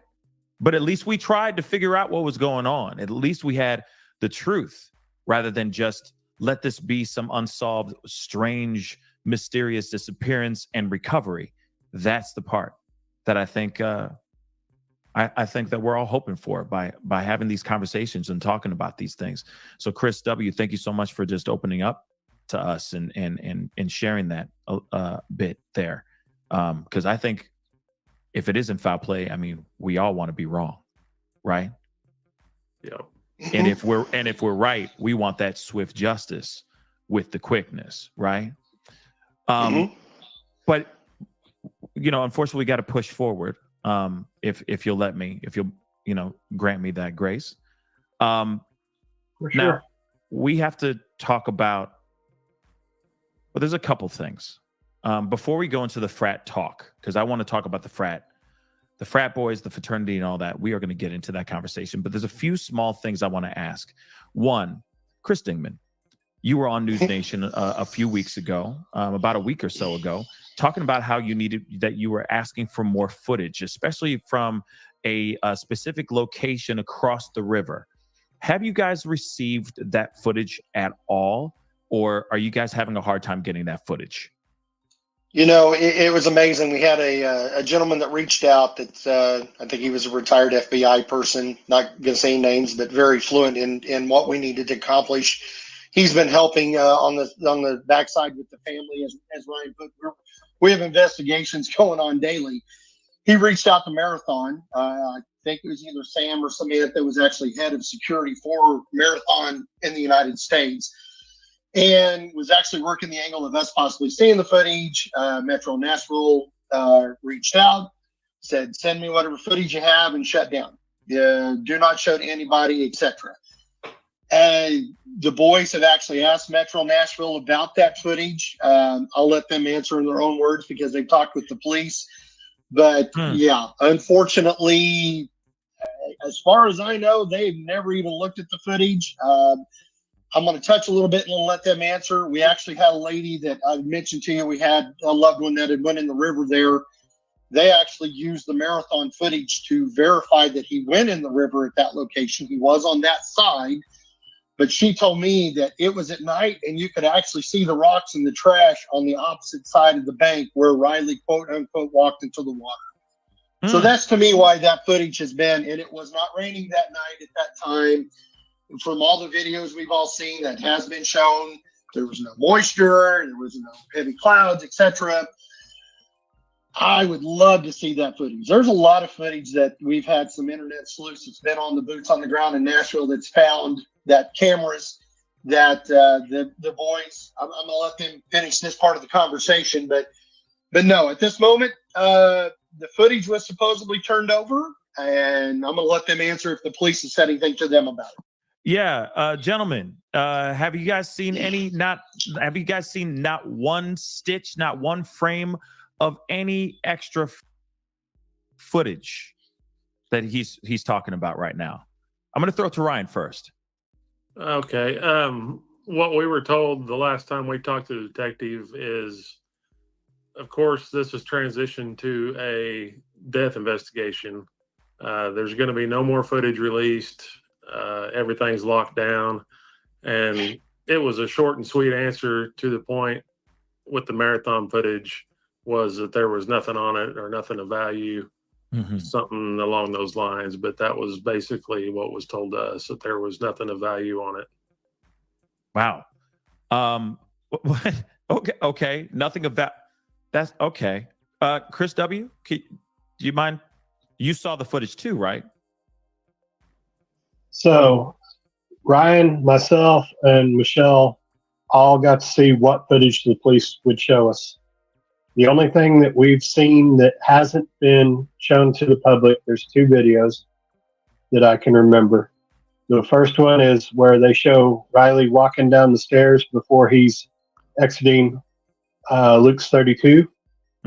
And we see him walk down the stairs. There is a bouncer in front of him, I believe.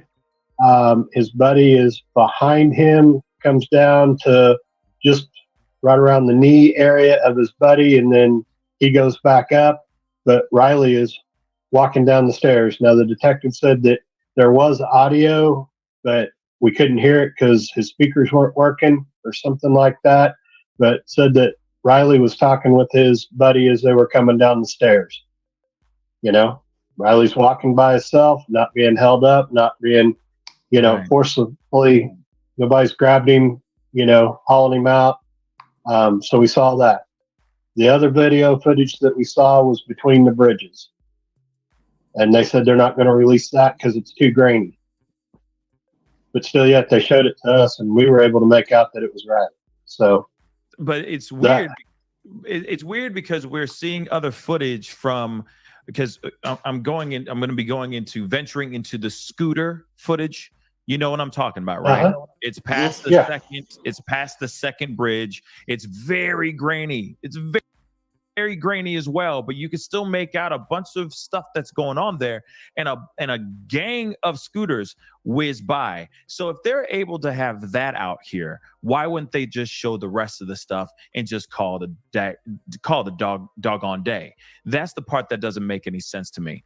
The part that you said, Ryan, that you say that the footage that you guys asked for showing from across the river, on the other side of the river, and all it's showing is there's nothing to see there. No, put it out there. Let's all see it. Maybe there's something that somebody else can see Maybe there's commotion. Yeah, maybe it's a very wide shot, but man, these people out here, these internet sleuths, these people who are so technologically savvy out here would be able to like blow something up and digitalize, degrain something and make something out of nothing. Okay. I'm going to pause it there real quick. This is what I don't understand. There's literally cameras on these bridges. Why, when you're looking, let me show this area. When you're, I mean, I'd be getting the marathon stuff too, right? But do you guys know how far away this camera is? And like, I'm gonna show you. Like, I don't know. If you're getting the footage from, like that quality from across the street, can you imagine the quality of footage from across the river? So here's the bridges, right? Okay, here's the bridges. If you got your camera from this building right here, watching them walk across, this camera they're talking about is right over here, across the river. Like, it's they have cameras on these like drum things. But why wouldn't you just get the camera off of the bridge? Let me see what year this is. 2022. Is it going to show me?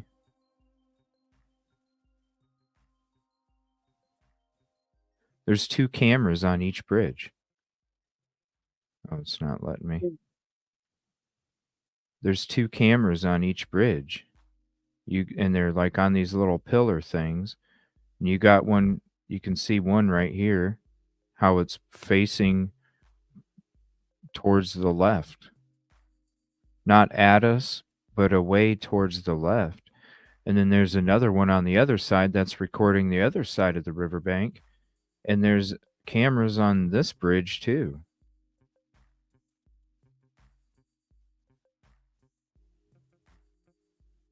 If it'll...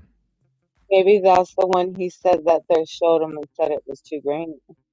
He said it was between the bridges. This one, it's Possible.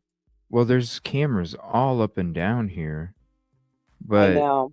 I the don't one understand.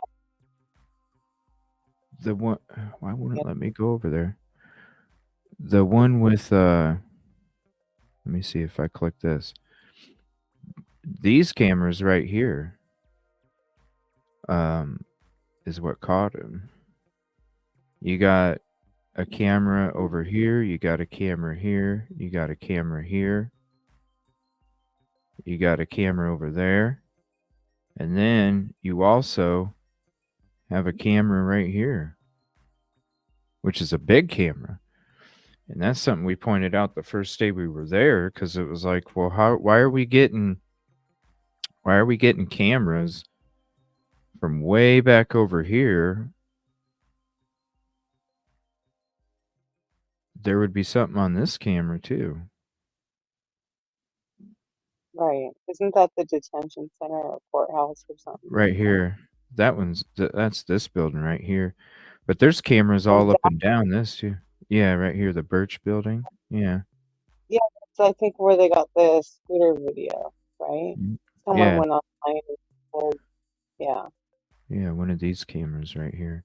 Because there's one on the other side of the building, but it's facing towards like the trees and such.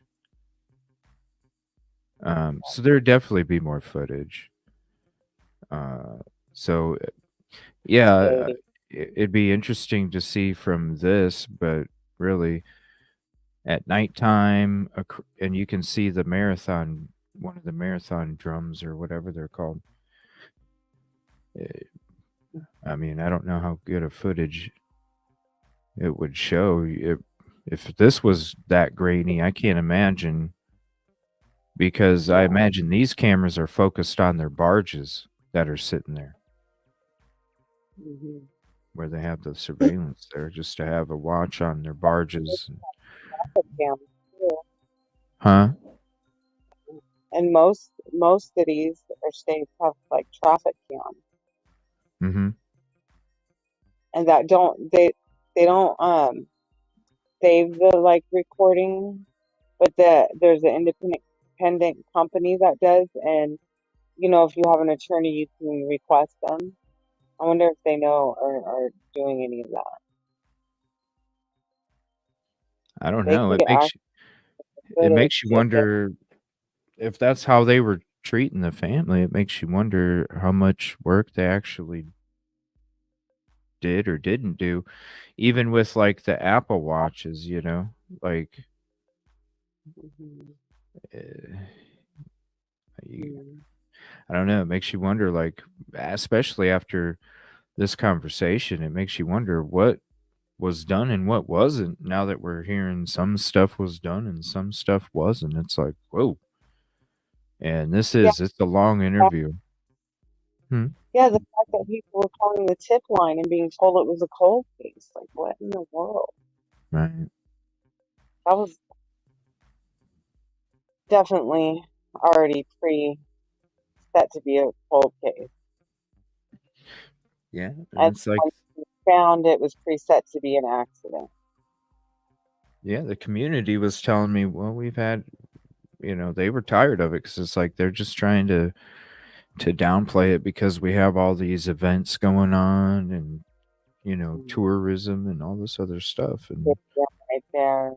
yeah, Mhm. I still talk to them. They're still like, nobody's being warned about these areas down here still. And they want the tourists to be safe. They don't like seeing the tourists. They don't like seeing the tourists get hurt. So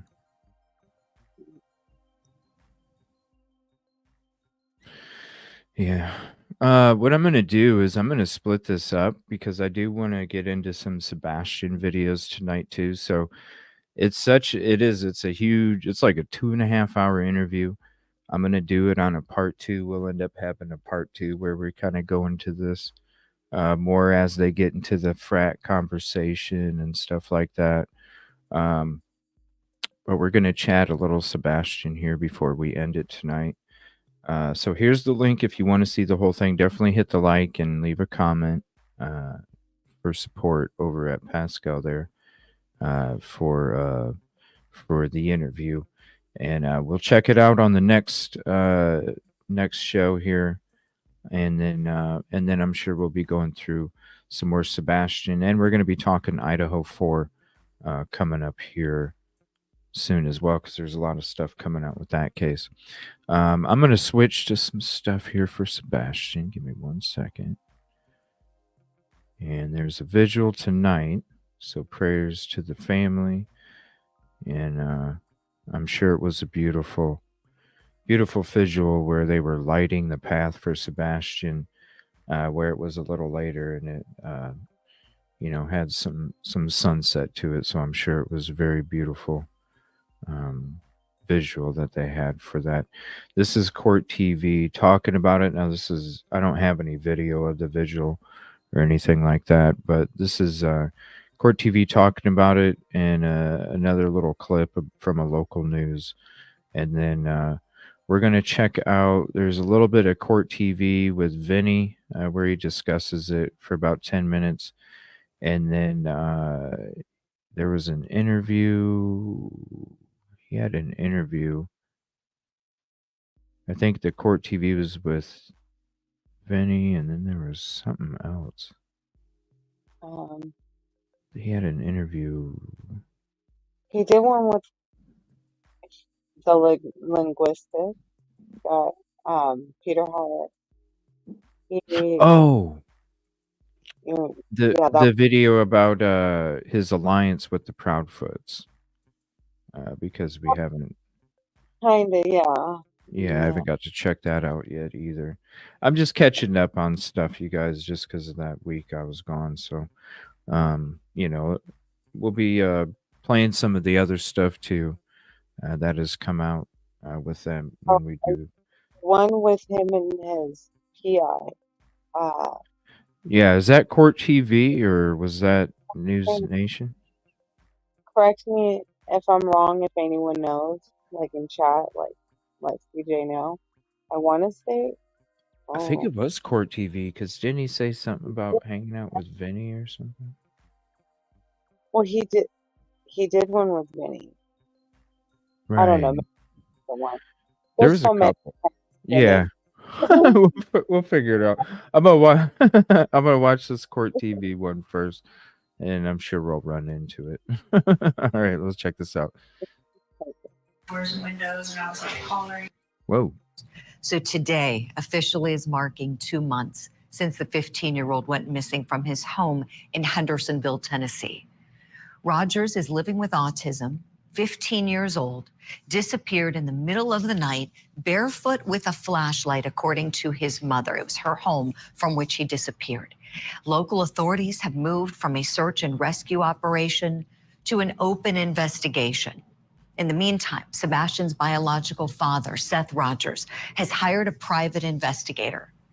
Where is Sebastian? I didn't see him in his room. I looked all over. I ran through the whole house. I looked out all the doors and windows and outside hollering his name. I definitely stand behind Seth. We try to follow him where he goes. I hope somebody finds something. I just can't imagine what he's going through. He's just been, asking for help and been involved in the search. There is no evidence to support foul play is involved in the disappearance of Sebastian. The house was searched at least 10 times. Dogs. I'm going to be out here doing what needs to be done to bring our grandson home. We appreciate it. But if you're out there just making money, stay away. Let's bring in our very special guests now. Right, the people that are out there making money behind a keyboard talking shit while bringing attention to Sebastian's case, claiming misinformation and slander. How dare you? You did such a disservice to that community. Mm-hmm. You know damn well Grandma was talking about you. Now, joining us, we're so pleased to welcome back on the show Sebastian Rogers' father, Seth Rogers, and also a community volunteer who's working endlessly in the search. She's also an author and a minister, Shalon Williams. Great to see you both this morning. Seth, I'm so sorry as we're talking again and still Sebastian is missing. First and foremost, our hearts, our prayers, our love and light go out to you and everyone who loves Sebastian so much. Could we start, please, with the latest thing that you have done in your efforts, and that is hiring a private investigator to get involved? Tell us why and catch us up, please, on the very latest with that, if you would. I hired a private investigator because I wasn't having successful communication with law enforcement agencies. They don't communicate too well with me. So I hired somebody that would help investigate, to help me do what I was doing to begin with and to communicate with them. I'm only one person going and knocking on doors. There's more than one lead. We don't know what leads are going to pan out.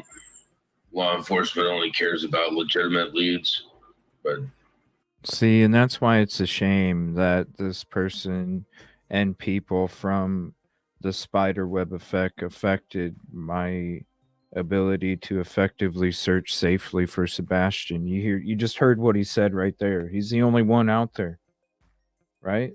Breaks my heart. All that work and all the future work. It's a shame. It's a shame. What a disservice to the community these people have done. I hope they feel happy for themselves that Sebastian has no one looking for them now. People in Everyone, vehicles taking videos, but yeah, that's it. yeah. It's sad. And they claim to do it to help. That's dangerous. they have pretty much not shown any progress from my point of view. So every lead has to be followed up, and I'm only one person. Sure. And we know you have wonderful people like Shalon Williams who are supporting you here and hoping to bring Sebastian home safely. Shalon, tell us a little bit about some of the things that have gone on that have, I don't want to say hindered, but maybe just been sort of distractions in the search that, you know, the good people like yourself have been trying to find Sebastian, but there have been some bloggers and some people who have sort of interfered. And I know that's been upsetting. Yes. Hi, Julie. Yes, misinformation has truly hindered, I feel like, to a point, what we have been trying to do as Team Sebastian, as Sebastian Army, as Seth has said. And so while we do realize that we all have that freedom of speech, you know, misinformation can truly bring in divide. I'll put it that way. See, they're saying it themselves, people. Misinformation can bring in a divide. Look what just happened. The misinformation, slander, and defamation from others just put a divide in all of the work that we had done for this community and all the work that we were going to continue to do. Bravo for making it unsafe for the only fucking search crew out there. Bravo. Look what you did for the community. Oh, you helped so much. You're right. You're right, Shalon. We've got to have the correct information out there and people who truly are in this for the right reasons. Sebastian's Army, as you said, Shalon, thank you for that. We know that Sebastian's biological mother, Katie Proudfoot, and her husband, Chris Proudfoot, have certainly come under the microscope as they were the ones who own the home where Sebastian went missing from. I've got a clip from his mother, Katie, speaking to the media after his disappearance. Let's take a look. About midnight, I got up and I went to bed. And 6 o'clock, I went to wake him up for school Monday morning. And that's when he wasn't here. Now, Seth, I want to go back to you, please. The last time we talked, you were saying how, you know, Sebastian's mother bears responsibility here, negligence at the very least. You were saying you weren't happy. Has anything progressed in terms of you working with the Proudfoots together in a civil way to try to find Sebastian? I sent him emails Monday and Tuesday, working, trying to get somebody, a person in that would be a spokesperson that would speak for all three of us. So that way people wouldn't think people are slinging mud. I've sent them an email on the following day for a canine specialist. She's got great certified dogs all the way up to the federal level, DOD, FBI. And Chris approached me at the vigil and said he wanted to work, but I'm not understanding if he's not understanding that communication is the key to a successful team. Communication is the key to finding Sebastian.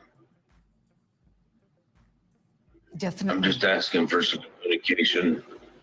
Right. And I'm I'm hoping for it. Sure. So up to this point, so we're clear, Seth, the Proudfoots haven't been responsive to your communications. Is that right? Currently, no. There's always later on today. It's only Friday. I mean, 4 days, 5 days. I hope that Chris and Katie understand that it's been 2 months since my son has gone missing. Law enforcement is treating this as a runaway, but we don't know. I'm going down every rabbit hole trying until I get to the bottom of it. Every time one of these people sit there and post something on Facebook or come up with some outlandish idea, if it makes sense, it's a hypothesis. I have to sit there and follow it. I can't leave every stone unturned. I'm going to flip over everything. I'm going to look under every leaf. I've got to find my son. Absolutely. And you've got an army of people, great people, one of them being Shalon. I do. Trying to help you out and show that support. Shalon, She's you've a very organized. wonderful person. Yeah, she is. I know we're lucky to know her at Court TV. And Shalon, tell us, please, you helped organize this Light the Path event that's happening tonight. Sebastian's favorite color was green, and you're lighting up the path at Memorial Park tonight. Talk to us a little bit about the significance of this, please. Our goal tonight, which will be different than what we've done in the past, is we will be silent. So for 2 minutes and 26 seconds, we all will be joined hand in hand across the bridge in silence. We feel like there has been so much negative communication and so much going on within the social media platforms that tonight we just want silence. And when you think about the word silent, listen and silent have the same words. And so we want to get silent so that we can hear. And we're hoping that through this silence, that those that are out there, our police department and everyone that comes out, will be able to just hear something that will lead them to Sebastian. And we have that path lit tonight to let Sebastian know in spirit that you have a path home. You have a path home. Aw, Beautifully said. Shalon Williams, Seth Rogers, thank you both. That's so sweet. Yeah, that's so sweet. That message, lighting the path home. It really was, and I bet it was so beautiful. I'm sure there's Yeah. videos. Yeah, Casey, let me see here. Casey said she sent some pictures. Give me 1 second. Let me share those before. Oh, wow, that's a sweet picture. Oh, look at that. Look at Yeah, that. that's awesome. And then, oh, here's the other one. Balloons. Yeah, with the sunset. That's awesome. Look at that. That's awesome. Looks like a lot of people, and I bet there's more. Yeah, That's a good story. it's so That's sad. after everything you've been through, and Hmm. knowing he's, pretty much on his own now. I do like his PI. I will say that, but that's all behind the scenes stuff. Right. They want to bring in resources and start a house again, but Chris has to approve it. It's ridiculous. Hmm. He shouldn't have even had to say, "I'll get back to you on that." That should have been an immediate, "Let's go." Yeah, Mm. yeah. I don't know. It doesn't make sense, and especially when he's saying he's not getting any updates, but she is. And it has to do with the custodial, which isn't right either. Busby, yeah, that's the same lady that heads up all the vigils. I think they're affiliated with the church that he attends. I don't know for sure, but I think they are affiliated with that. I think this is the episode where Seth got on News Nation with the PI. And then I do have the episode where Vinny and Seth are on there as well.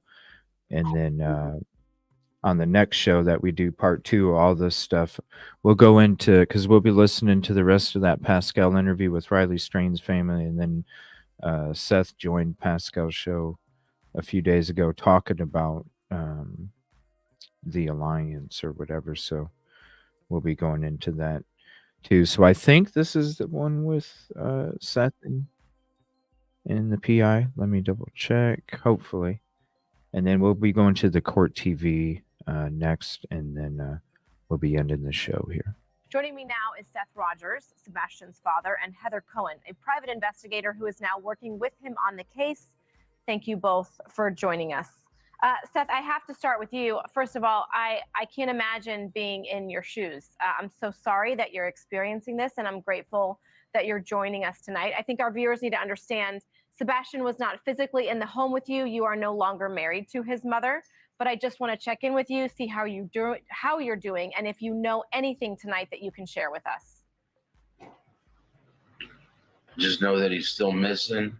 I know that there's been really no leads that have been shared with me by law enforcement. When you say there's no leads, are you working with law enforcement? Are they communicating with you? Not communicating with me. If they're communicating with anybody, it would be my private investigator. Okay, Heather, I want to weave you into the conversation. You started working with Seth. Why are you working with Seth, and what can you tell us so far? Well, I had received several phone calls, people asking me to get involved in the case, but I wouldn't do it until I was invited in by a family member or law enforcement. And I did end up getting that phone call. A friend of mine said they had talked to Seth and he was looking for somebody, a PI to hire, and he had referred me. So I called Seth and here we are. That was about 2 weeks ago. And yes, law enforcement was standoffish at first with me. And I think that's just because, they had some, Seth can be hard to deal with because he's going through a lot right now. Well, yeah, I mean, it's a lot of trauma. So what can you tell us so far about your investigation? What have you learned? What were the circumstances of the home, of his mother, of his stepdad, the thud that they heard? Well, I can tell you that from my investigation, I believe that this is a domino effect of events. I believe that we have to go all the way back to probably December and January are going to be key months. There are a lot of events. There was a lot of turmoil surrounding Sebastian. We know that Chris Proudfoot was in the middle of a custody battle with his ex-wife. We know that the daughter did visit over Christmas break. We know that Sebastian was with Seth during that time. We know that that there was a DCS referral in, I believe, February to the Stafford home. That call was likely determined to be unfounded because the case was closed and that file is restricted at this time. I know Seth has tried to find out more about that call and he has been unsuccessful in doing so. And that's a bunch of BS right there. You're the biological father. You have every freaking right to know, even if it's a case closed, you should have been contacted before the case was closed. So you shouldn't even have to reach out to try and get information because you should already have the documents. I went through the shit myself with the daughter's mom. Like, you get all that documentation too. Like, you don't have to go nowhere. You get all of it, just as much as the mom does. And there's a DCS referral in February, unfounded, case closed, restricted. December and January are months of turmoil.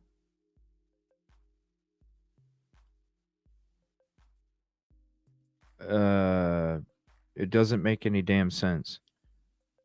But what's the February DCS referral? When did he go missing?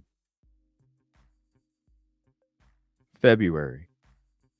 So you have a turmoil, December, January, DCS referral,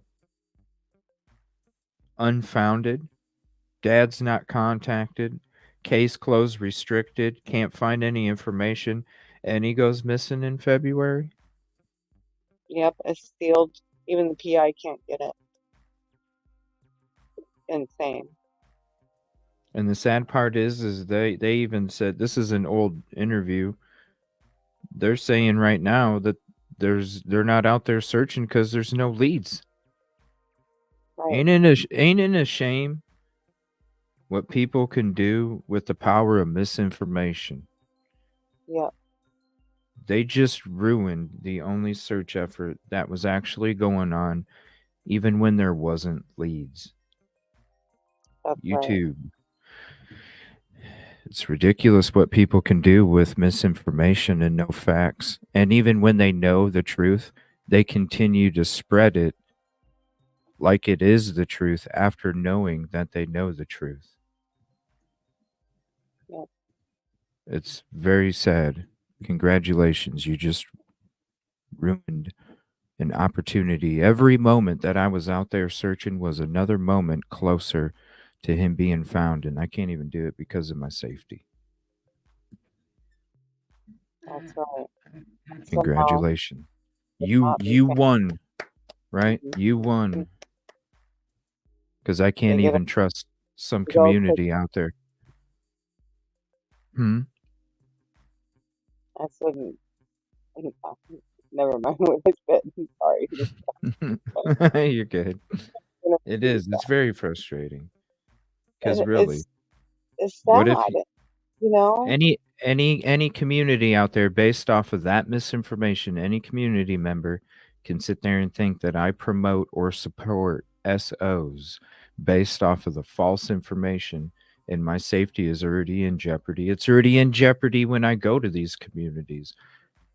Now those words made it completely impossible for me to even be safe. Yeah, and you were building such a good rapport, Yeah. making connections. You had a lot in the works. You were already looking for Sebastian, you know, and now all that's been halted because you're not sure, like, you know, about your safety. Like that's really dangerous. The positions that you have been put in. I mean, think about this. What other search crew was out there trying to get a dive team or a boat? Hell, we even got a blow up raft for me, so I can even in case we can't. Like, what other search crew was out there not only getting out and looking the whole time, but also trying to get different things set up? So, what was Cajun Navy doing? You were mapping things You know what I out, mean? Like, what made logical sense, what's been done, what needs to be redone, or what needs to be done. Like you guys were doing the thing that needs to be done, and now it's not being done at all. and not because I don't want to. I want to, and it hurt me so much to be able to come to that conclusion. But at the same time, I have to think about my safety first before I can go help others. And if I'm sitting in my house and I see somebody walking around that supports SOs in my neighborhood, I know how I would feel. So how do I know that that neighborhood doesn't feel that way about me? Exactly. That's it. Exactly. It's messed up. But I've also recently learned that there may have been some talk about Chris leaving Katie, and I feel that probably had something to do with Sebastian. So there may have been some trouble in paradise. To me, these are all things that need to be considered. Could these things have led up to maybe Sebastian just feeling a certain kind of way, and leaving? If he overheard a conversation between Chris and Katie where Chris is saying he can't deal with it anymore, he's out, whatever, that could have been motivation for Sebastian to just leave. Seth, I want to bring you back into the conversation. Was Sebastian safe at his mother's home? I've heard some things. I have mixed feelings about that. Well, here's the difference between me and Narc Divers. Narc Divers, Beverly, didn't have the onslaught of accusations and slander thrown in their direction that I have. They don't have to worry about their safety. This person that then trickled down to all these other avenues, inciting different things, that was towards me, not towards. So if you know, It well, all got on you know what I'm season. saying? Of course he's able to go back because he didn't have this slander thrown at him. Mm. People in the community already know that because that's not where the information and slander was directed. It was directed towards me. Yep. So when any of those and I don't even know if future communities will think misinformation about me. Do you see the type of damage that has been done to not only Sebastian's case, but to any other case that I would have done or am going to do in the future?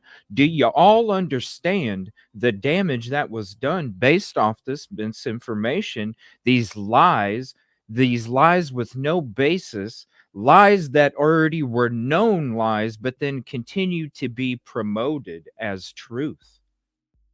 Mm-hmm. Only time is going to tell how much damage this person created. Yeah. And the sad thing is they're going around doing shows saying that they didn't say it instead of admitting to it, apologizing, and moving on from it. Do you see what I'm saying? Instead of admitting it and apologizing, not only to me, but to the other communities that you ruined, To the families the families. that needed that needed this. Hey, instead, you're gonna say that you didn't say the things. I'm sorry, you did. And they have actions behind those words. You could see all the stuff that was being incited from that hate speech towards me inside their own chat and what they were discussing and the things that they were going to do and the things that they were doing. Mm-hmm. And then promoting it to others, which then filtered into other channels, which then filtered into other communities. And it was this whole cesspool of venom.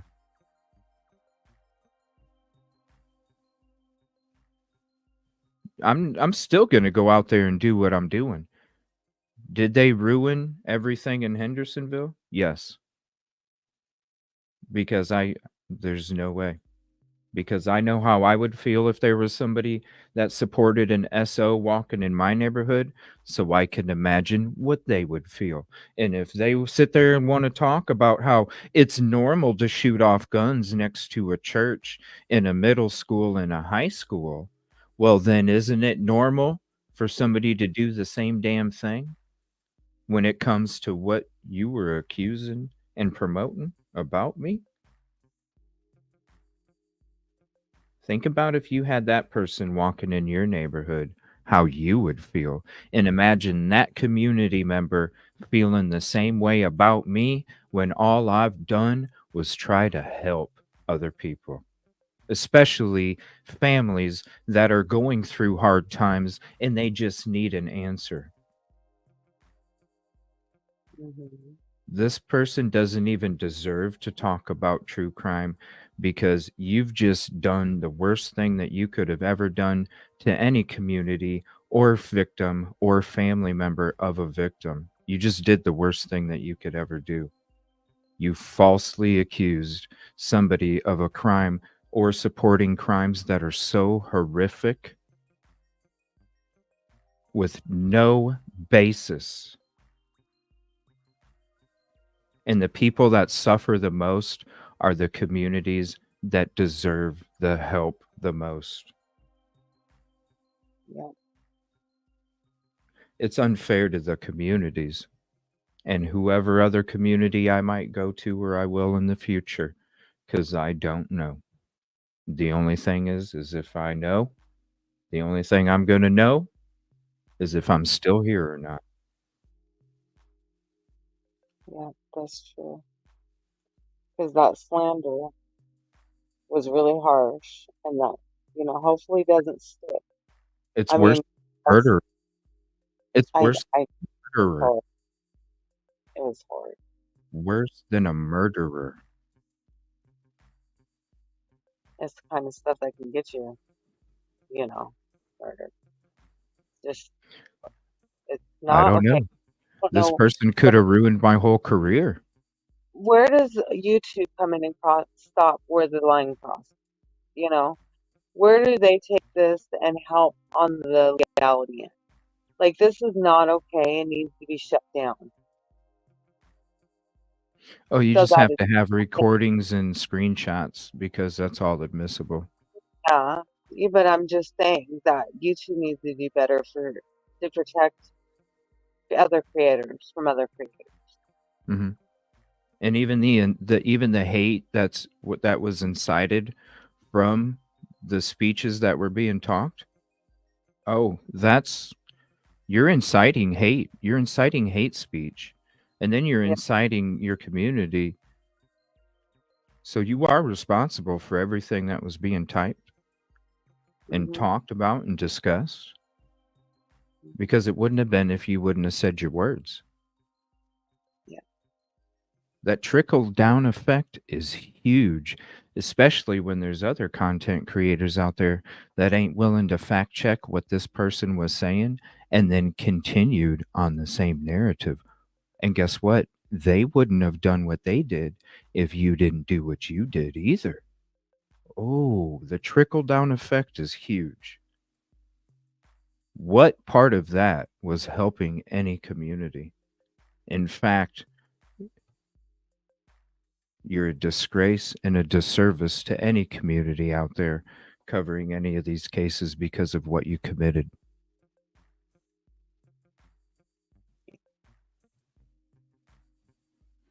And I hope, because everybody else, out of respect, has apologized, fixed what they fixed. There's one person. They just claim, I didn't say those things. Okay. Yeah. Or they will take something that, Even with the apology, the damage has been done already. And it yes. continues and tomorrow's another day because who knows what else was damaged. And this is my livelihood. Yeah. And to see you, doing so great, making future, I just can't. I don't I want to was be even working on another case in the meantime, and they were starting to back away from me because of the stuff that was being put out. Yeah, and I can't imagine how that feels, CJ, that people will be like, To let me question me, like, do you promote this? Are you about this? Like, we don't even know if we want to work with you anymore. date you before we go forward. Like, that's got to feel icky. Like, that's a blow Right. to the gut. How horrible. Like, make you feel like you did something wrong when you didn't. I don't like that. I didn't do anything wrong. I was giving 150 to the community. I mean, you guys saw what I was doing. How the drives, how long it took me to go there each day just to save money so I could go the next day instead of being comfortable at a hotel. I drove 3 hours every fucking day for a month and a half. You know, I didn't even stay at a hotel. Just I drove the 3 hours back and the 3 hours again just to try and save money to make sure that I could give everything I could to this community. Because to me, that one hotel night stay might have been gas for me for 3 fucking days to go down there and search. Yep. I gave everything I had and was willing to continue to give everything I had.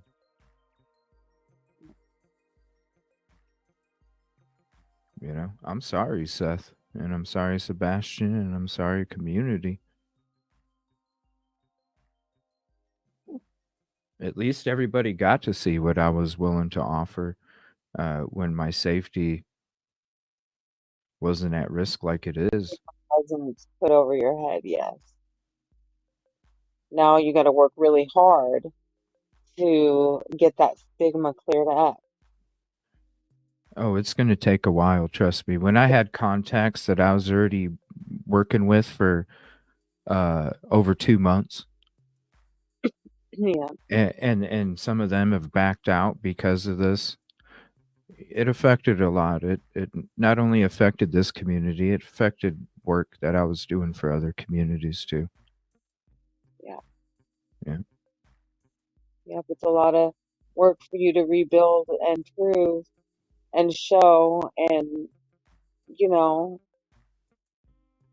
it's so messed up. They've done so much damage. And who knows how much? Because It's a I don't even know tomorrow or the next day or a week from now or 2 weeks from now or a month from now or 6 months from now or even a year from now, because these videos continue to stay up too. Yep. Yeah. And then someone else gets a hold of it and will spin it, put it their own spin on it. Yeah. It's And a the video, it's you know, horrible. I could be going out to a community a year and a half from now and somebody's like, oh, let me look up Evil CJ, and they come across this video that this person still has up, plenty of them still has up, and yet they're going to sit there and go, oh, this is the Evil CJ. And then it could be a year and a half. Yeah. Mm-hmm. It could be 10 years from now. Every day that those videos are up with those false accusations and slander is another day that another community can run into that video and not know the truth. And it's another community that I could easily be in danger as much as I would be that they created in Hendersonville too. That's what they don't understand. That's what people out there that want to talk shit don't understand. It's funny because they're really good at talking, but they don't know how to use it in the proper way. They just know how to talk trash and, you know, talk around things and make them look a certain way and manipulate people, and then they get their kicks out of it. Well, don't be claiming to help families and communities if you're really not, because you're doing a disservice, and everybody sees that. Because what took place right here, if I have to be the example, for other people to see the truth about these individuals, so be it. I have the thick skin. I have the mental capacity. I have the smarts. I'm glad it didn't happen to somebody else where they just lost everything that they had worked 2 years for. Yeah. Because at least with me, that's why my foundation's off cement and not marshmallow. Because I can survive these. But Mm-hmm. Yeah. it's at least people know the truth. You ain't helping communities. You're a disservice. I'd like to see them show some receipts of them, a family they actually really helped. Show us what you can do. Show us what you've done. Nothing. Not you ain't got it. I'd like to see those videos taken down. Oh, they need to, for sure. Because every day that those videos are out is another day that another community member won't know the truth about CJ and will just know the misinformation, slander, and defamation. And I'm supposed to be working with communities. You need to do a what is it called, cease and desist, or how? Oh, I've already had things in work since the beginning of the week. Because that'll make that all come down, and if it doesn't get down, they're in more trouble.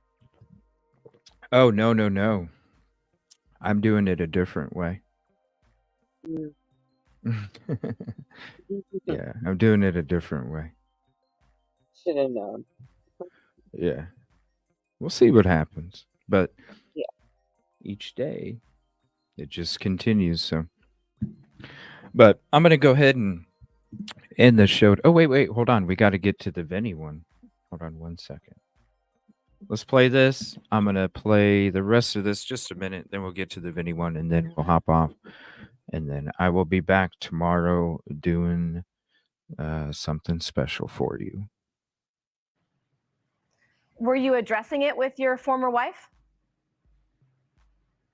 Information that has been brought to my attention has been information received since Sebastian has left. And the morning after he left, what happened in the home? Can you answer that? I know that I received a phone call on my cell phone that I didn't get until I got off of work. Everything else would be law enforcement or speaking to Chris Proudfoot to figure out what happened. Thanks so much for watching. Go to joinnn.com to find News Nation.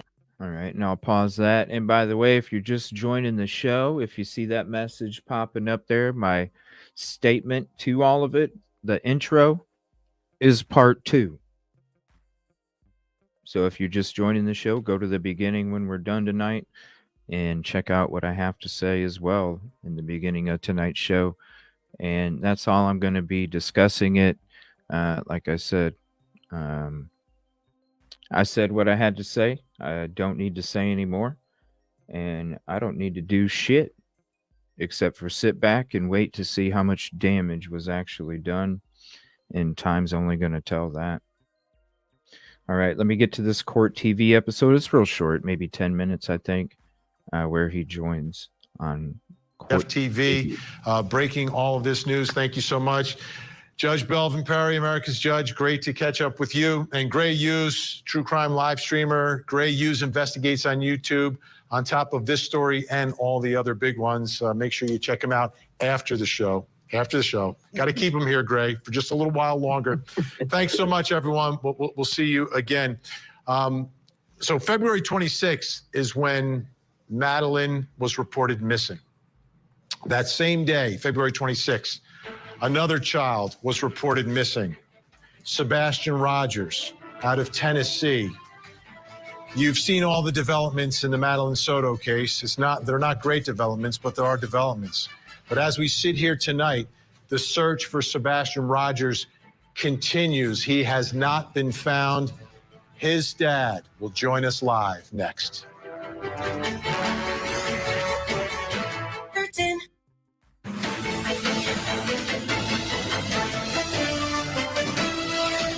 There is no evidence to support foul play is involved in the disappearance of Sebastian. But at this point, you don't rule it out? We're not ruling anything out.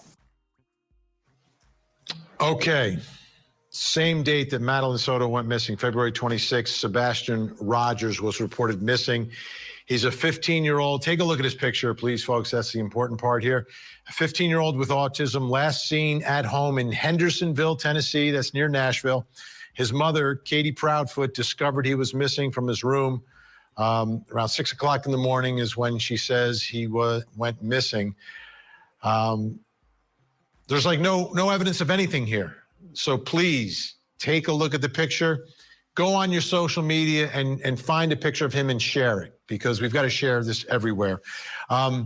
Important note also, April 26th at 7:30 will be Light the Path for Sebastian.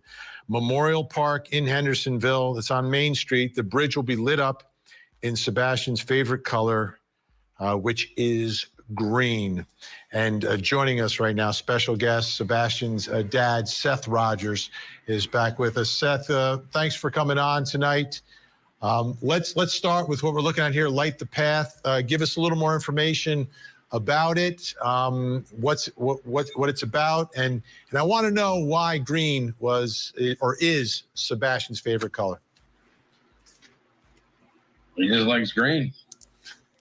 It's been his favorite color for as long as, one of the first things, conversations is like, what's your favorite color? And he chose green, and has stuck with it.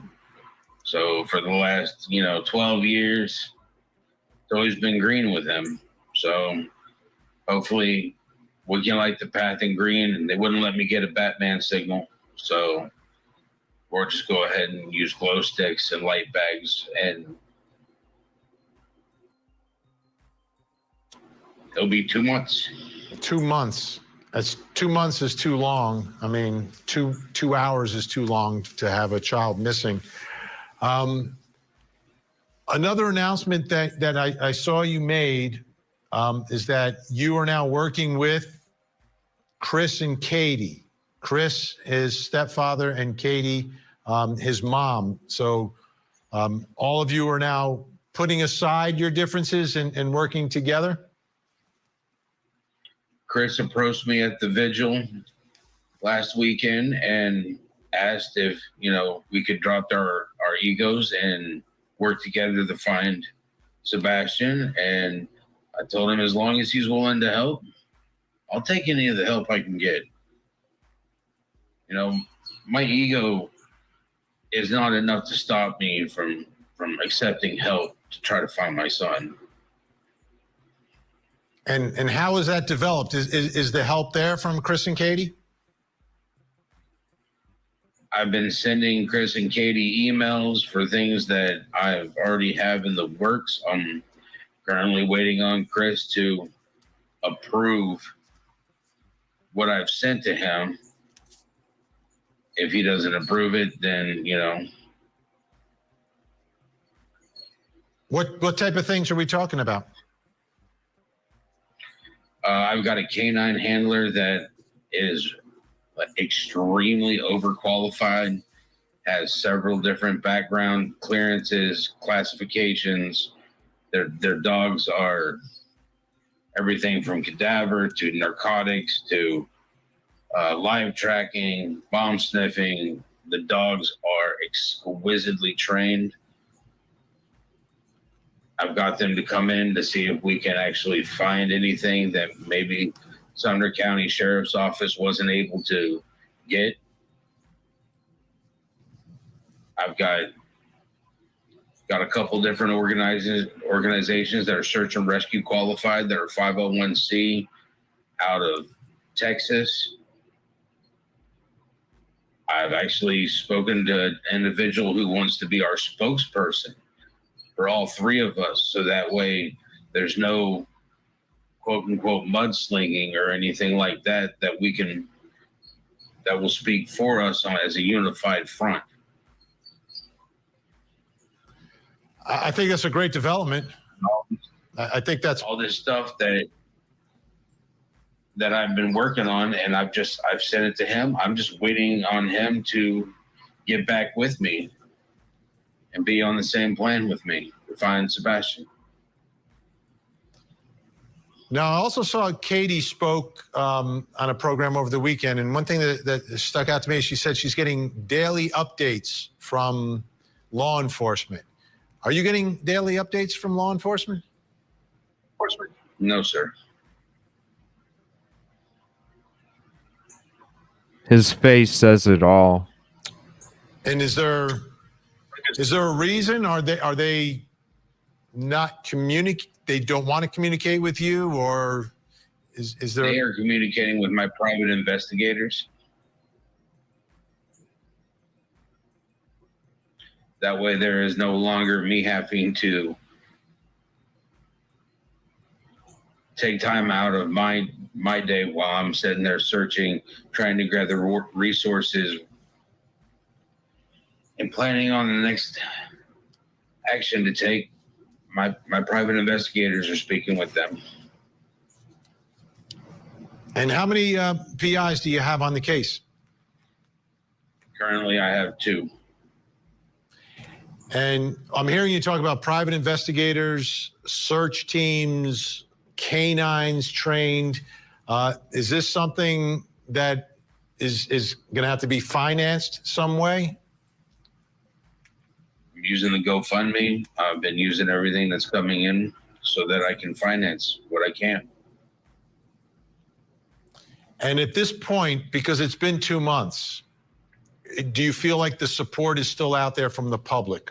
Is it dying down at all? Because we don't want it to die down. Sebastian's army is strong. People want my son found. And every day I wake up, God has made sure that I have woken up. My goal is to find my son, and he knows it. Seth, appreciate you coming on tonight. I know you're extremely busy, but I wanted to make sure everyone knew about Light the Path for Sebastian on the 26th. It's going to be a big crowd. Thank you so much for joining us tonight, and our thoughts are with you. I am currently working on another vigil as well. I should know soon if I'll be able to have it. Thanks. Thanks so much, Seth. Whoa. I wanted to leave it on here real quick. Vinny's face when he finds out that he's not even right here. Yeah. Not even getting any updates or nothing. He's just like, what? Yeah. See, the crazy part is that Chris and Katie have been getting all the info from the detective. Okay. Yep. Seth's been out on that. Now that they're supposed to be working together, Seth still isn't getting any information, but Chris and Katie are getting his information that he gets with his PI now. So now they've got all the information, and he's gotten just what his PI can give him. You see how he's being played, right? Mm-hmm.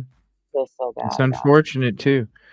And then what took place? Like, Yeah. congratulations, lady.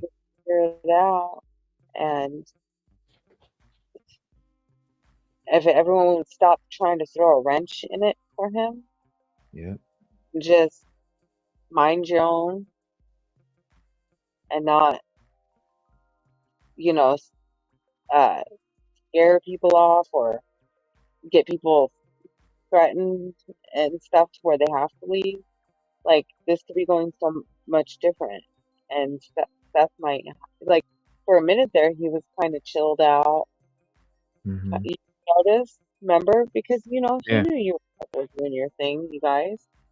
Yeah. And then the PI is coming in and stuff. But now he has no interview. He's stuck working with Chris and Katie, which isn't going anywhere for him. Oh, I don't know. Yeah, and they're not going out there if there's no leads. No credible leads anyway, because there's others putting out leads, but they're not. Yeah, it's because I didn't go off of leads. I went off of what wasn't searched, what needs to be researched. Going off of the last few days I was there, trying to get everything together for another leg of a few weeks of a search after a couple-day break, and then I was being attacked for over a few weeks there already as it was, and then I talk about an ugly soul like I do when it comes to anybody that promotes that kind of energy. Like discussing who doesn't have brain cells anymore and stuff, and you're like, are like, as much hate speech as you want to talk about, isn't that promoting that me or somebody else that you have on that show where you're claiming people don't have brain cells? Or you not isn't that shaming of somebody that doesn't have full capacity function of their brain? Exactly. And that's what you meant by it. So as much as you want to say like so and so, no, this was stuff that was already taking place for weeks. And I say somebody has an ugly soul. If you dare stick up for yourself, You know what I mean? even just the way you just said that was a very innocent way of sticking up for yourself. They're claiming I didn't have brain cells. I'm just saying you got an ugly soul, that you got a soul like a dude. Yeah. And the next thing you know, they come for you, and they just know how to do it. Humongous defamatory, humongous, and everything that was caused from, and look, everything that happened now. So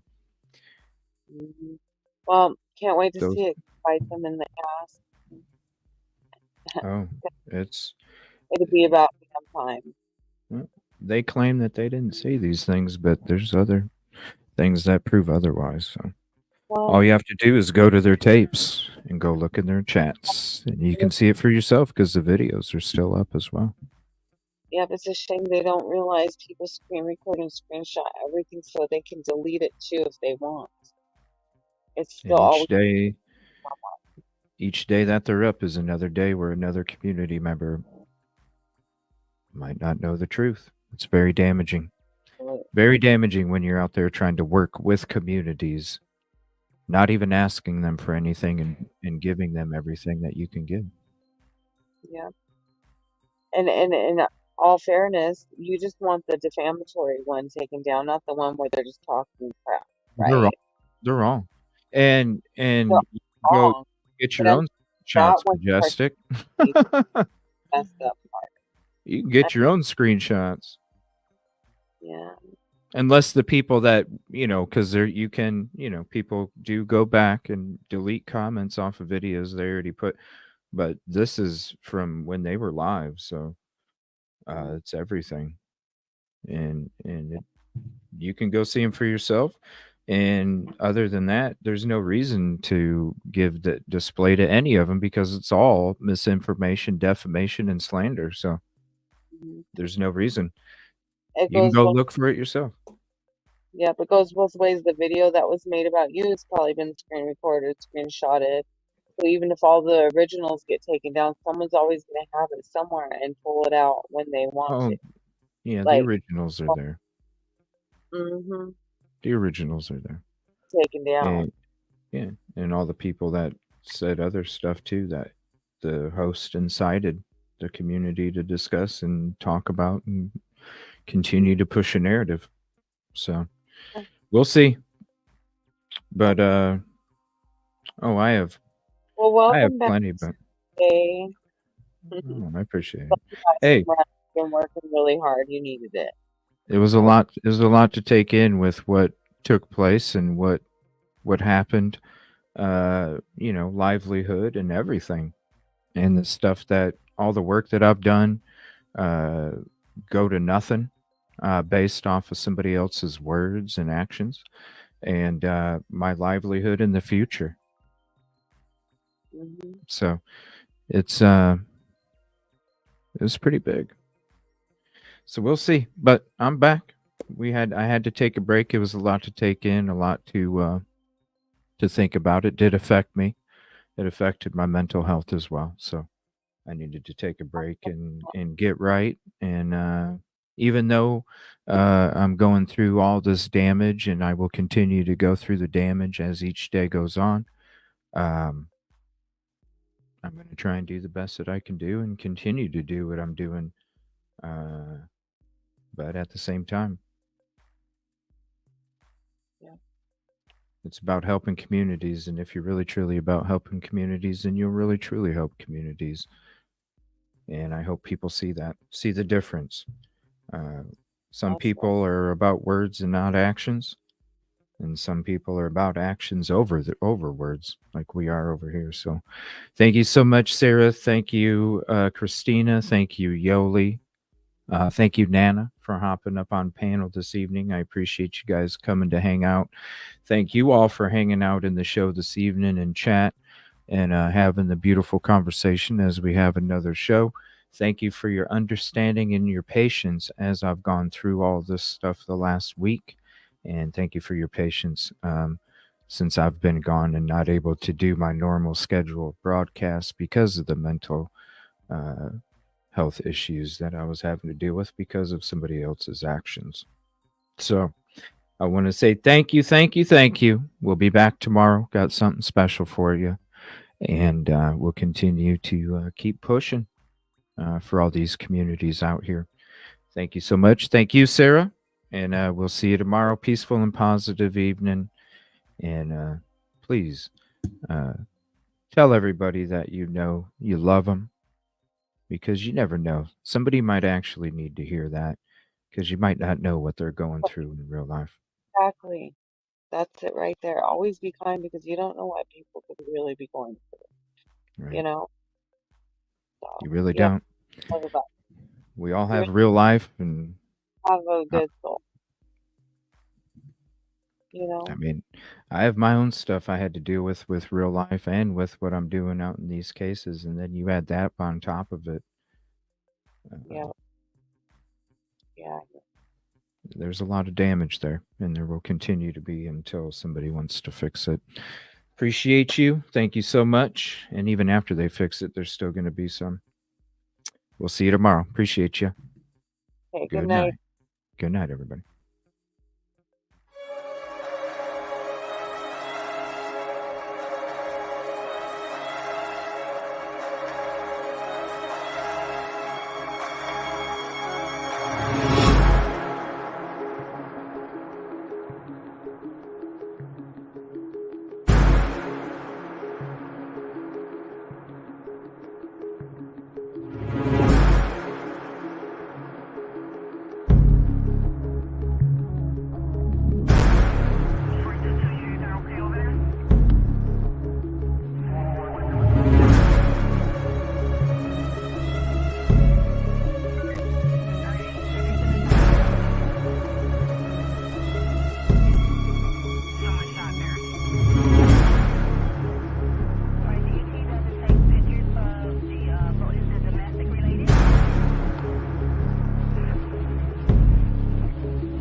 Stand for.